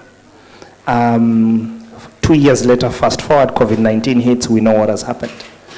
Technology is in how we live, how we learn, how we work at scale. And so the other capability that you need to think about is how do you, beyond learning agility, are able to skill, reskill, and upskill. This is lifelong learning. It's not about any more 844 or CBC that is coming. It's simply about how do you ensure that you are quickly able to gain new knowledge in a way that then you can be able to attract or get into your courses. You may have been a doctor. Be ready to be an engineer very quickly, because those are the opportunities that will exist. Finally, Michael says, where do you get it? I think you had the CS mentioning what we are doing at Arizona State University in Thunderbird. We've simply disrupted learning. We're offering 100 million scholarships. It's never been done. And these skills are basically what we think are important for you. So please study what you're studying. But if you're not able to do business in this revolution, then you have a problem. Because if you cannot monetize, if you cannot commercialize your capabilities, then you have a problem. So what you're offering is business skills. And we've done it with Margaret Chep here. She'll be able to tell you a story, but then we want to do it with Mahmoud, but also we are doing 100 million globally. So if I can sum, so you're saying that everybody here should and must get business skills. Prof, I'm going to come to you when he speaks about business skills because you're a professor of entrepreneurship. Where can these skills be gotten from? And which specific skills, if you may just highlight maybe 3 or 4, but you think would be very basic skills that everybody here should get so that going forward, we're actually ready to be part of the business cycle. Could we get another microphone, please?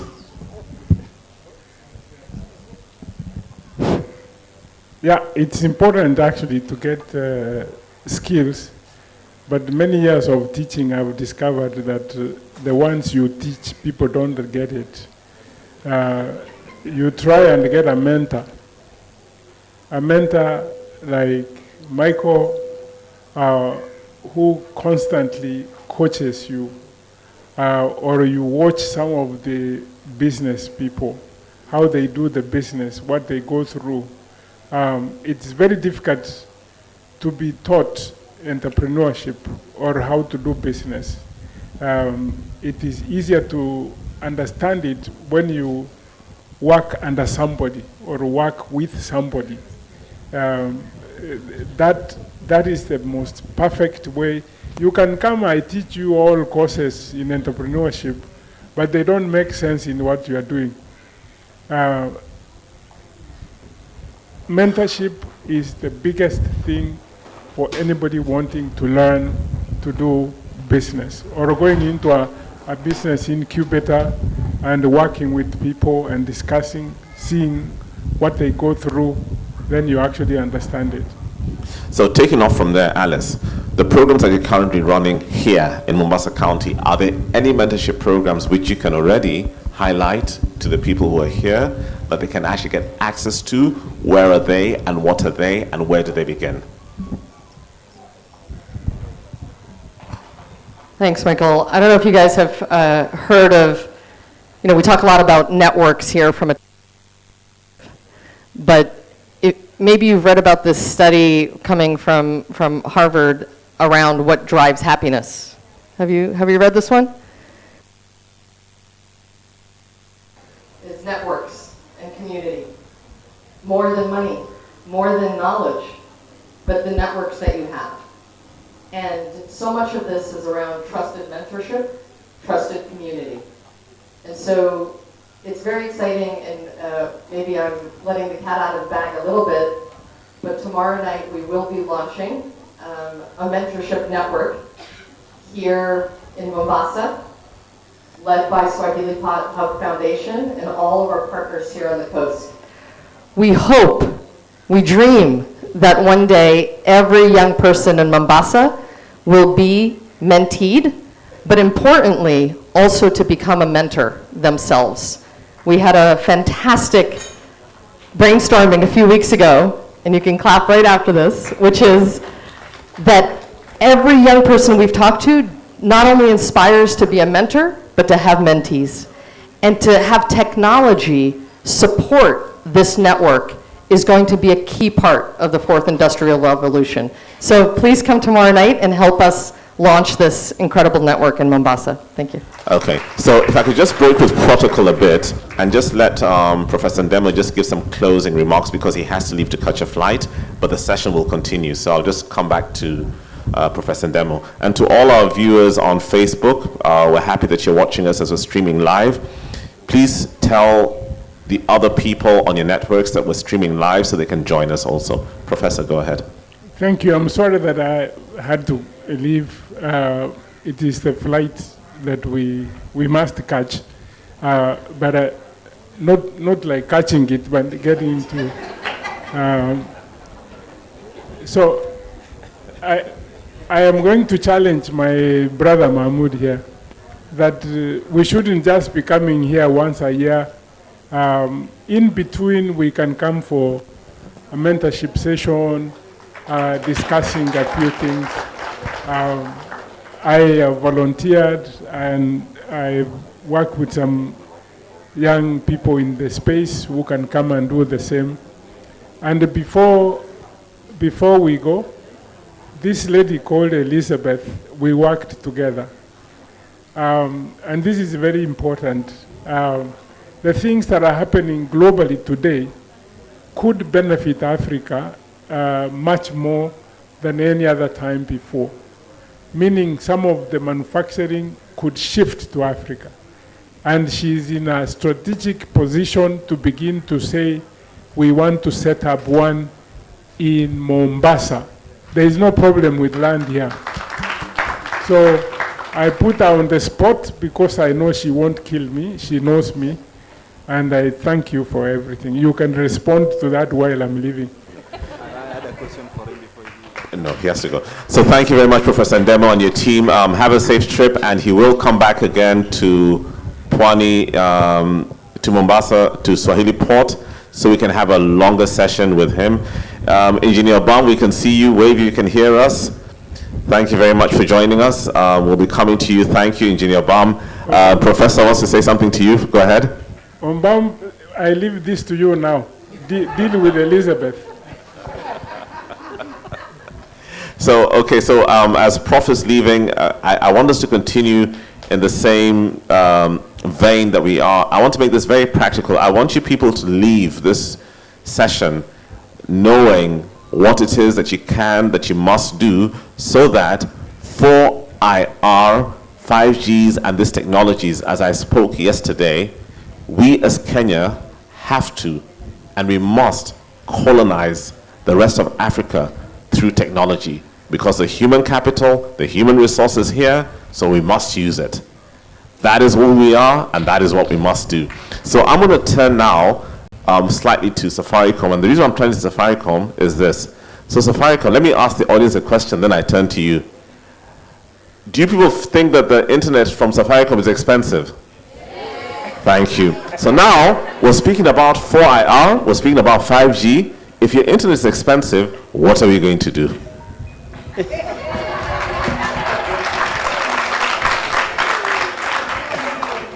All right. Yeah, that's a very loaded question that comes with preparation. I could get the laughter that came out of the crowd. But I think one of the things that you'll notice, and I think this question is very current, we at Safaricom are actually very responsive, will that be the right word, to the demands that we hear here today. And I'm happy to say that today we launched some price reduction in a campaign that is called Nyoosha Shilingi. If any of you have been able to follow even on Twitter and all these places, this campaign is actually giving more for less, and it actually speaks to some of the things that we see in terms of for us to spur this digital economy, then you have to make access, then this broadband or even calling more affordable to allow for more people to be able to do what they're supposed actually to do. So today actually is a first in many. We did a launch for Nyoosha Shilingi, and I would ask that you continue reviewing some of the products that we've done in the product, in the price reduction exercise that has just been completed, and pick the packages that actually meet and actually speak to your demands. So thank you. So we will give you a chance in the audience to ask everybody here questions, but if I may be allowed to defer to my co-moderator, Daniel Obam. Daniel, please tell us if you can hear us, and please speak so we can see if we can also hear you. So can you greet us, please, Daniel? Engineer Obam, can you greet us so we can hear if we can hear you on this side? And please unmute him.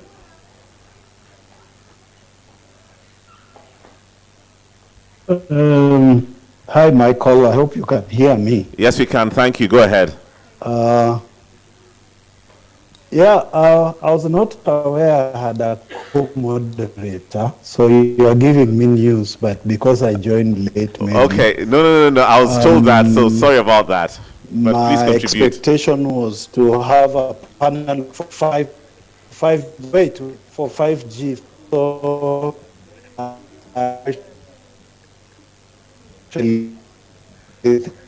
from Communication Authority, we lost Angela Mola from GSMA and others. But please go ahead and ask me a question if you can hear me. Thank you.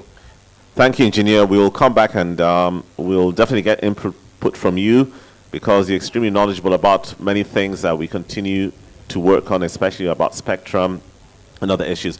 But coming back into the room, we have another panelist who just joined us. So very quickly, if you could just introduce yourself, just tell us what you do and who you are, and then we will also incorporate you in our discussion on 4IR and in 5G, and how the people around this room can actually benefit from everything we're going to be having or saying within our discussion.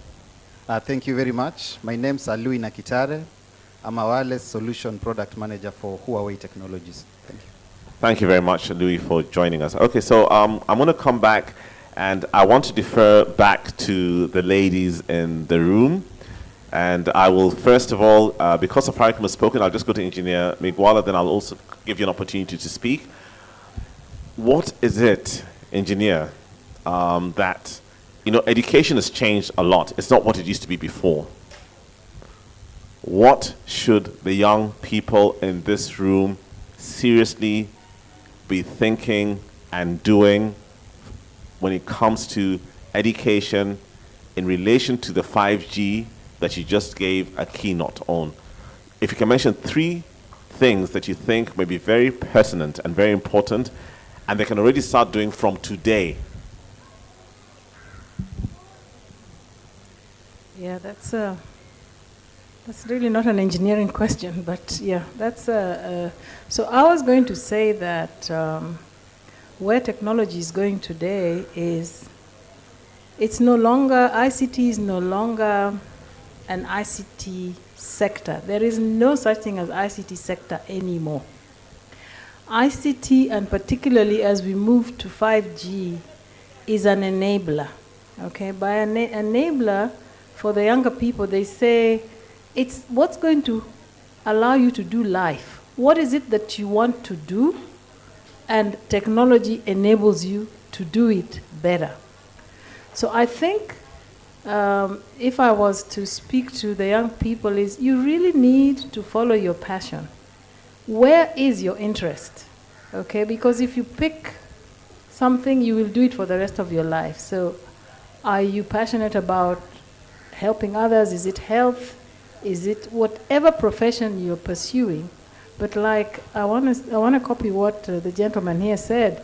It is that which you like plus technology. That's the first thing. Secondly, technology is no longer for technologists. There isn't such a person. It's how you use it.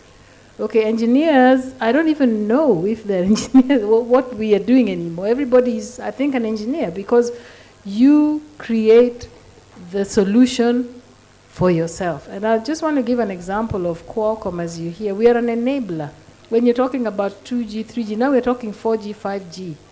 It is very possible for you to create your own internet, the thing that is going to be on the internet. So are you interested in farming? Are you interested in education? Are you interested in health? Are you interested in music?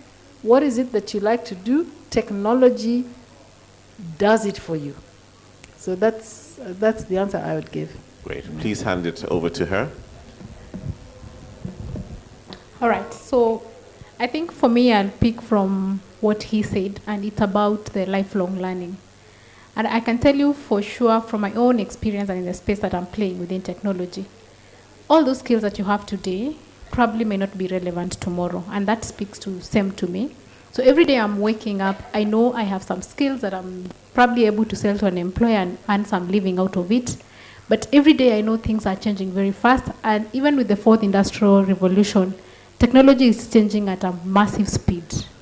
So the things that are relevant today may not be relevant tomorrow. So your ability to learn really fast and be able to adjust to the changing environment would be very important as we go into the future.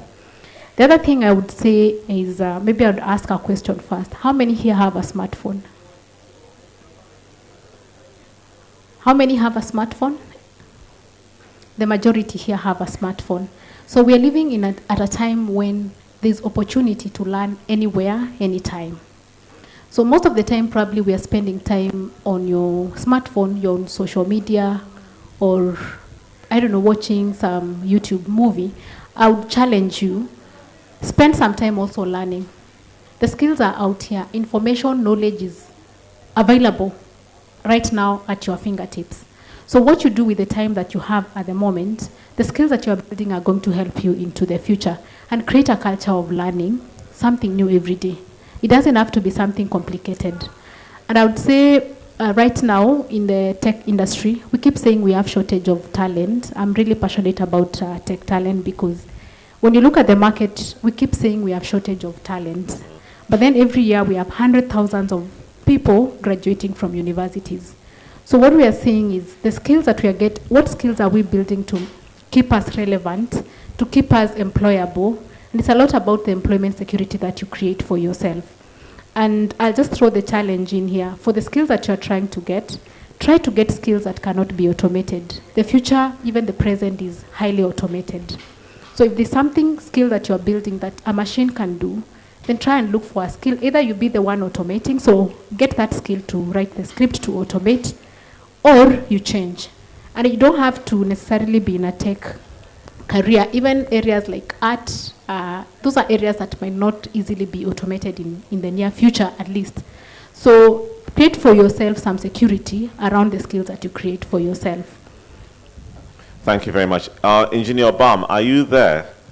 Did we lose Engineer Bam, or is he still there? Engineer Bam. I'm still very much here. Thank you very much. So I'd like to ask you, government, where is government at when we speak about the fourth industrial revolution and 5G? Can you give us a status of where things are in terms of ensuring that these technologies can and will be rapidly deployed within our economy and within the country?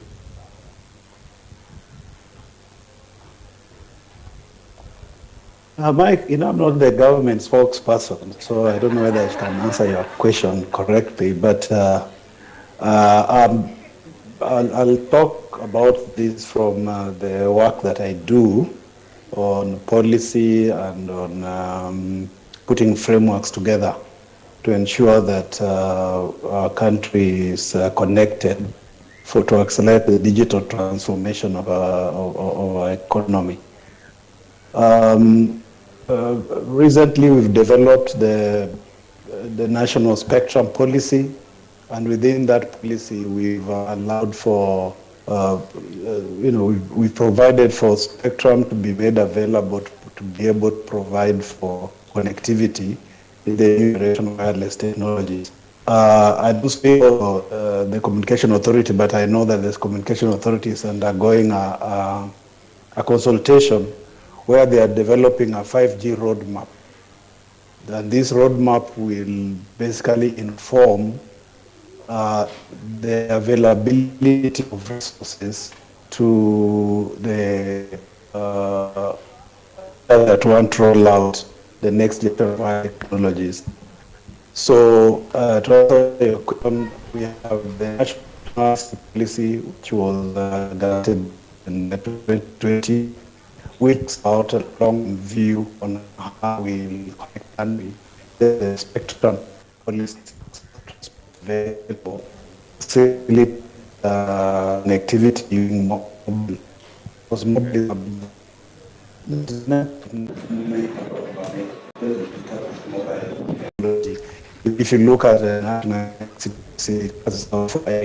the first one is mobile first, second is the third is innovation, and the fourth is improved delivery of services. So the spectrum policy provides for a very clear way in which spectrum can be made available. 5G I don't know whether this has been discussed, but the corporate has 5 pillars, 6 pillars, which includes the. Okay, so I'm sorry, we'll just mute him for a minute as we're trying to sort out the technical problem from behind. So, sorry, engineer, we're having issues listening to you properly. So we'll just mute you and we'll come back to you when we sort out our technical issue. So I'll ask the technical team just to mute him for a minute and we'll go back to him. Now, this is the part that I love, and you didn't know I'm coming to people in the room. And I'm just going to pick you and I'm going to ask you to ask the panelists a question. So if you're not paying attention, we shall find out what you are doing. Okay? So I'm just going to walk up, I will call you, you will come here, and you must ask a question about something that we'll be discussing today. And I'm just going to go randomly. So I'm going to start off with that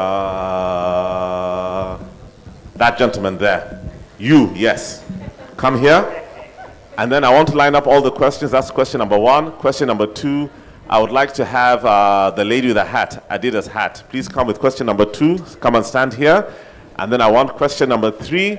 I would like to have the gentleman there with the white t-shirt who was looking away. You, yes. Yeah, you. Come here. So this is it. We didn't come to Mombasa so you can hear us. We came so we could hear you. Okay? Let me make that very clear. And if you're not paying attention, now you're awake. So wake up. So please tell us your name and ask your question and direct it specifically to a panelist that is here. Okay? Please come down. The lady with the Adidas hat. Yes? Oh, she has a baby. So, well, let her be the lady next to her. Yes, the one taking water. Thank you. Come. Yes. Yes, you come. No, you calm down. Or I'll come to you. Which one do you want? I'll come to you, then I'm coming to you. So, the 2 gentlemen. So, specifically to who? And ask your question. And so, introduce yourself. All right. Good evening, ladies and gentlemen. My name's Hussein Abdurazak. And this is just to confirm that the gentlemen in the house, we are listening, we are available, and we're going to answer your questions. Number 2, thank you so much, Mr. Nyango, for giving me this opportunity. A protocol observed. I had written the question before when you started talking. As somebody who does these trainings in school to prepare the youth and students in high school for what is coming in the 21st century, especially industrial revolution and the skills required in the 21st century. I've had this question for quite a long time, especially... Question, please. Yes. What's the question? The question, as you talk about 5G, how prepared are we for it? I'll break it down into 3. Number 1, educationally in schools, okay? We teach children that 5G is coming, AI is coming, but our education system, when you look at you're ICT, a teacher. Straight to the point. What is your question? Okay? Yes. We're here to learn skills, okay? Yes. When you get important people, you make use of your time. What is your question? Number 1, what education skills you need? Number 2 question? My question... And then we're only asking 1 question, so 1 question, because other people must also ask. Which one do you want? Ask it quickly. All right. My question is, how prepared are we as a nation and as a county in regards to 5G? Thank resource-wise, you. Okay. The question hasn't finished. Resource-wise, educationally, and financially viable-wise. Thanks. Who's your question directed to? The question is, I couldn't direct it specifically to anybody. But so we'll direct it to the gentleman who has just joined us on the panel. Thank you very much. Have a seat. Mister, take the microphone. The lady here, come down. Yes, you. Yes, come with your question. Come. Come. Yes. You better be awake. If you're not awake, you're in trouble. Be awake. Yes. Come down. Yes. Oh, you just arrived. Come. Please, next question. Your question, please. Microphone. Give him a microphone. You better be awake. We came here so you can learn. We didn't come here for you to sit and just listen to us. Okay? Please go ahead. Your name and your question. 1 question only. My name is Alexander Odongo. Good evening, guys. Good evening. I have 1 question. Even though it's a bit... but I'll just direct it to Alice. Okay. My question is that I want to ask Alice, what are they doing as a JN to support entrepreneurs? Okay, thank you. Yes. Thank you very much. Please go to the lady behind you. No, this lady there. And please get ready. I'm coming back again, eh? It's an interactive session. Okay, good evening. Good evening. What's your name, please? Sora. Please put the microphone near you. Thank you. Sora. And my question will be directed to my madam there. you say that there are a lot of opportunities in Safaricom. So maybe you can help us in accessing those opportunities. Okay, fine, thank you. So you'll start off with you, please. First, introduce yourself, your name very quickly and briefly, and answer the first question, and then we'll go in that order and answer the next questions. Thank you. Thank you very much. Thank you very much. My name is Peter Ngige Njoroge. I'm a spectrum engineer at Communications Authority of Kenya. And the first question that was asked was about how prepared are we on 5G with regard to education and all that. My answer to that is that the Communication Authority has developed a 5G roadmap. And within the 5G roadmap, one of the key facets of that is availability of spectrum. As we know, 5G is a wireless spectrum. And we have set aside... What is spectrum? Spectrum do you know what spectrum is? Thank you. What is spectrum? Spectrum is the lifeblood of mobile communication. It is the frequencies that are used to transmit wireless information. So we have, as a regulator, we are the custodians of this spectrum. We allocate it and assign it and license it to various operators like the mobile operators and other data service providers. So one of our biggest tasks is to ensure that we have enough spectrum to allocate to both the mobile operators, data service providers, and also avail more for unlicensed services like Wi-Fi, because we know there'll be a lot of innovators who would be working on the Wi-Fi networks, and those Wi-Fi networks will have higher speed, higher capacity, and will be accessed ubiquitously everywhere, anytime. So we are looking at all aspects of that. Ubiquitously, what is that? Ubiquitous means everything, everywhere. So whether you are in the sea, whether you are in the forest, whether you are in a village, there'll be a spectrum, there'll be a wireless network everywhere you go. So that is our job.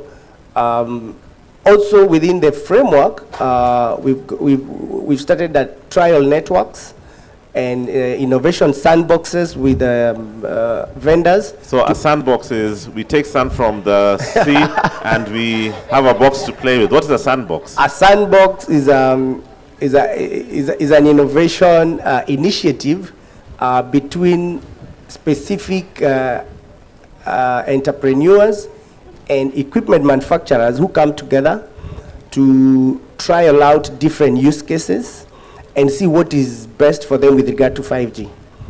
Thank you. Yes, so what I'm trying to tell my panelists here is that half the time when we come to these places, people here do not understand anything you say. Yes or no? Yeah. So we need to really break it down. Otherwise, they come, they go, and they're more confused than when they came. So I have worked with young people for a very long time. Very, very long time. So I understand, and I've worked mashinani in the counties. Okay? So I do understand some of the things which you need to know. And once you have this information, it is amazing what you do and how fast and how quickly things change. And that's where we must be. Because we're in a global world and it's global competition. So if we're not equipping them properly, we're not getting anywhere. So there's a very specific question to you, Alice, in terms of entrepreneurship, and I'd like us to contextualize it and keep it in the framework of 4IR and 5G, because there's so much opportunity here. And if we get this right, as a people and as a country, no one will touch us, if you can understand what this is. So Alice, over to you. Sure, and I'll be hopefully less jargony than I was yesterday. I already got some feedback on my entrepreneurship panel. So one, very much mentorship being key to entrepreneurship. We're launching that and hoping to grow that with role models of entrepreneurs across the county. Number two, we launched something called the Mombasa Entrepreneurship Resource Center for Youth, MERCY, which is a platform that connects all the incredible things that are happening to support entrepreneurs in Mombasa. Can I just pause there for a minute? Is who amongst you are using Mercy? What she has just mentioned.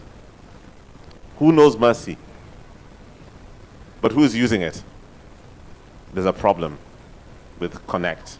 There's only one person. So I think it's important that we get feedback when we're here, because we want to be practical about the things that we're doing.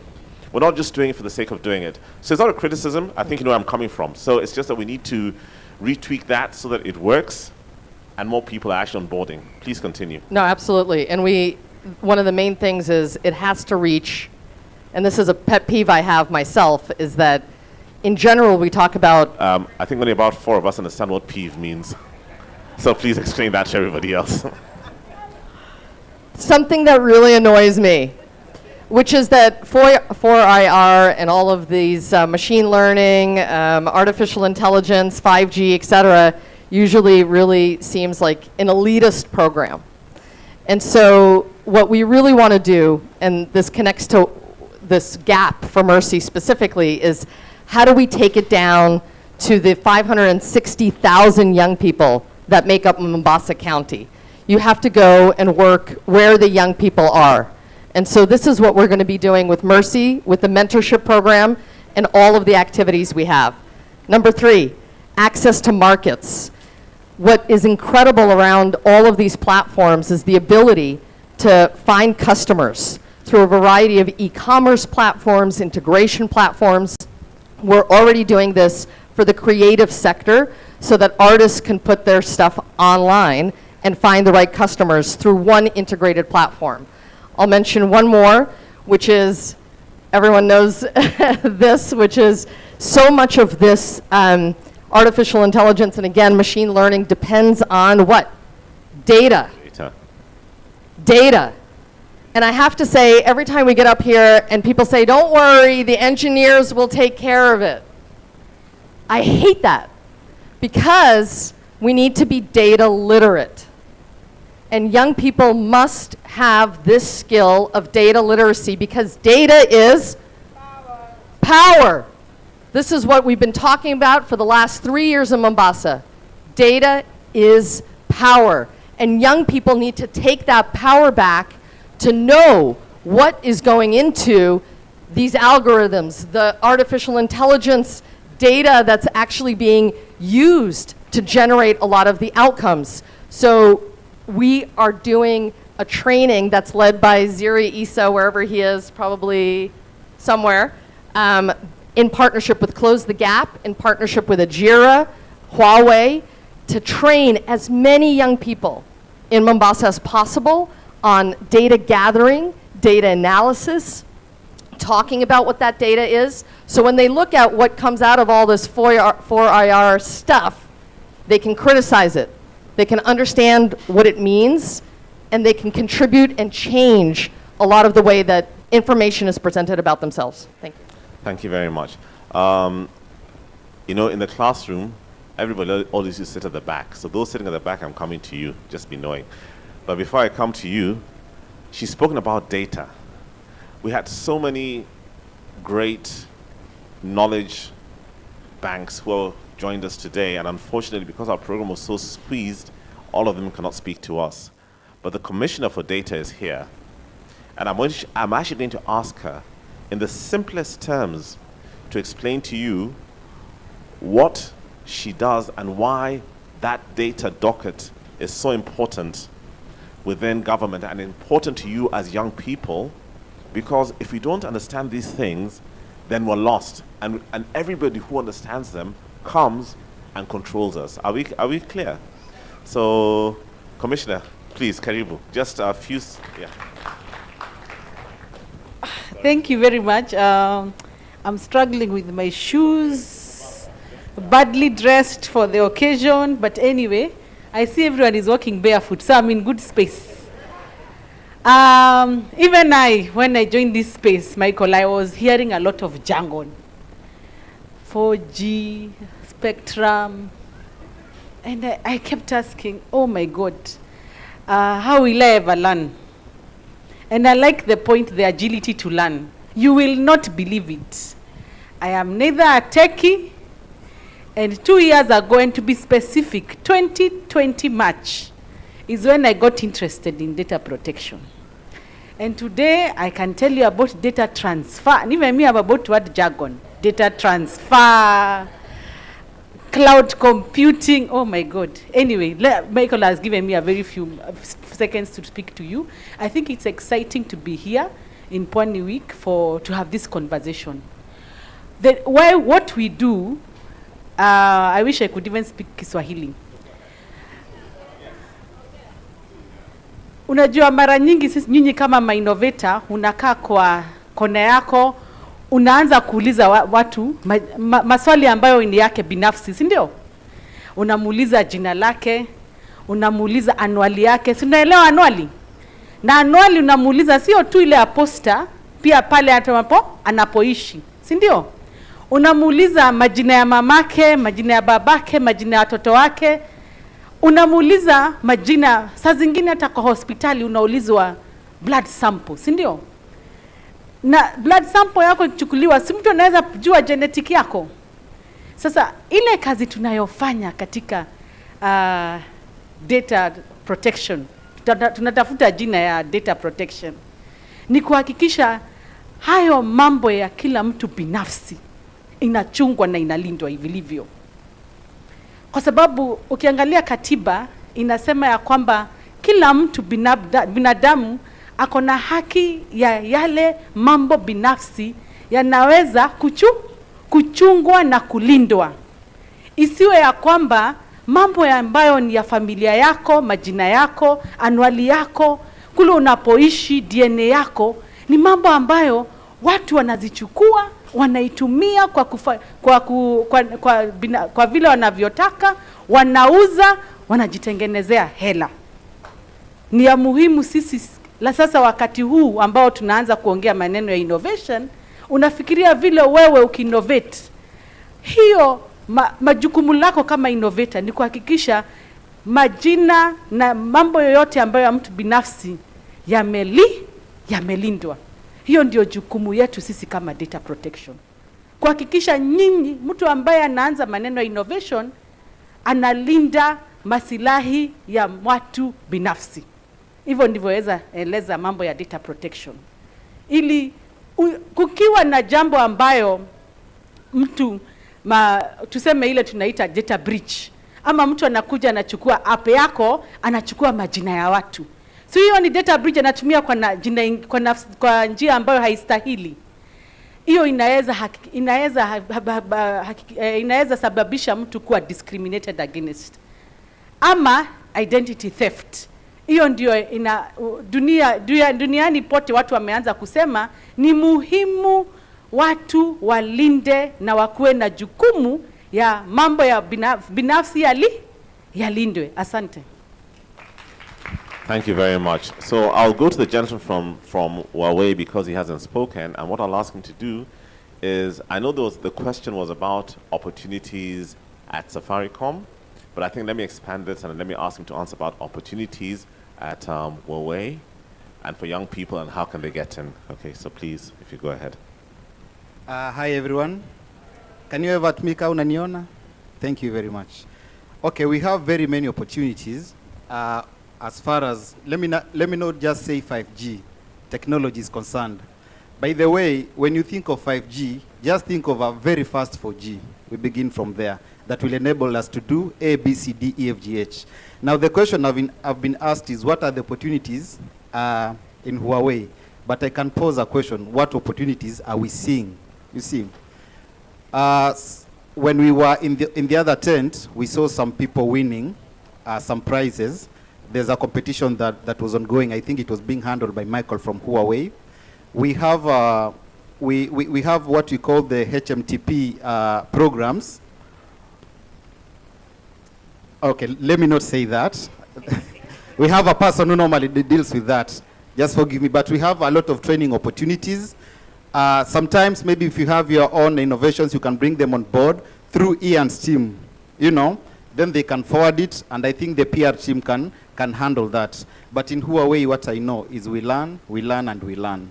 And if you have an opportunity of working with us, you can grow to as far as you can go. I didn't want to answer your question directly because it's peer related. Yeah. So great. So he's answered the question that if you've got any innovations, you can take them to Huawei. But before you take them to Huawei, you pass through Kipi. And then from Kipi, that's when you go to Huawei. I'm Kenyan first, then, okay, the other things you can understand, anyway, no problem. We have to keep time.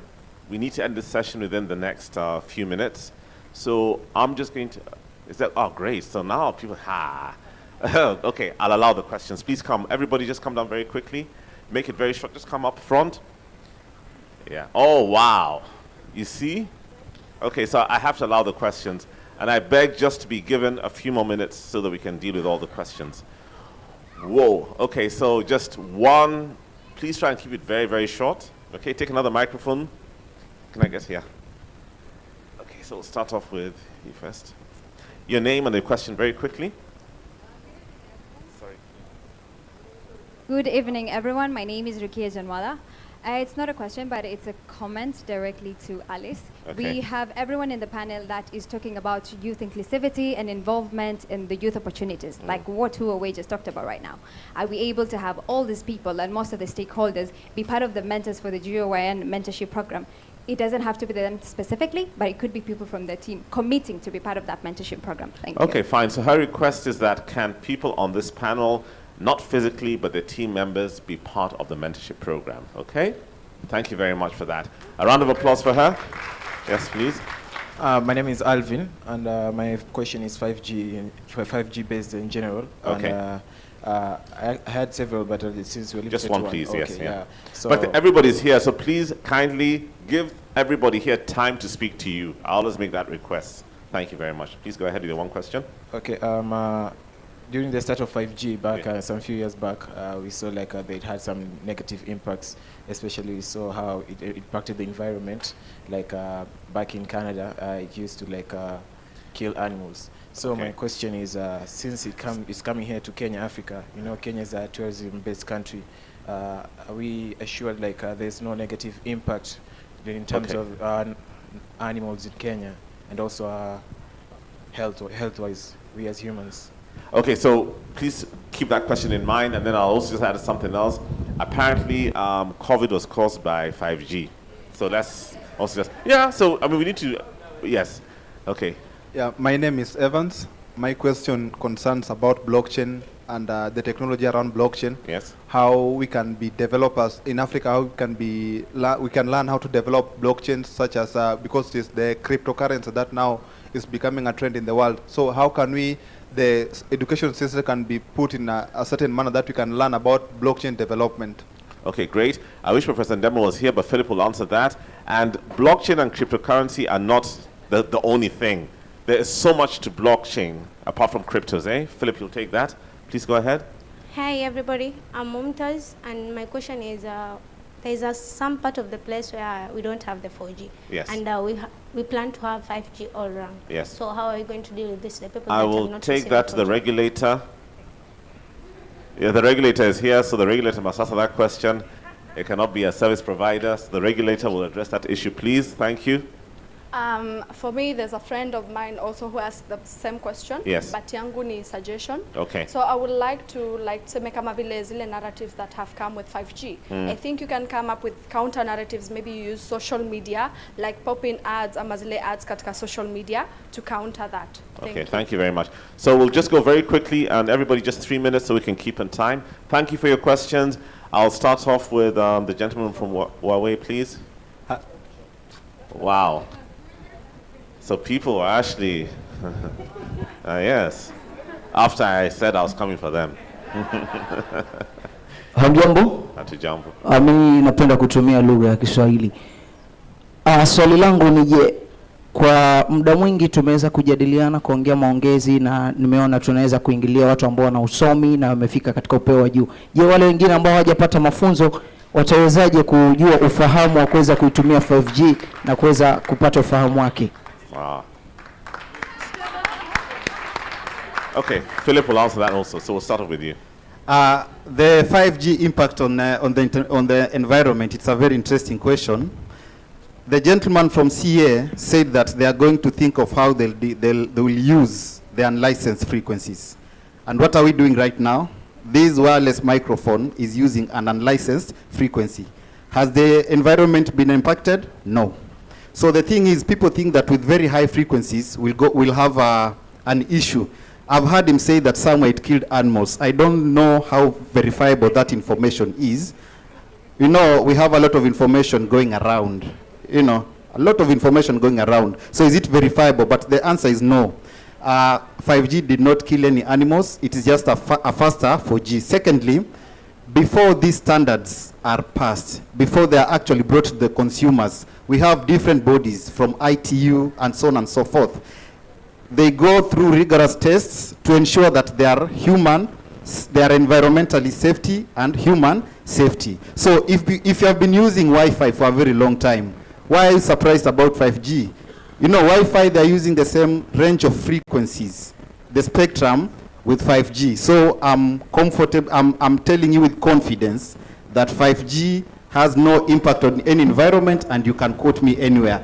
To your question about 5G and coronavirus, we could discuss about a radio, an RF signal with cancer, but not with a virus. So there's no relationship between 5G and corona. Okay, there we go. Yeah. I like to also... Sure. So, and then there's also the regulators here, so we'll also let them continue. Is there somebody here? Is there a question? No, I'm sorry if you don't mind. We're out of time, but everybody's here, so please, we'll allow you to interact with everybody, okay? Yes, please. Yeah, I'd like to give an operator perspective to this question around the launch of 5G and all these other things about animals running away out of the zoos because of 5G and some of the comments that have been made here. If all of us remember, for a long time in the country, from Safaricom, we've been deploying wireless technologies. We've had a WiMAX network that we deployed way back in 2009. Now the spectrum, as you heard, these are the radio waves that we use to do transmission, to send information. We are using a spectrum that was under the 3.5 gigahertz. And this has been around for a very long time. We've done pilots in the market. We've done some soft commercial launches using the same spectrum. So, and I just wanted to underscore, this is a myth, and actually we need to debunk it. And the only way to debunk it is to give you the confidence that we already have some limited deployment of 5G networks using the same spectrum that we've been using for some of the other technologies that have come ahead of 5G. So be rest assured that your health is actually already thought out before even the licensing of this spectrum is actually done. So don't be scared if you catch a device with 5G and you come in an area that has 5G like here, please feel free to use it. Thank you. Philip. Good evening. I think I had two questions. One, I think, is on blockchain. I think, again, another jargon. Just think about blockchain as being able to store information in a way that is easy, hard to hack, hard to change. So it's just a different way of storing information online. So forget the jargon. And so it simply means, because we live in a digitally enhanced world, that's how people want to secure information or secure, whether it's digital currency, and that's where you hear crypto. So I think just don't get lost in the jargon. How do you learn access that knowledge? We've launched 100 million learners. One of the courses is what we call a global majority course, and that's a course on global entrepreneurship and innovation. You'll never see that course anywhere, entrepreneurship and innovation. So we've been able to put that in a package, 20 units, 48 hours total. Each unit is 2 hours, which includes blockchain and cryptocurrency. Anybody, as long as you understand English, you can learn it. Anyone. So, repeat that again. So the course is how long? 48 hours in total. 48 hours in total. If you want to binge watch. So anybody who's on Netflix, please binge watch on this one. Stop binge watching Netflix. Like, seriously. And you come out with an accredited certificate on global entrepreneurship and innovation. Magdalene is a witness. We've done it in Eldoret, 200 people, 97% retention. It's ridiculous numbers. Anybody, as long as you speak English, learn English, you can do it. In December, it will all be translated in Kiswahili. If you don't speak English, it will be in Kiswahili. So you have no excuse. Okay, so Raven has disappeared. Okay. Yeah, so how to access the course. So this is 100 million learners. 100 million learners. So what we're going to be doing is that we're actually going to be working together with Mahmoud here so that we can possibly set up a way in which people can be able to learn this program here. Those are some of the things they're already working on. So we can have a physical location where you can come and learn these courses. It is something which is in the pipeline, we're discussing, and we're trying to get that rolling out for everybody here.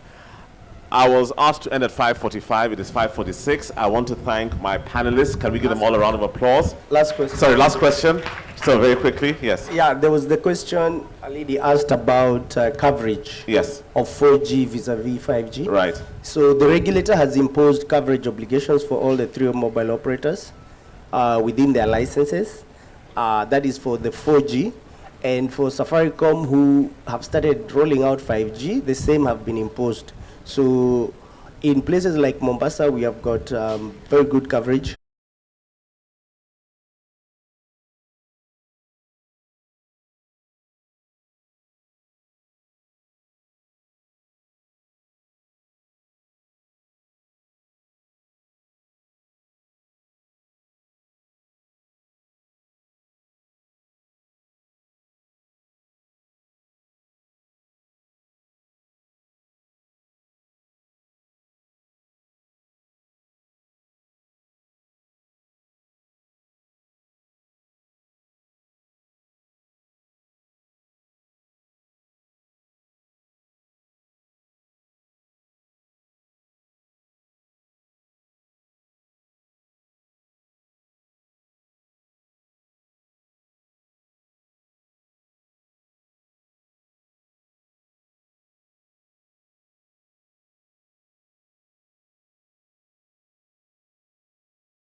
Wewe. Eish.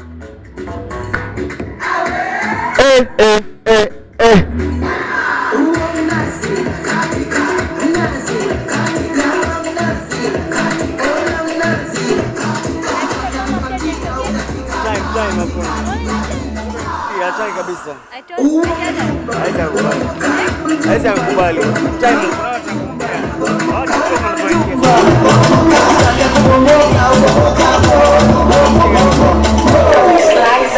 Wapi makofi jamani ya Texas. Asanteni sana. Asanteni sana. Thank you very much.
very much. A very young and talented MC CJ. Thank you very much for hyping this. And by the way, remember that Takers were the winners of the Pwani Got Talent 2019. Kama mmesahau, wao ndio walikuwa ni washindi. And it's nice to see the growth. And also the inclusion of the little boy is such a breath of fresh air. Makofi kwa kijana mdogo. Thank you very much. So now it's the next panel, Climate Action for Sustainable Growth. Which will happen here, will not go to the arena. So I'd like to call upon Dr. Catherine Mbaisi, the Acting Deputy Director, Environmental Education and Awareness. Kindly you can proceed to the stage as the moderator of this particular panel. I'd also like to call upon Dr. Anne Omambia. Okay, she's not here. Jasper Maranga Omwenga. Thank you very much. The Principal Environmental Research Officer at Environmental Planning and Research Coordination Department at the NEMA headquarters. Mamo, Boru Mamo, she's also not here. Of course, we have a representative who is representing Dr. Godfrey Nato, the County Executive Committee member for Environment at Mombasa County. Director, karibu sana to the stage, will be representing the CECM. Mwanasiti Bendera, also not there. Binti Vyombo. Binti Vyombo. Okay, thank you very much. Then I think that's pretty much the entire panel. So Dr. Catherine Mbaisi, over to you so that you lead us through this particular panel. I can see someone online. I'm not sure, is there a panelist as well? Okay, thank you. Kindly over to you. Ningeomba tutulie so that we can be able to partake of this panel. Thank you very much. Good evening, everybody. We are having this panel late in the evening, but we are so happy that we have such an opportunity to be able to have this conversation. I want to take this opportunity also to thank the organizers of this event, of this beautiful event. I also want to thank all the people who have supported this event. And we are very grateful as the National Environment Management Authority to be part of this conversation and part of this event. I also want to take this opportunity to convey the regards of the Director General, Mr. Mamo, B. Mamo. I think you have heard his name being mentioned. He was not able to join us here because of the other pressing assignments. But we are here. We will be able to represent him and be able to respond to that you may have.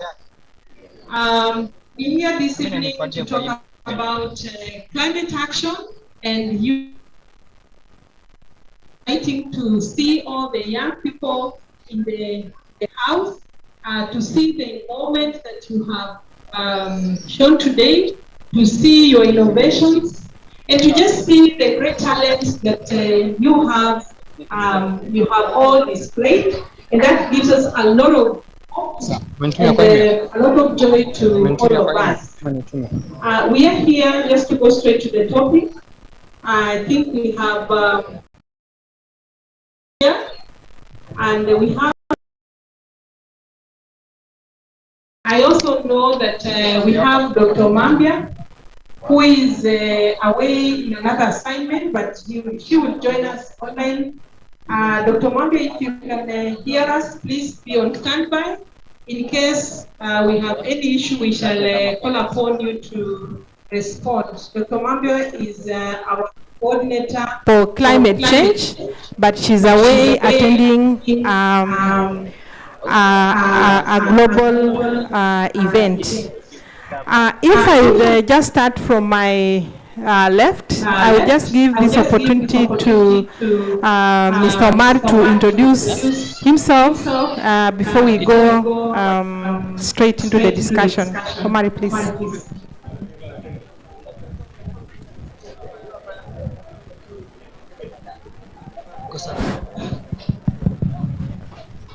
Good evening. I'm called Abdul Salam Omar from County Government of Mombasa, Department of Climate Change. I'm very privileged to get this opportunity to be in this panelist. I hope we shall cooperate until the end of this exercise. Dr. Mwenga, please. Hamjambo. Jasper Omwenga. I work with the NEMA in a department called Environmental Planning and Research Coordination. I also deal with climate change matters. Thank you, Dr. Mwenga. John, kindly, can you introduce yourself? Yes, good evening. My name is John Wafula. I work at NEMA in a section that deals with climate finance, specifically dealing with the Adaptation Fund program and programs to do with Green Climate Fund. And I look forward to listening to your innovations and how they can help us to address the climate emergency. Thank you. Okay, thanks. Next we have Abdul Tapman. Abdul, if you can hear us, please kindly introduce yourself. You're online. We are sorry to keep you, yes?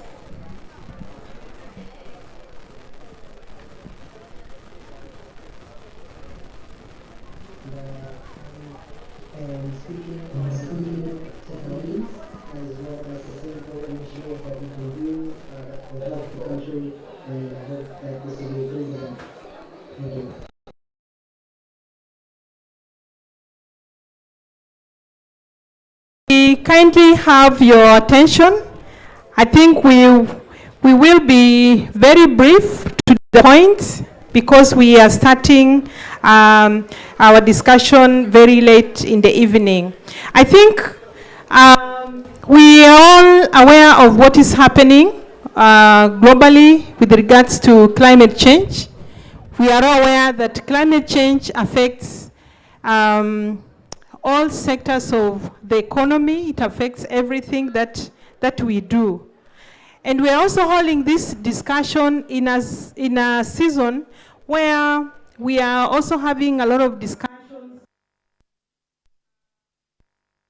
global issues. Remember, we have just celebrated the what we call the United Nations Environment Assembly. And also we have just celebrated UNEP at 50 just in about 3 weeks ago. And one of the issues that we were looking at are some of the issues that are affecting us. The issues of pollution.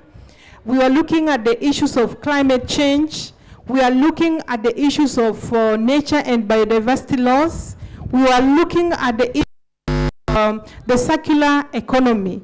And the whole General Assembly of 193 states were discussing and looking at actually about 17 resolutions. And one of the great achievements in that whole assembly is the whole issue of coming up with a global instrument to address issues of plastic pollution. And we are here today at the coast where we have the issues of plastic pollution. We have cases of our turtles being affected by plastics, fish ingesting plastics, and we are seeing a lot of research seeing that the plastics are now getting into our food chain. The other issue brings us home is the issue of climate change. And that's why these people are here. We have the Paris Agreement, the Kyoto Protocol, and all these big names that are discussed globally. They are affecting us. But today, we would like to bring all these issues home.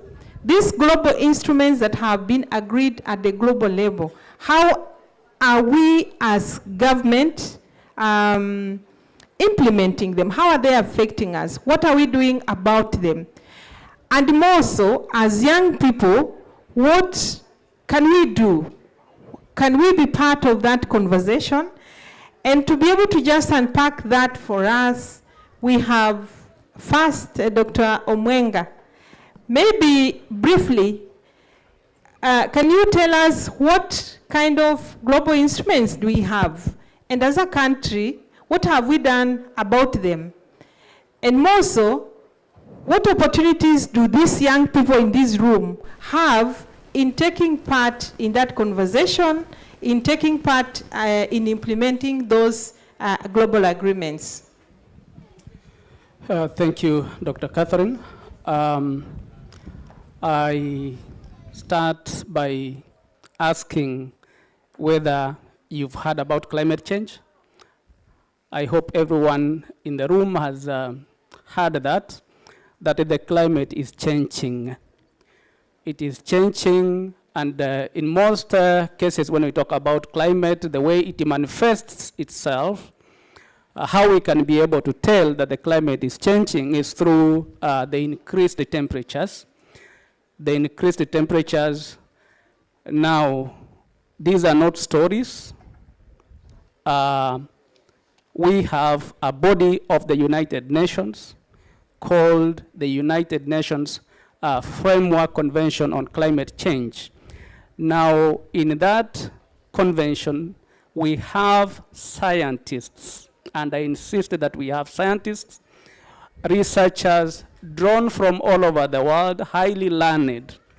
And these people, that body within IPCC, that is an intergovernmental panel on climate change, those are scientists now. Now, they look at the latest science, they look at the latest knowledge that exists world over about the trends of climate. They measure the temperatures using the best available technologies, best available data that is available globally. And they are able to tell us that the mean annual temperatures, they continue increasing. The temperatures are increasing, and they are telling us, those scientists, they're high learned, as I've told you, they're well equipped, they're using the best available science. They're telling us when temperatures increase, even with a, with a very small fraction, a 0 point something, it has very serious implications to our lives, to our livelihoods. And so if the temperatures continue rising, then they now manifest themselves through what we are seeing here. We now see floods that we've not seen before. We are seeing prolonged droughts that we've not seen before. We are seeing many other things which are new. In fact, these scientists are also even attributing the virus that has just worked on us to climate change, but studies are ongoing. New things are coming up. And what I want to say that, there is the most recent report, which they released last month. That is in the month of February, again, using the latest information, latest technology, analyzed through data obtained world over. And they said that these impacts are now becoming more frequent, and they're likely to become more frequent. They're going to be very severe. But something else that they are saying is that they are coming with what we call compound extremes. That is, you find all these disasters taking place within one region. You know, one in Mombasa, you know, you can have floods around this place. Within the same country, you have extreme droughts. And then, you know, they continue recurring or following some sequence. So the thing is, the climate is changing. Now, what I want also to say is that this problem of environmental change, which is now affecting us, was recognized several years back. That is as early as 1983, when the commission, Brundtland Commission, was formed in 1983, and then they came up with the report.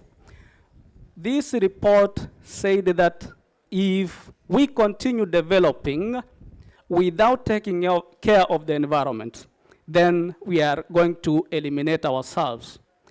Now, coming to today's function, youths here, you know, the thing is Pwani Innovation Week.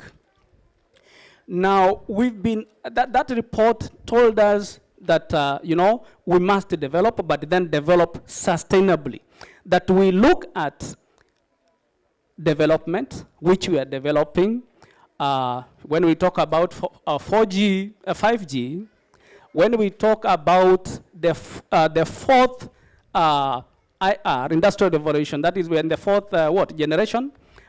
Okay, we are at another level of industrial revolution.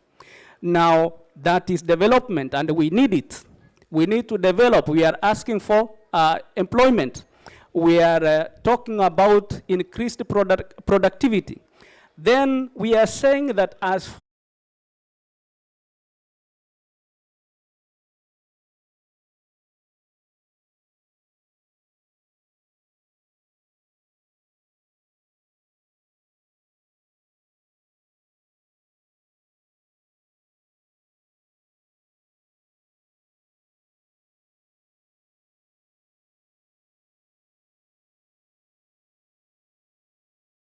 Tauni, whatever the area you are living, just know that you are surrounded by water mass. If maji yakirise half a meter, Mombasa is a forgotten county. Entire of Mombasa will be submerged with water. So this conversation is very key. Beside whatever the development we are thinking, but if you don't pay attention with the action that we do, it means in the 10 years to come, we shall not have a county called Mombasa. Even Kilifi, even Kwale, those are surrounded by water mass. So basically, you realize any advancement that we are thinking without putting consideration, environmental governance and management, that's a zero work we are doing. So coming now to what county are we doing in regards to climate change, with the devolved function, one of our mandate as county government is to manage waste, and one of the key function in managing waste is the collection, transportation, and disposal. Number two, county have a mandate to manage ungazetted forest. When I say ungazetted forest, it's not mangrove, but the other forest which is not gazetted. So as county government, because hatuna space, we don't have space for planting more trees, we have designed to have the urban forestry, the one that you see along the town.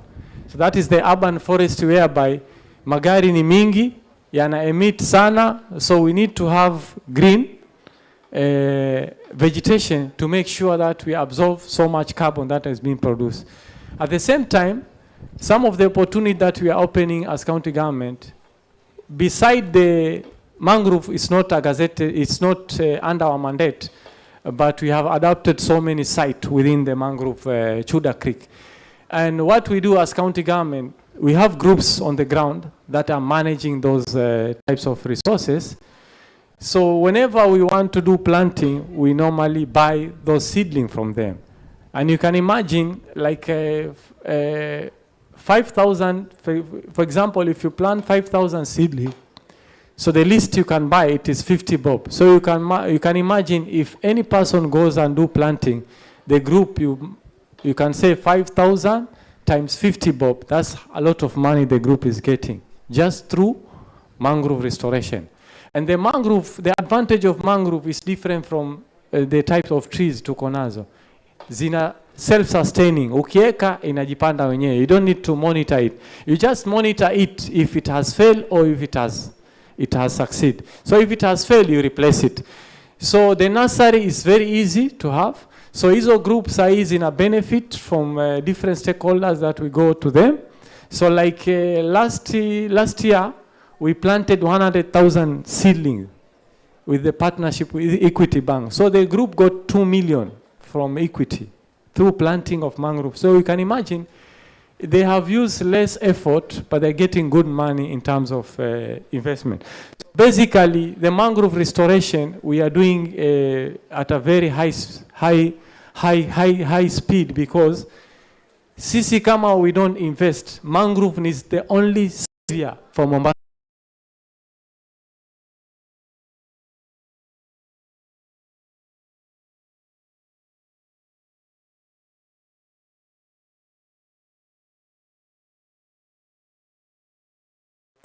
Proposals or funding proposals up to 10 million USD per funding proposal. We have already benefited one from adaptation fund. We are in the process of initiating the development of the second phase of 10 million USD. And I think this will be an opportunity for us to engage to see how do some of your ideas, your innovations can be part of that Kenyan program, so that we can be able to fund some of these things. So we have 10 million USD out there that we can, all of us working together, we can be able to access, so that we take some of these ideas that you have to the next level. Under the adaptation fund also, they have an innovation facility, and it has two parts. They have a small innovation grant of up to 250,000 USD. I don't know how much Kenya shilling, that is 2.5 million, that you can use to test ideas, products, and so on, to see how they can be upscaled. So we have that facility, and you can only access that facility through NEMA. So working with you, if you have an idea, we want to really encourage you, talk to us, and then we see how we can be able to tap into this innovation facility. Each year we have 2 opportunities to present our proposal, innovation. So up to 250,000 USD. That's a small grant. It's a grant, it's not a loan. Then we have a large innovation grant, which goes up to 50 million. And this grant will now help you to upscale whatever you have done during your trials. If the idea is very good and you want to upscale, then you have an opportunity to source for financing from the adaptation fund up to 5 million USD. That's like 500 million, half a billion. It's not small money. And that is money that's again available to us. So this money out there, it's up to us, but the idea has to be so good, it has to be innovative, it has to solve a climate problem. So that's an opportunity. Then the second thing that, or a second fund that we run at NEMA is called Green Climate Fund, and this is one of the biggest climate finance mechanism under the United Nations Framework Convention on Climate Change, and also now serving the Paris Agreement. This one has a number of financial instruments that you can access. They have grants. NEMA is accredited with the Green Climate Fund, and you can access grants up to 10 million USD per project. And there is no limit as to how many projects we can do, so long as each project, the cap is 10 million USD. We have last year managed to get our first project online, and we are looking forward to developing other projects. And we are looking for these fantastic ideas that we can then be able to package and sell to Green Climate Fund, and this grant financing of up to 10 million USD. And in the scheme of things, that is actually a micro project.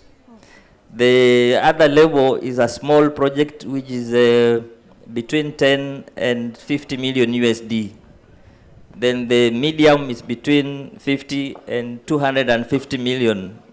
250 million. And then large projects are 250 million. This is US dollars, not Kenyan money, please.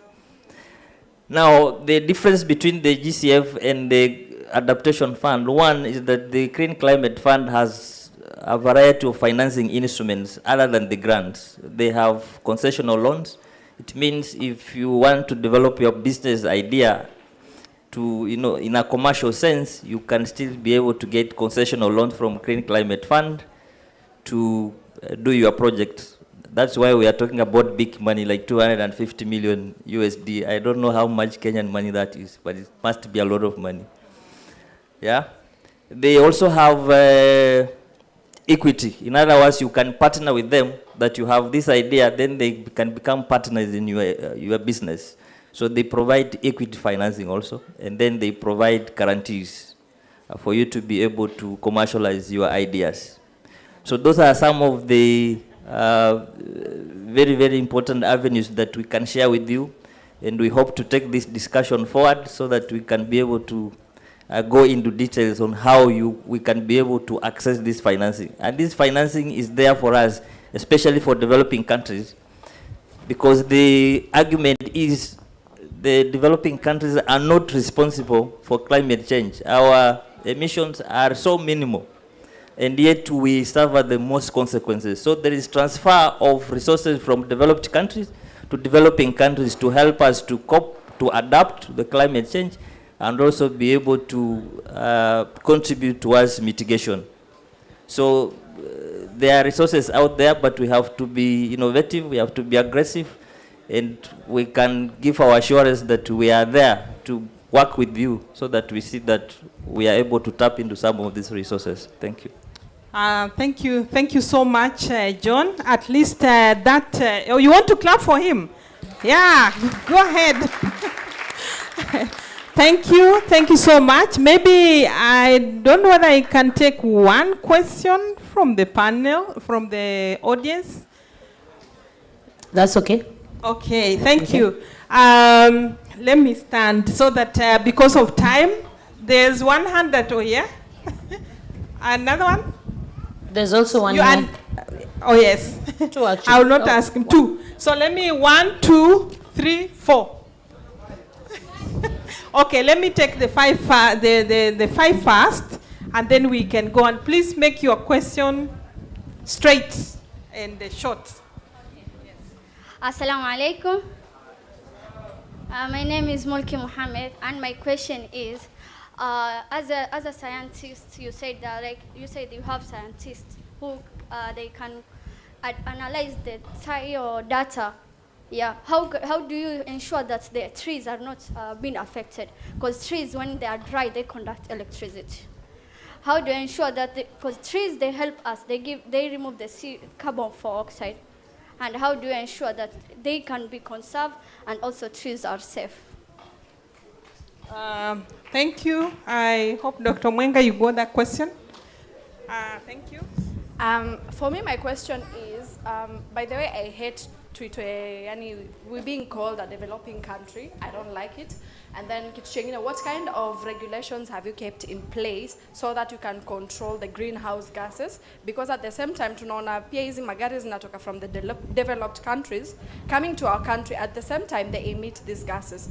Then the second thing, in terms of the policy, my question is, was there participation, public participation? Was there legitimacy? Was there inclusivity? So those are my questions. Yeah. Thank you. Thank you. So just on one more question. But I've had a lot of numbers today, a lot of funding. I don't know if I was the only one who was shocked. I was just listening to those numbers. That money isn't available really. You're just saying. I wanted to confirm that. So the other question is, there's also this thing called circular economy or circularity, where the aspect of upcycling, reusing things. Does the government also provide funds for that? Because I think this is also directly, not to a great extent affecting climate, but to some level, the youths can adapt and create opportunities in upcycling or in circular economy. Are there also funds for that? Thank you.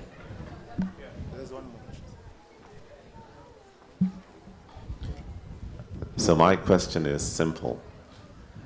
Which one of your grants can an innovator who's here start off with and you can support immediately? So, hi. So I have this question. I wanted to ask how you've been able to implement all these laws, the recycling laws, the plastic laws, and your thoughts on the responsibility put on consumers, such as recycling and of carbon footprints. Yeah.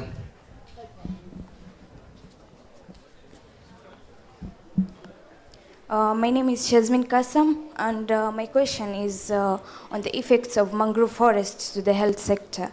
So, as you said that mangrove helps the climate a lot, and I agree to that.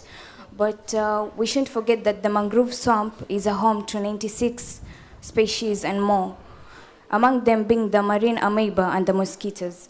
We already know that Mombasa as a county is facing a challenge when it comes to the diseases such as diseases caused by the mosquitoes.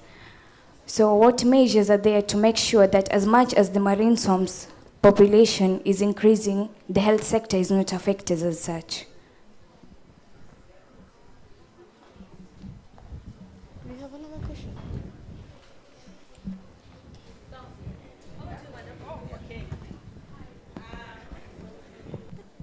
Thank you. And Abdullah, hope you are online. You can join us.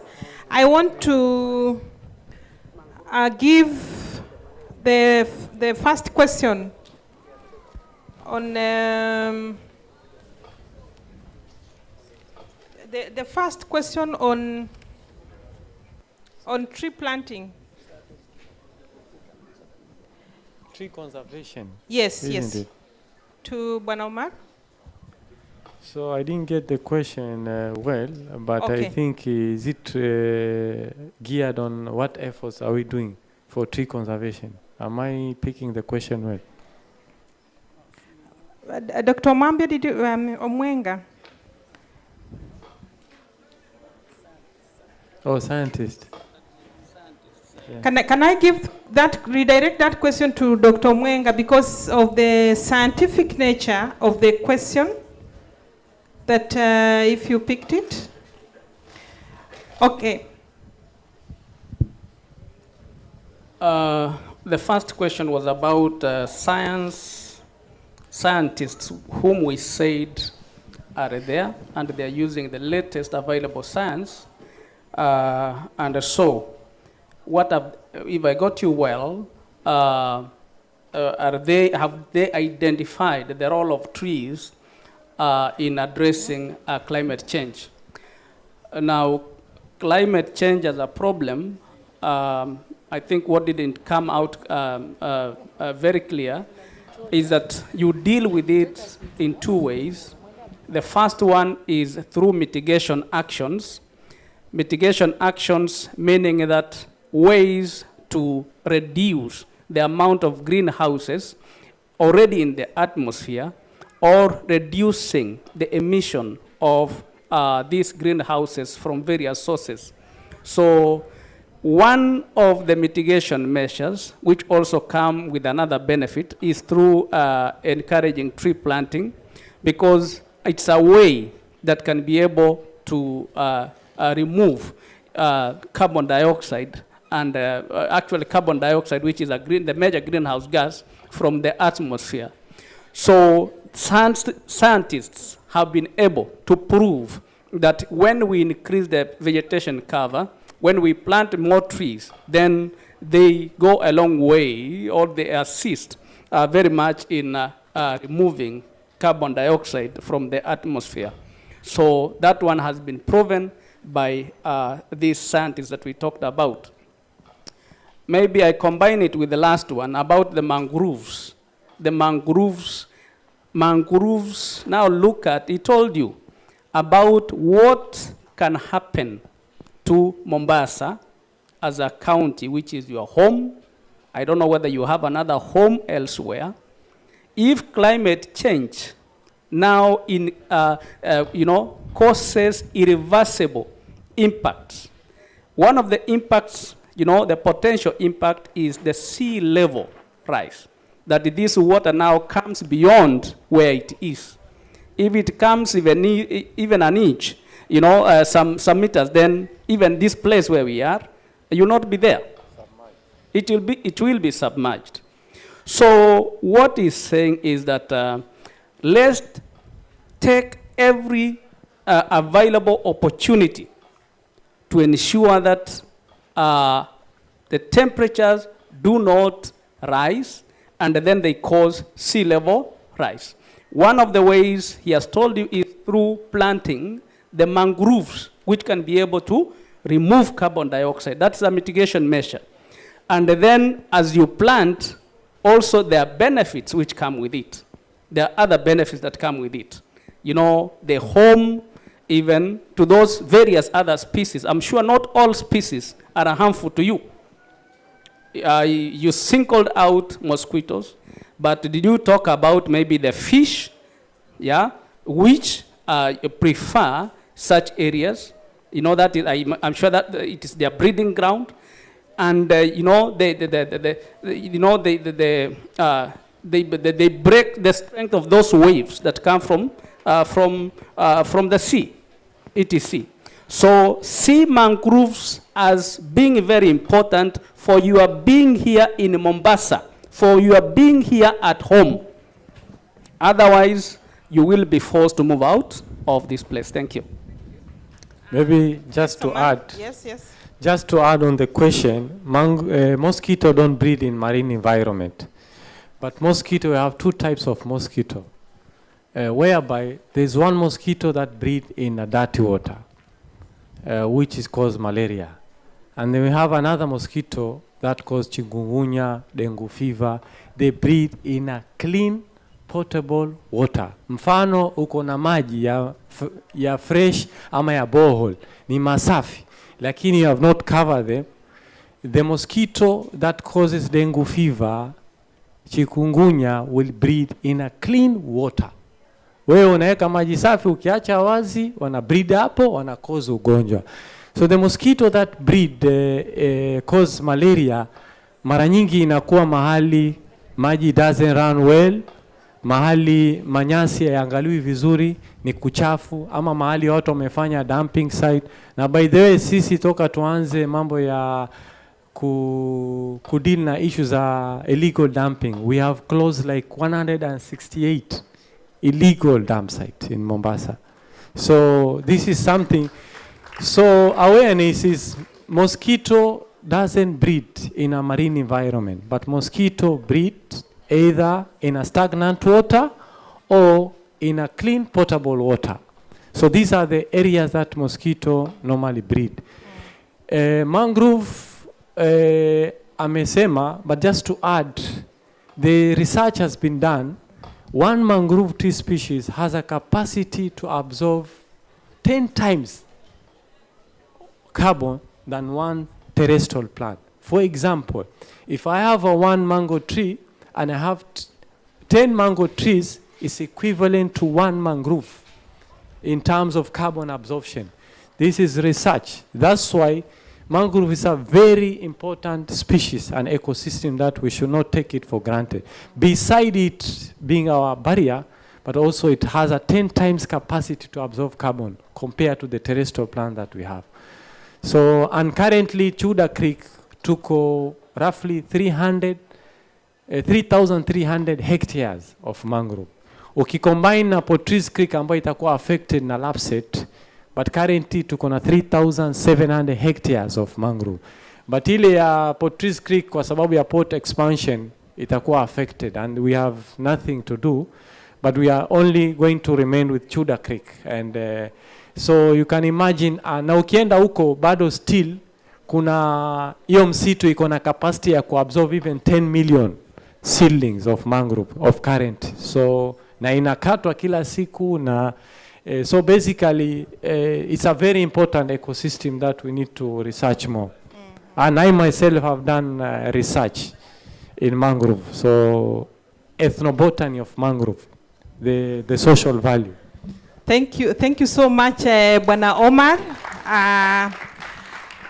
Yes, there is a lot that is going on mangrove research. I know that in the region, by the way, we have some of the best scientists here who have research. Welcome to also visit and read, and there is also a lot to do on money.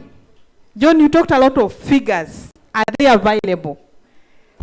And which one is readily available for innovators to start with?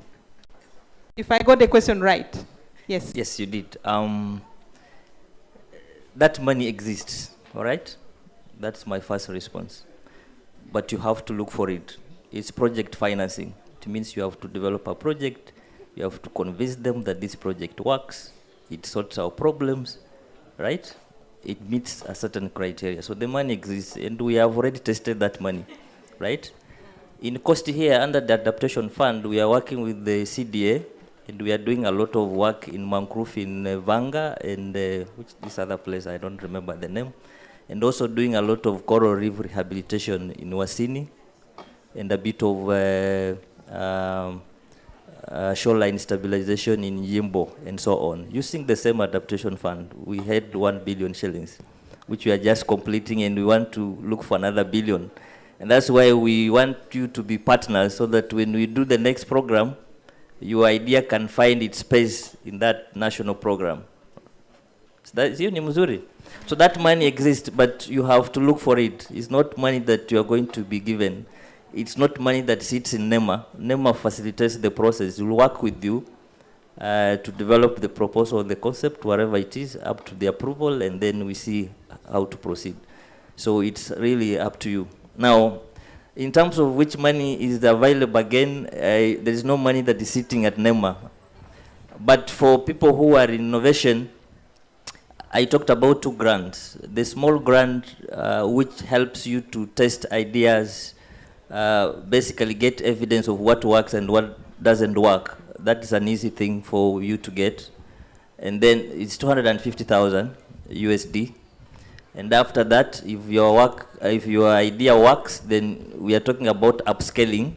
Then we can go for the 5 million USD for you to be able now to upscale the idea. And Abdul was talking about very, very interesting ideas. I hope we can be able to continue that conversation with him. Some of his ideas are ideas that are already zimeiva. So it's for us now to take them to the next level and see whether it can work for our region. Thank you. Thank you. Just one issue before I come to Abdul. Quickly, Bwana Omar, the issue of public participation when you are making the laws. How is it? Are these laws participatory in development? Yeah. Yeah. Briefly. Constitutionally, you cannot do any law without doing public participation. So that is mandatory. So the policy that I was talking about, it was involving different stakeholders across, even outside Kenya. Beside not even Mombasa, Nairobi, and even outside Kenya, academia, groups at grassroots level, technical expertise, NGOs. We have worked closely with several NGOs in our policy development. So it was participatory, and as I was saying that the dimension that if you go and see our policy, you also see some of the contributors that contributed to our policy development. So it was participatory, but we cannot say that we shall reach everyone, but you identify, no, you need to have a stakeholder mapping.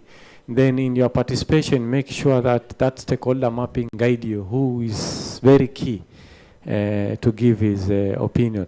But it's not too late. You can also visit that policy, and also you can give your comment. So it doesn't mean that there is a final policy, it cannot be revised. So basically this is something that, and also just to add, even county government, they are going to benefit the Finance Locally Climate Change Action Plan, FLOCA. So Mombasa County, we are one of the beneficiaries. So the finance will come direct to county government. Then from there, the intention is, the condition is county government are just to observe, but the implementers are community. So I think by 2023, we are going to start investment in climate change, but condition that the community themselves are the one to do this project, not county government. So this is just an additional opportunity for us. Thank you very much. I can see the hands going up, but I think we need to close. I need to get the comments. Maybe Mr. Abdul, your last comments, and how do this forum get in touch with you? How do we get to network with you? As you give your last comments. Sure. Yes, so thank you again. We have so much opportunity to make positive change that with lasting effects that will help not only us now, but future generations, because like this whole program is all about the youth, because it's not about us now, it's about how do we become sustainable for our own future and our future generations. So I'm available via email. You guys have my the program has my contact information, so feel free to get in touch with me. I'm happy to answer any questions or help partner, or with whatever you need. I'm readily available and willing to help. And we need to take the time to take this seriously, because climate change, regardless if you think it's real or not, it's real, and we don't have a choice to not address it. I know that we're already putting in the work, but we have a lot of work still to go. But with the technologies that we have in development right now, as well as with the technologies that we have available to us now, we can start the process, and we can continue the process going on and implementing new technologies with smart hubs, smart cities, smart communities. But we have to just think towards the future. We can't think of now. We have to think long term. Thank you so much. Let us not just think about now, let us think about generations to come. Let us think in a long-term way. Dr. Mwenga, in a second, your closing remarks. In a second, what I want to say is that he has mentioned about FLOCA, locally led initiatives. They'll have the money, but now how do you access the money? Your idea at the lowest level, this is what I want to do for my county. How do you package that in a proposal? My colleague John has also talked of those funds. Now, how do you access the money? He has said that you package your idea. Now, I challenge this institution, Swahili,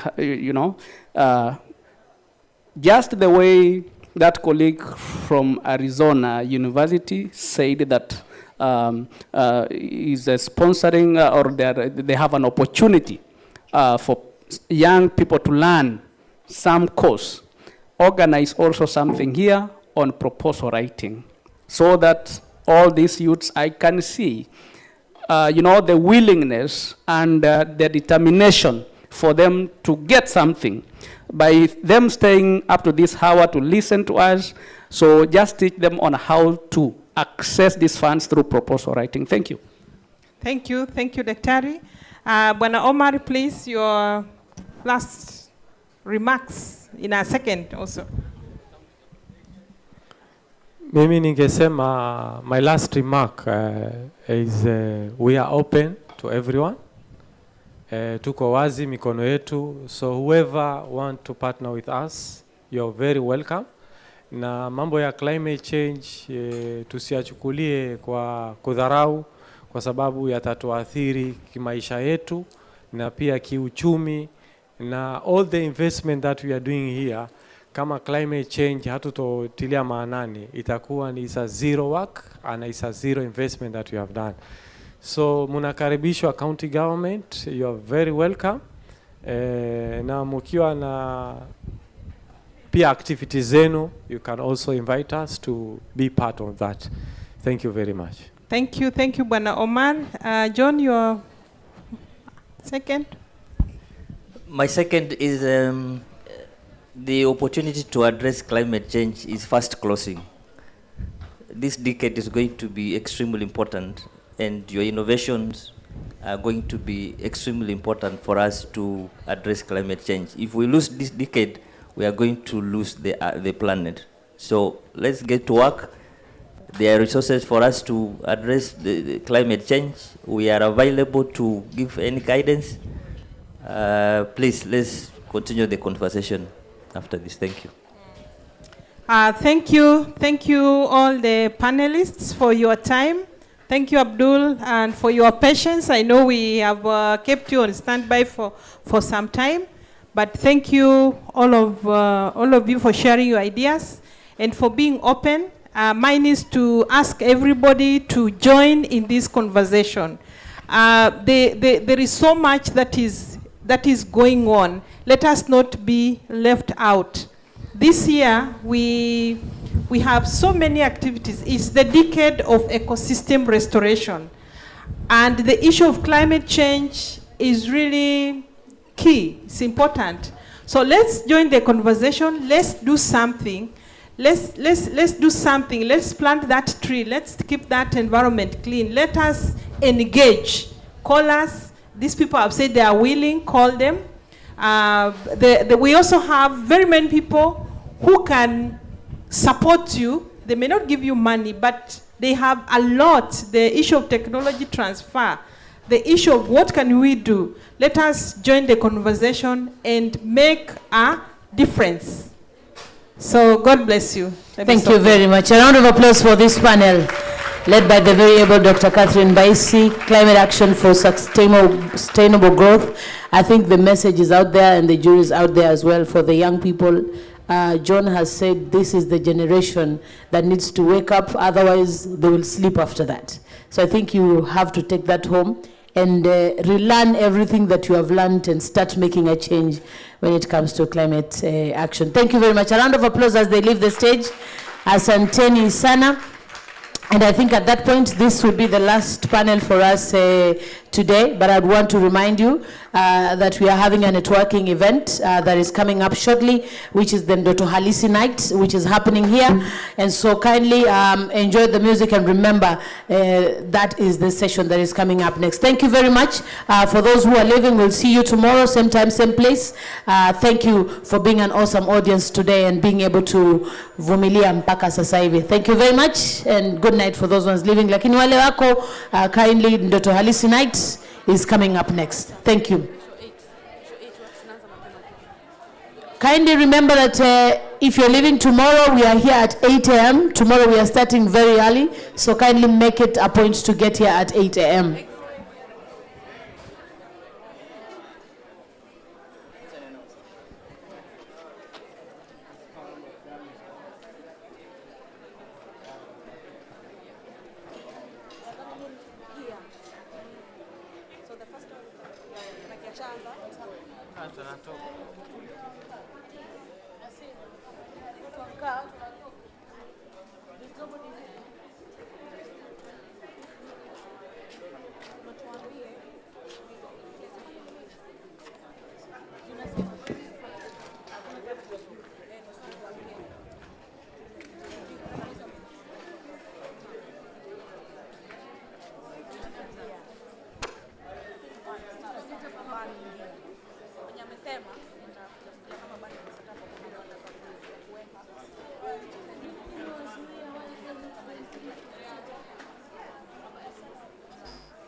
fuck.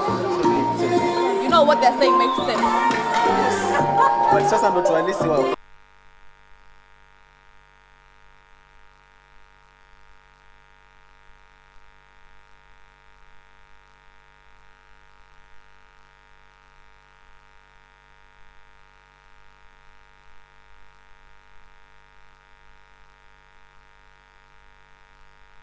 Sure. Alright.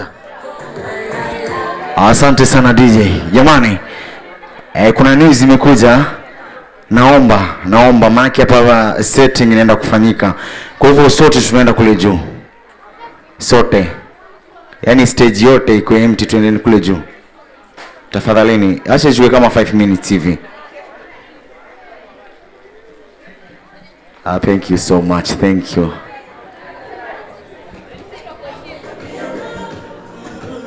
Alright, twende.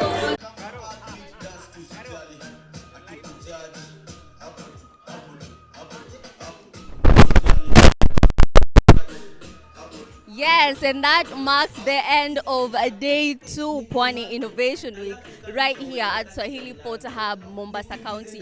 So many insightful discussions have taken place. And right here with me, I have Valkil. Please come. You are part of the crew, yeah? How was it today? Honestly, exhausting but fulfilling. It's so crazy to realize that this is day 2.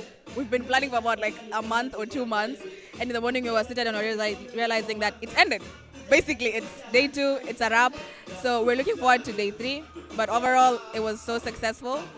We couldn't have done it without any of us. It's a whole team. Big shout out to you guys at Genetics for covering the whole event. Yeah, all around it was awesome. Were your expectations met in terms of what the mentors said and the turnout of the people?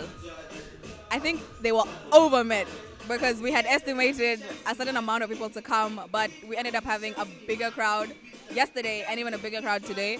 So overall, it was like expectancy numbers were so good. Attendance of the sessions, I think you saw that. There were a number of people in all the sessions. No session had empty seats.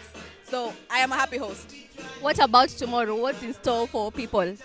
Ooh, what's in store for people? So I know the Heritage panel is happening tomorrow. There's a creative panel, so a lot of familiar faces for many of the youth. We also have the gala dinner at night, so we should look forward to that. Some formal attire, some class and grace pictures. So still a lot in store. A lot in store up until PGT on Thursday. So Pwani Innovation Week is still here to stay. Thank you so much. Karibu. That was Balkis, of course, a part of the crew, telling us definitely what was happening today and if the expectations were met or not. Now, there is so much that has been discussed. Yeah, among them the 5G and innovation and the funds that revolves around the government, or rather the corporates that are giving these funds for youth. A lot has been told, and also youths have been told on how to get this money. And I'll just take you through just a few things that I have part with, and one of them is that youth should have the learning agility. What does that mean? The ability of you to want and learn things that were not taught in school, so that you mentor other people and other people can mentor other people. That is the way to grow as people who are interested in innovation, art and technology right here at Swahili Port. And something else that the youth have been told, that is, if you really want these funds and you are a startup, just make sure that your project is known. Go there, pitch wherever the money is at, pitch. Make sure that you have told these people enough reasons as to why you should get this money. They say the money is there, it exists, but you have to look for it. From me today, my name is Caroline Suma. We are working with Gilitix Media. Remember to follow this conversation live. The event is taking place tomorrow as well. Tomorrow is the 3rd day. We are live on social media pages, Facebook as well as Twitter and as well as YouTube. That is. Remember also, this event would not have been possible without different sponsors, among them being the county government of Mombasa. Thank you so much. Red Cross, and thank you so much. NEMA, we have Kenya National Chambers of Commerce and Industry Mombasa chapter. So many were here. So many have sponsored this this event, and definitely I can't consume all of them. And for that, my apologies, my sincere apologies. I would leave for the next session to come in. That is people just getting to know one another, and from me and from Gilitix Media as well. Good night.